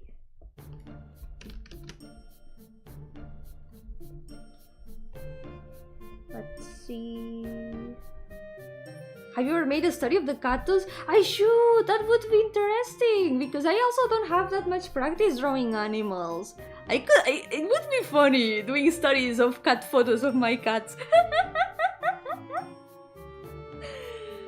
It's actually rare to find an environment artist here. It must be harder than doing characters. It definitely is, yeah. I'm more of a character artist, but I've been wanting to practice more and more backgrounds. I guess I can show some of the ones I've done before. I did the background that I have right now on the stream. You can see it. You can see it here. This background that you see here. Still needs a lot of improvement to be like a proper picture, but I drew my garden myself. And then there's also, for example, there are some drawings I've done before that have been very background centric. This one, for example, I really like how this one turned out. And also, there was this one. These two are fan arts of one of my favorite games. These are fan arts of Faraway Story, a game that I really, really recommend. You can finally be the furry artist you were meant to be. I also want to improve my ability to draw furries, because I want to do justice to my furry OCs, and maybe, you know, furry commissions, I wouldn't have to decline them. I should do it more often. Those more than 127 parts of the challenge could make this a solid argument in court. Well, we are at part 184 of the OC challenge. I've been drawing my OCs for over 3 years at this point.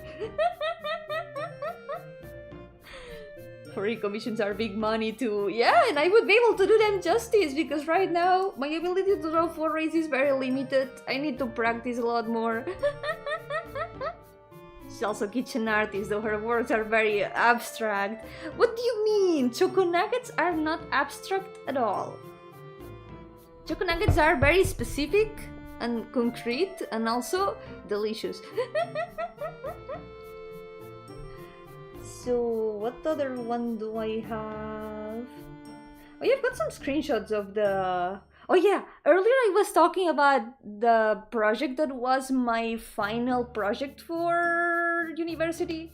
I did a study on video game atmosphere. I've got some screenshots of the game I did. Ta-da! Choco nugget sounds epic. That's the answer I like to hear. Everyone here is a coward and always says like, Yomi, choco nuggets, what are you talking about? What sort of monstrosity is that? But choco nuggets are great, they are delicious. People should not be afraid of them. There's also this one. Got little screenshots of the project. I think one of my favorites is this one though. I like this one a lot. I made a little house with a kind of planned out ambience. And I really like how it turned out. Let's see. Yo, Buddy Gamer, welcome! How's it going? Welcome to the stream! I'm practicing some backgrounds today by studying photos. The illustrations are actually really good, the game ones, thank you! I'm glad to hear that. I do have some finished games that can be played. They are free also. I guess I can put the the link if you wanna check them out. This is the second time I've seen you live. Yeah, glad to see you again. I'm glad you like it. You can find my games here. This is where I post all my games, so if you wanna check out some of the other things I've done that are playable and also free, that's where you can find them. Recall because the choco nugget is bad. I recall because you of course need to spread this weirdness in places where people won't understand. Well, the thing is to make people understand. Maybe they will find their new favorite food in choco nuggets. Who knows? Choco nuggets are good and the world should know that. Basically chicken nuggets, but instead of using the typical sauces that you dip the nuggets in, you use chocolate. I've tried it with chocolate pudding, I've tried it with chocolate mousse, and it is actually good. I like it. Yay, hope you enjoy them. If I may recommend one of them, I have to recommend Goodbye Tired Stars, probably the most. I really like how that game turned out. I'm very proud of it. Chicken tenders or nuggets? Which one is better? I prefer nuggets usually, but tenders? Tenders are also really good. As long as it doesn't have bone, it's good.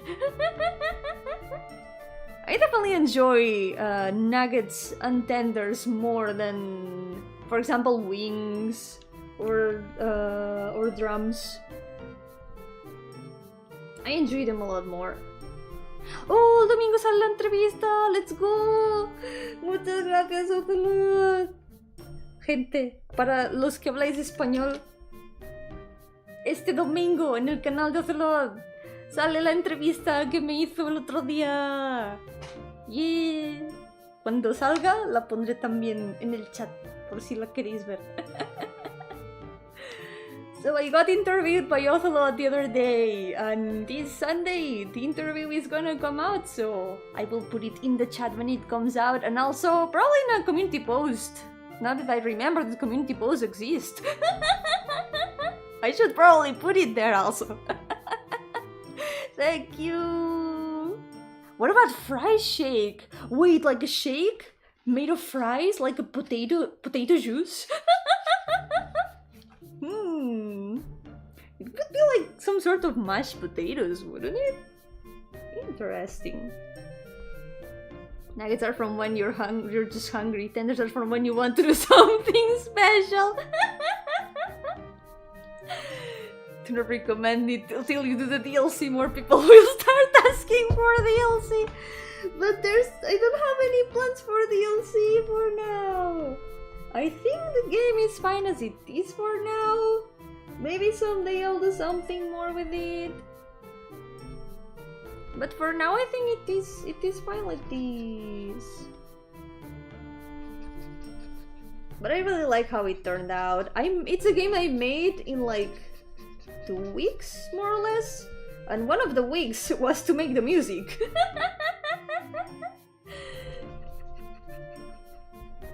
It is a very short game, mostly reading about space being trying to find a place to see the end of the universe.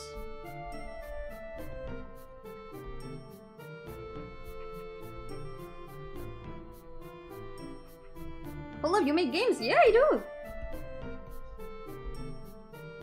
I posted the link to where my games are.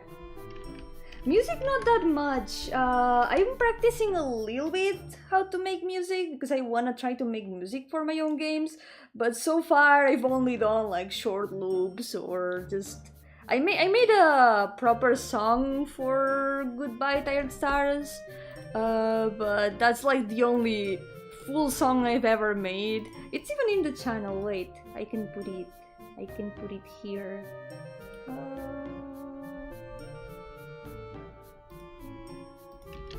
Here, this one.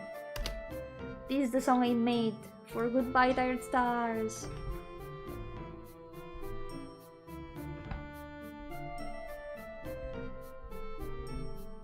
I still need to practice a lot to learn more about music, but we always start somewhere.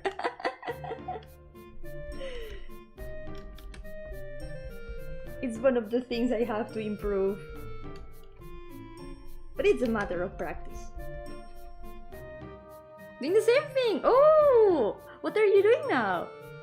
You're still live? Yeah, I am! I still need to finish this one. Welcome back, Lucas! I hope it's going well at work. Let's do the fog a little bit. Used to be a music producer, currently making something. Oh, cool.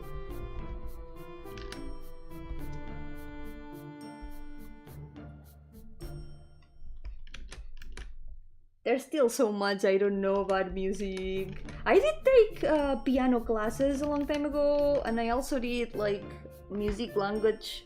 I did study that for various years until I had to stop because I had to study a bit far away from where I was studying music, so I couldn't go anymore in time. But I still remember some things from when I studied piano and stuff. I'm trying to apply that to my little tiny compositions. But most of the time I just focus on making the games, and if I need music I tend to look in royalty-free websites of music because there's super good material in them. I love looking around royalty-free websites to see what songs there are. Yeah, thank you, Lucas! Good luck with work! If you don't mind, I have a bit of an intrusive question, but where are you from? I'm from Spain! Yep. I am from Spain. It's right now 1:34 AM here. But it's like a normal hour for me. I tend to go to sleep very, very late.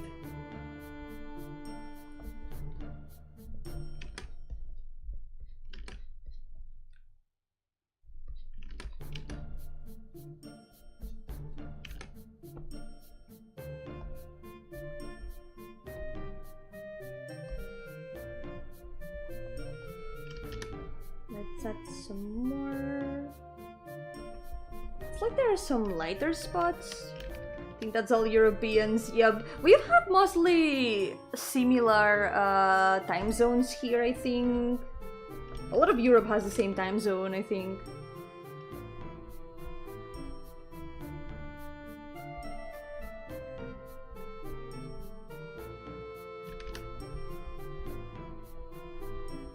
Let's see.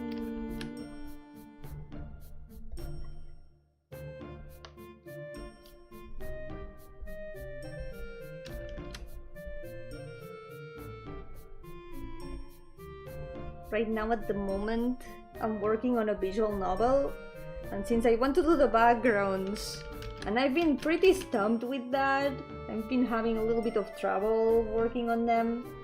It's also one of the reasons why I wanted to practice some environment drawings, because I feel like if I learn more of backgrounds, it will be a lot easier to draw them, definitely.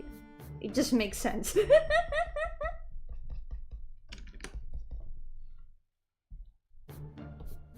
All the practice that I'm getting now is gonna help afterwards with my games. Yeah, interior studies would be really useful. I think interior studies are gonna be one of the next steps I'm gonna do.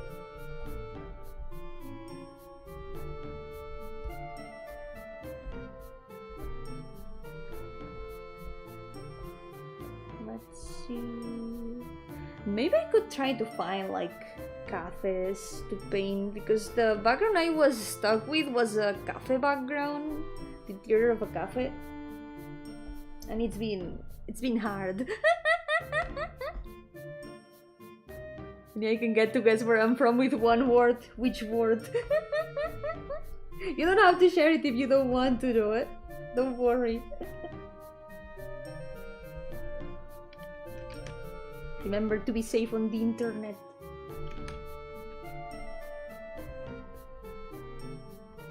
Spiders everywhere. Oh my god. Is it Australia?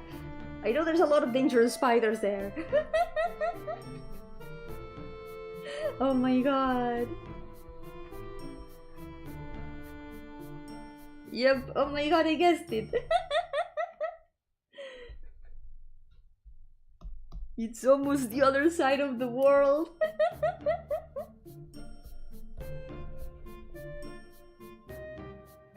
6 hours ahead. Oh boy. You're living in the future right now. Then it must be morning over there. I would have a very hard time waking up that early. Oh my god. Okay, let's add a little bit more of green. Indeed it is. Oh boy. The day is only beginning.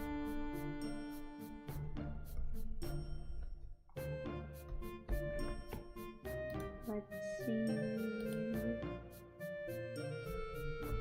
It's more or less the same spots as in the other, but it's like way less noticeable, the patches of grass. Maybe we can try to draw them differently from up there. Because in this background up here, I did the purple base first and then the grass. Maybe here we can do the grass first and then try to add the ground that doesn't have grass. Let's try it that way. 7 AM, just finished my breakfast. Yay! I hope you enjoyed your breakfast. What did you have?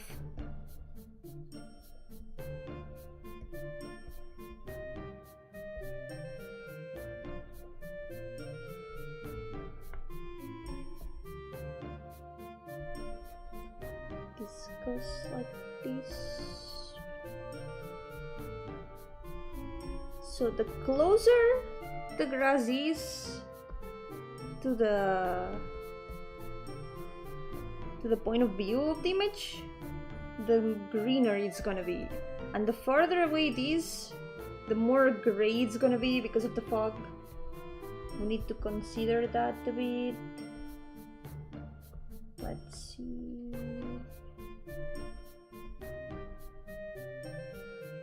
And here there's some brighter green.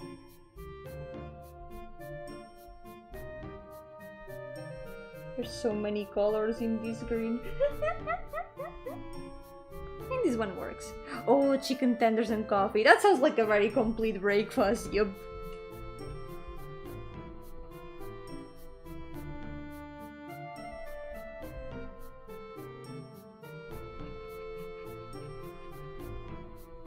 I'm glad I've been able to stream for this long, because I imagine otherwise all my streams are just during your sleep hours.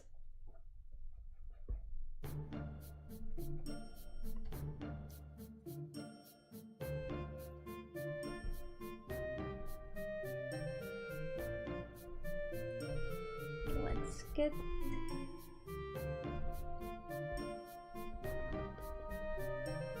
There's one patch of grass here.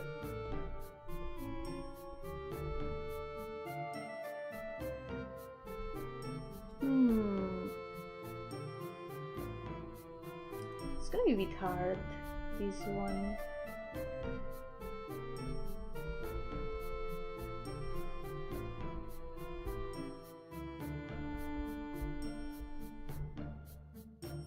Grass is pretty difficult to draw, honestly. I can try to add some patches in different colors, different shades of green. All your streams are during my work hours. Oh no! The data! Yeah, good thing there are no cameras. Oh no. But don't get in trouble, okay? I don't want anyone to get in trouble at their job for watching VTubers.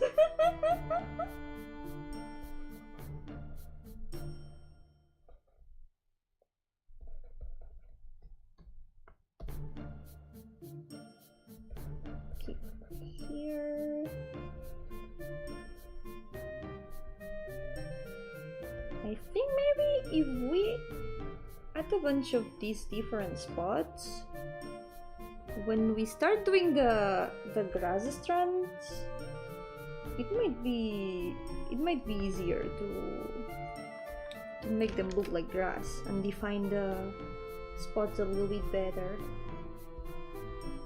Let's see. Fell asleep midstream. Yo, Rexy, welcome back. I hope you had a good nap. If you get in trouble, blame Yomi. Tell them she forced you to watch the stream. No, but that's not true. I would say to forgive them because, you know, it was for a good cause. But no. No one's forced to watch the stream. Unless.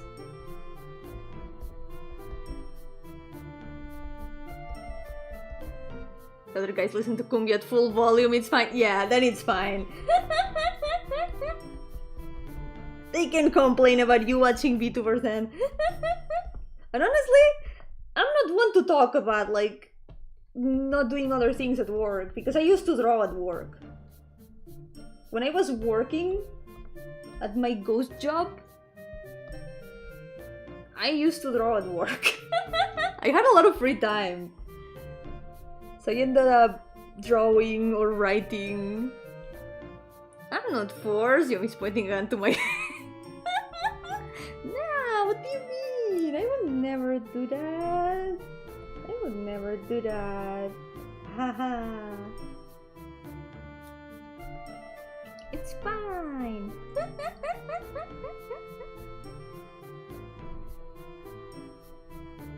Yeah, me neither. Yomi's holding my family hostage. Oh my god. Come on, guys. People are gonna start thinking I'm threatening people to watch the streams. I would never do that. That's not true. Haha.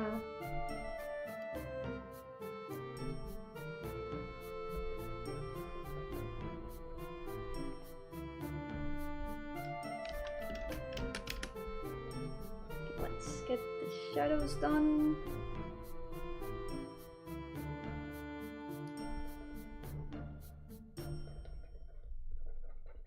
In the other one, I didn't really mark the shadows much, so I'm gonna try to do it a little bit more in this one.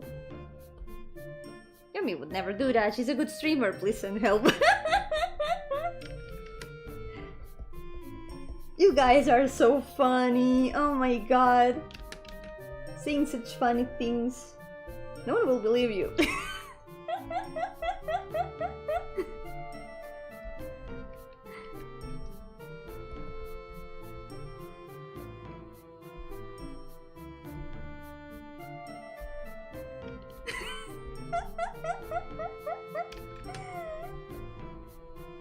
We believe us.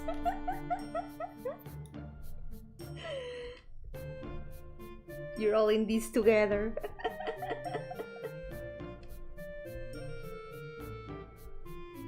It's fine. When the stream ends, your family will be free. And you will also be free. But when's the stream gonna end? Oh my god, it's been almost 5 hours. Holy shit. I just noticed right now. Oh wait. It's been almost 5 hours.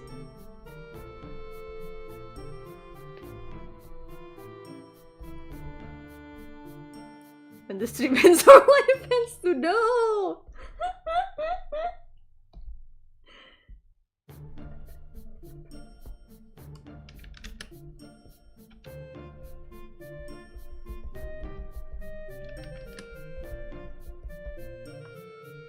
When the stream ends, you will be free until the next stream. It's not the same.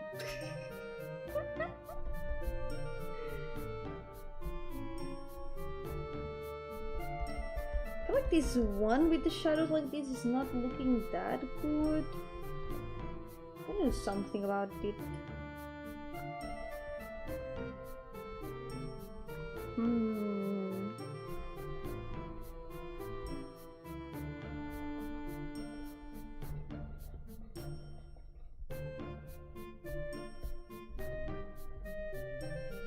We need to make this ball a little bit longer.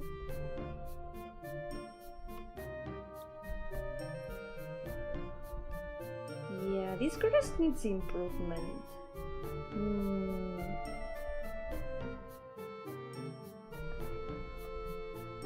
I think an important thing here is to separate the shapes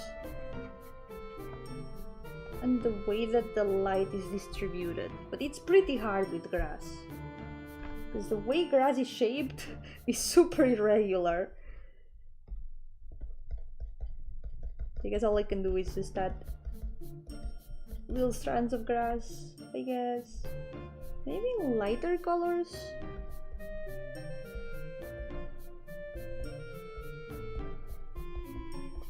Something like this? I guess at least it looks like grass like this. But the darker spots of the shadows of the grass kind of look a bit out of place still. Maybe we need to mix them a little bit more with the grass.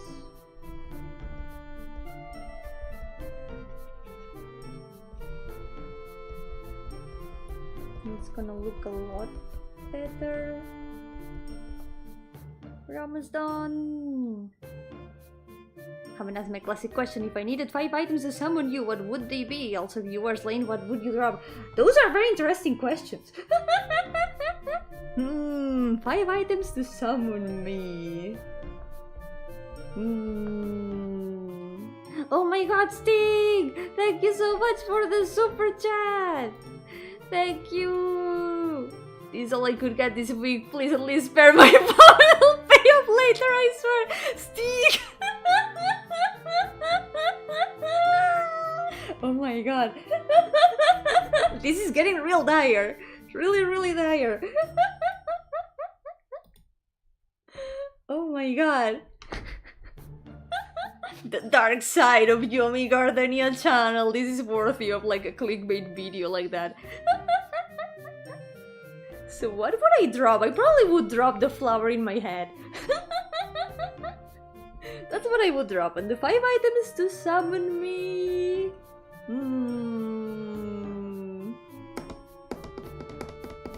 Definitely a pencil, you know, for drawing. What else? What else? Spinning Yomi! Let's go!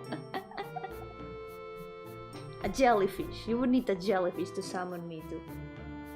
Probably also a poppy, because it's my favorite flower. Oddly enough, it's not gardenias. My favorite flowers are not gardenias, they are poppies.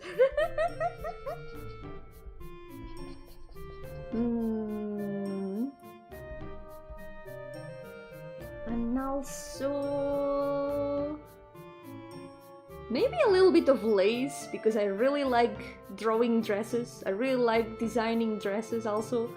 I tend to add a lot of lace in the clothes I make.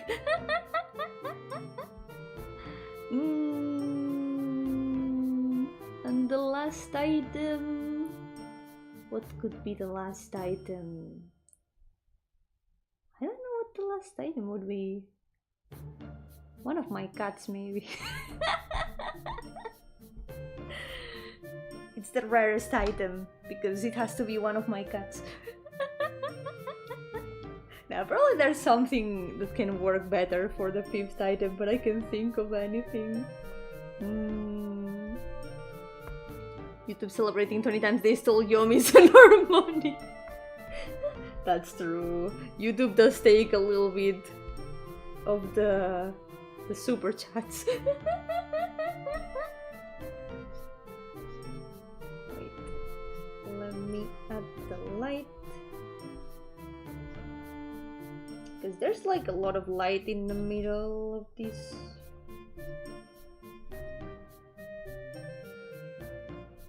Yomi, I don't have anything, but I can offer you my soul, and if you spare the life of my family, you don't have to worry about that. It's fine. Your family will be fine, and you will also be fine. If you're in a box with all our members and only one can survive, who will get out? Only one way to find out.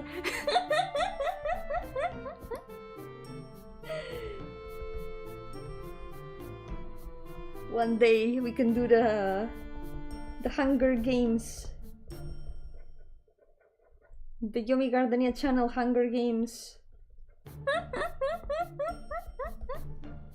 I don't want to know, chat.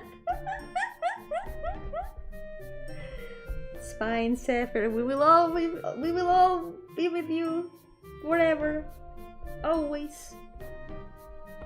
Always with you. And you will always be with us as well. I want to win! Sinyu is confident. Ooh, that's a good start. Starting with confidence is the best way. Wonder if anyone thinks they can beat Sinyu.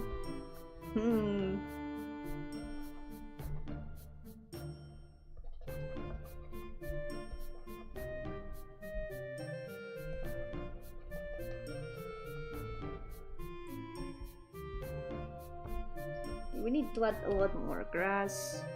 I'm confident in my ability to beg and grovel for my life. That's gonna be an ability that's gonna be very useful. I think I made that sentence way longer than it should have been. Let me rephrase. I think that's gonna be a very useful ability. My English sometimes fails me.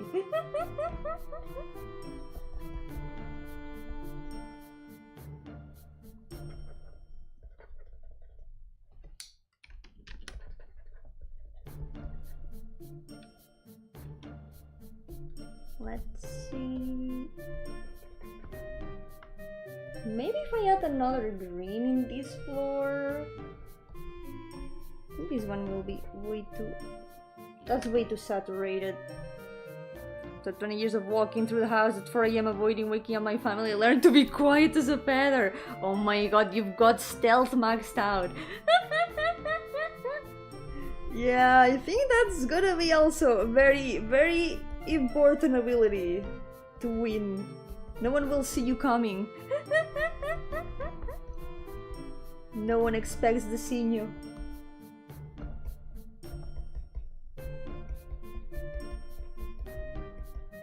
It's too stealthy. They call him the ninja of 4 AM. Ah! I'll poison your chocolate again. Oh! How could you? Oh my god. That's the most evil thing that you could have done ever.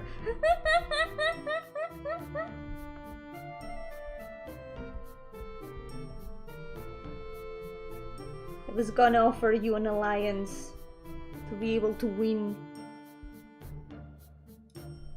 But now I see that you can't be trusted. Shinja.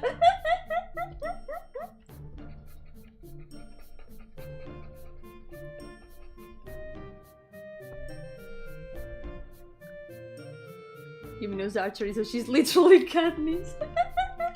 I'll have to get my bow. It has been gathering dust for way too long. Thank you for the answer. Yeah, no problem. Still need to think of a good fifth thing for summoning.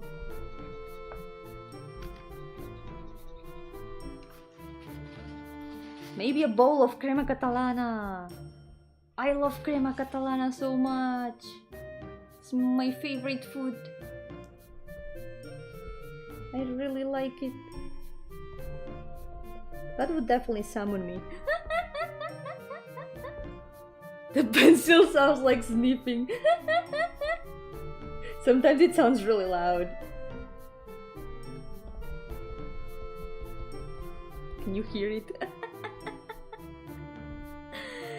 It's okay, I will not be summoning you soon as I do not want any more ghosts in Australia. Do you have a lot of ghosts in Australia? Oh my god.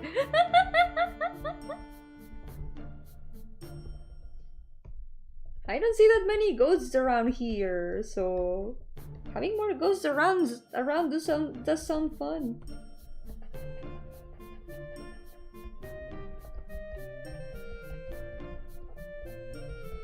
But if you got too many over there, you can always send the ghosts over here.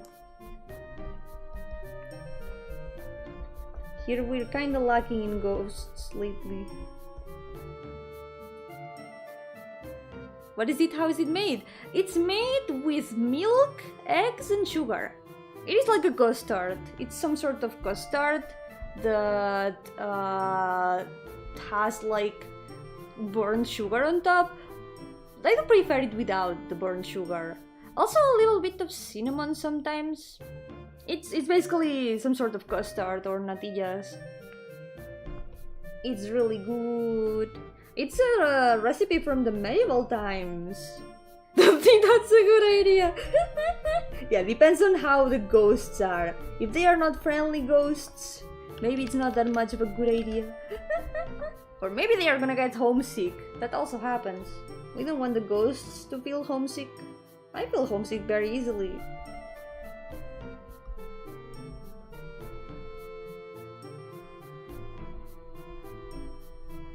Let's see, maybe we can... Nah, this color doesn't fit that well. I guess... Doesn't look so bad, but I still feel like the...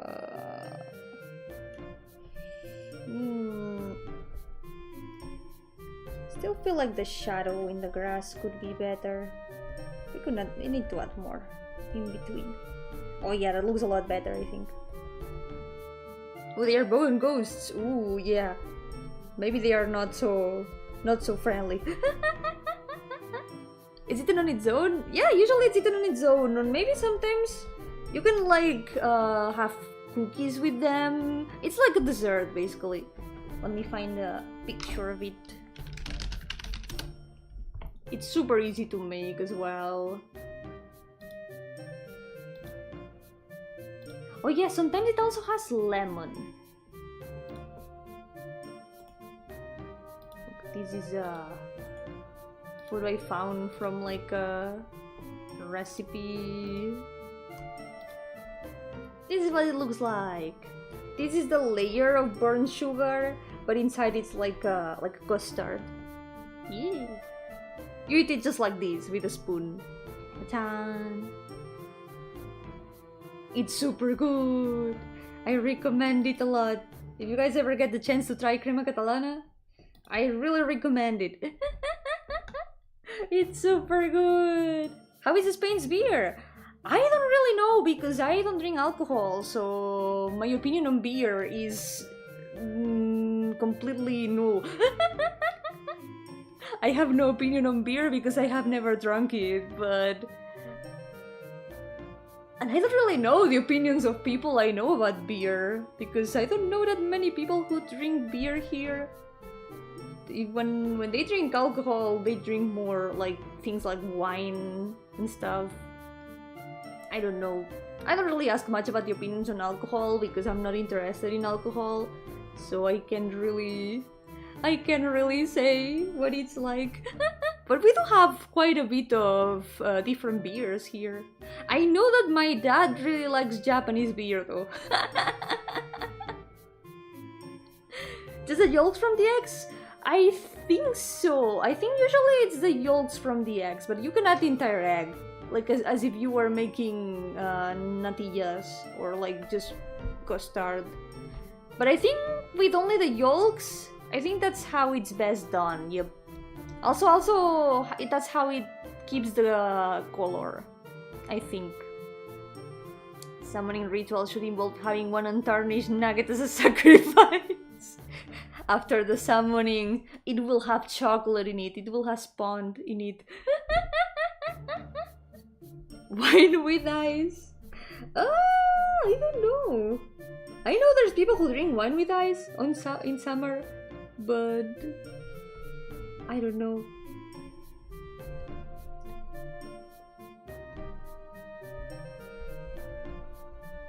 I really have never paid that much attention to alcohol. I don't know, I've just never been interested in it. Think you've ever separated the yolk from the white? Time to learn some juggling. It is not really difficult if you use the shell of the egg. You can like... The way I usually do it to separate the yolk from the white is to try to move the yolk from one part of the shell to the other. You can like keep changing it from one to the other until the white falls, and then you put the white in like a glass or something. And if not, there's also like these kind of spoons with holes that are plastic that can be used to separate them. So maybe that also works.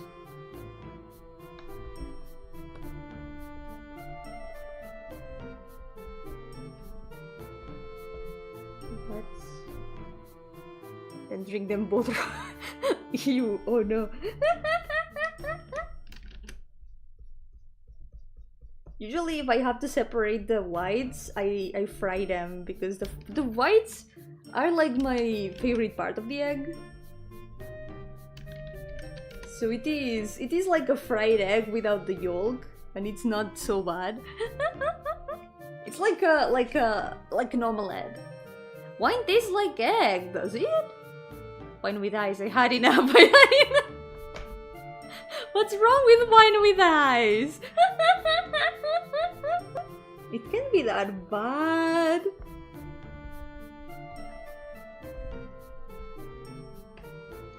Let's add a bit of the fog. We're almost done with this one. If I broke my eggshell into dozen small pieces, it should bounce the yolk between each of them. Well, if it breaks like that, maybe not. Maybe it's gonna be a little bit too hard if it breaks too much. But if it breaks into two different parts only, then you can do the switching shell strategy. It's blasphemous, choco nuggets! What do you mean? Choco nuggets are not blasphemy. They are not.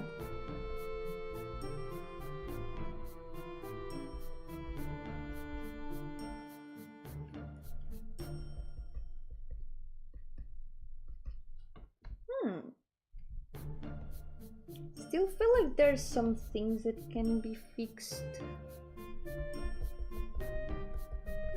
Let's fix this a tiny bit more. But we're almost done. Almost done for today. Okay. Let's finish this.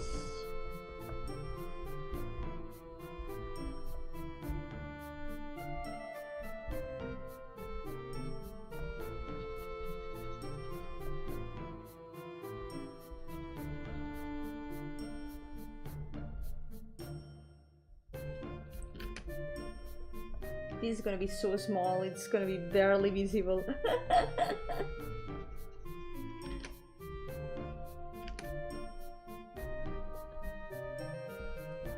I guess maybe we can do it with this other gray.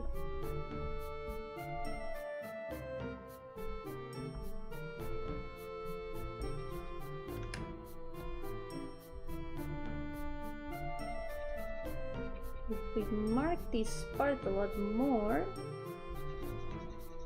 there we go.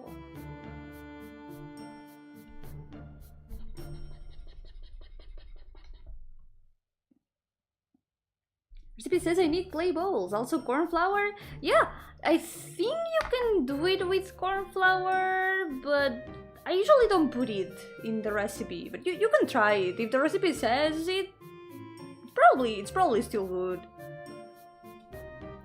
Wine is disgusting in my opinion. Yeah, that's fair. I don't like the smell of wine, but I have never drunk it unless it's for cooking.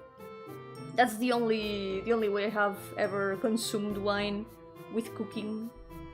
There's some recipes that have like white wine in them.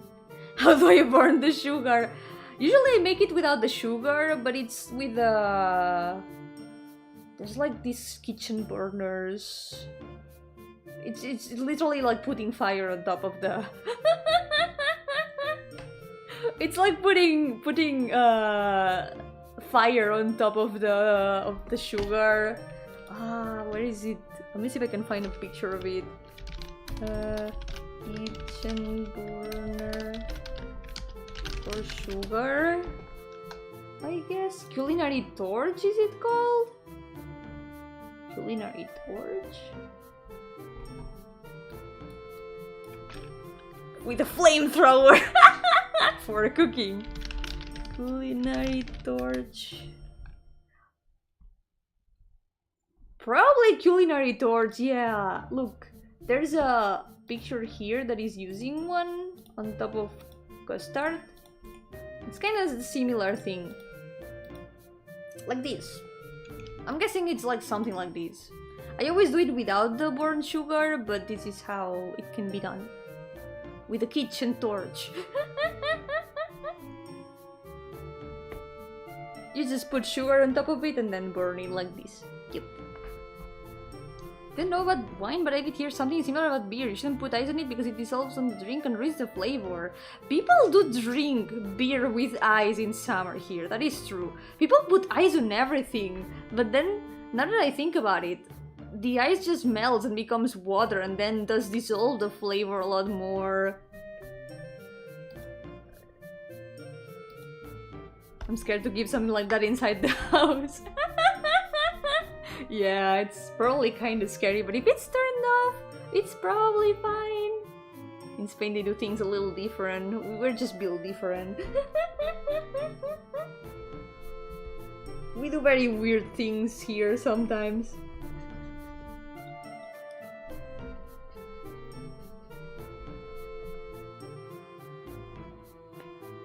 Can't bear it anymore, keeps bearing. Then we are all bears. We all become bears. We're bearing with it.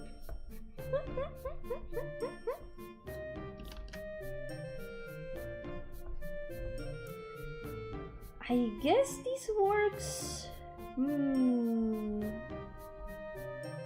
I feel like this one definitely turned out a bit better. This one still lacks something. I feel like it needs a lot more branches in the background and stuff like that. I'm missing a lot of branches. There's one here, for example.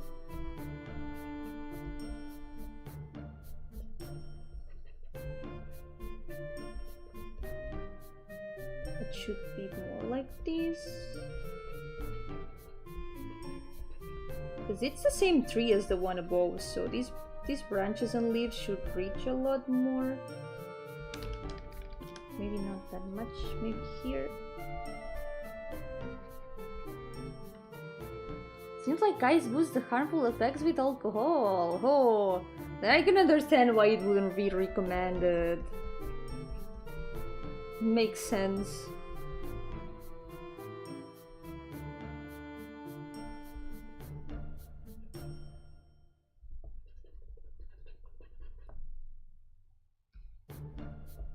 Here in Spain we do a lot of dumb things, that is true though.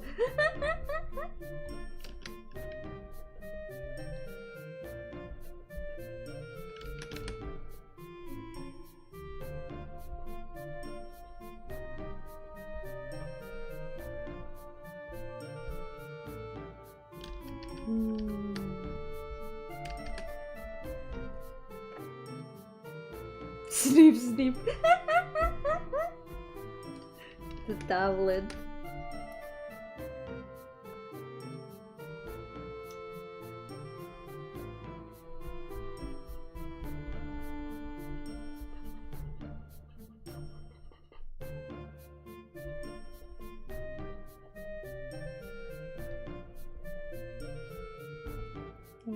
This improves it a little bit, but I think it's definitely the grass. I think I know what we're missing, because here in this grass, there's this kind of bluish spots. And I think if we add that, if we add this more blue... You drink alcohol if this allows you to drink wine with her? Sadly no, because it doesn't matter who offers me the alcohol. I would still not drink it.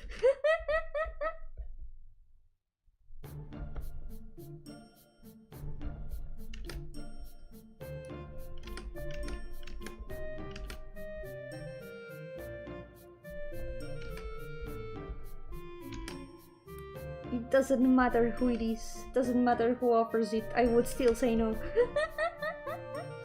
Okay, this is improving things a lot. Just by adding these little blue spots, this is already gaining a lot. This is what was missing. What if it was Mayo? Mayo would understand. Mayo would definitely understand. I will drink orange juice in her honor. She likes orange juice as well. On liquor. She also likes liquor.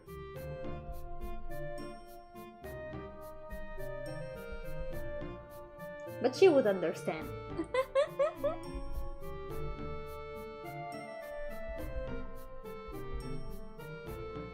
Watermelon with beer is also lethal combination. Wait, what? It kills you? That's kind of dangerous. Oh no.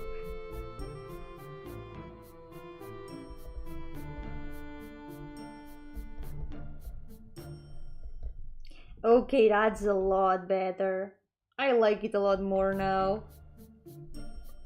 There's some bits over here.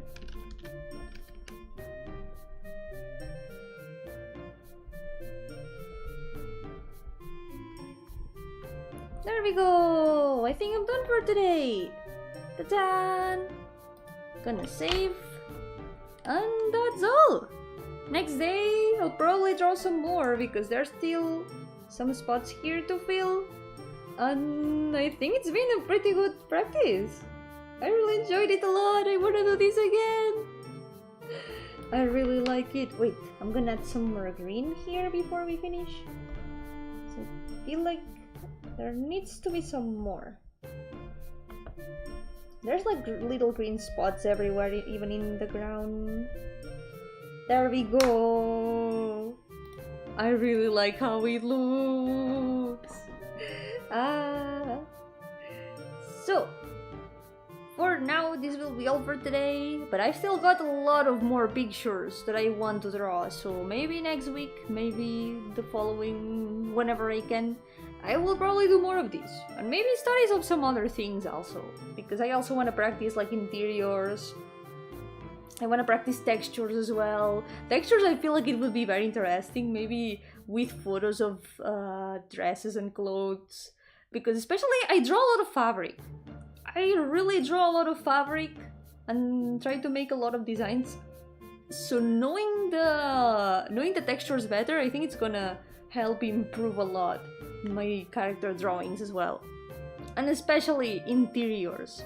I need to study interiors and cities as well, not just nature, because whenever I have to make a background for the visual novel, I will get stuck if I don't improve my background abilities for cities and interiors. If I caramelize some sugar and pour it over instead of burn it on the spot, how offensive will it be?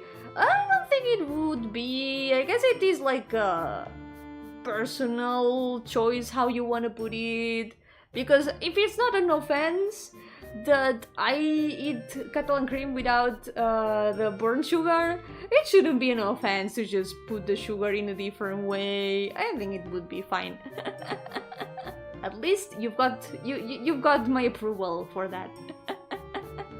Have you seen Like a Daisy? I haven't. I think I haven't, no? Yep, I'm still live, but I'm gonna finish for today. Normally stream at 5 AM for me. Yeah, it's been 5 hours of stream, so I'm gonna go rest for now. So, for today, I think this is a pretty good job. It's been a very good practice, I think. I've enjoyed it a lot. But some other day, I will come back for those other backgrounds I want to draw. There's so many pretty pictures that I want to draw still. Was there for the final fundraising stream when Look at This became the second animation project in its history to receive a multi-million-dollar funding solely through crowdfunding. Oh shit! That's so cool! Maybe I have seen like things from it, but I haven't watched it myself. So yeah, I haven't. The animation they did with it is beyond amazing. I will write it down. I'll keep it in mind for if I can watch it at any moment. Thank you for the recommendation. I'm always up to recommendations. Yep. I gotta check out new things also.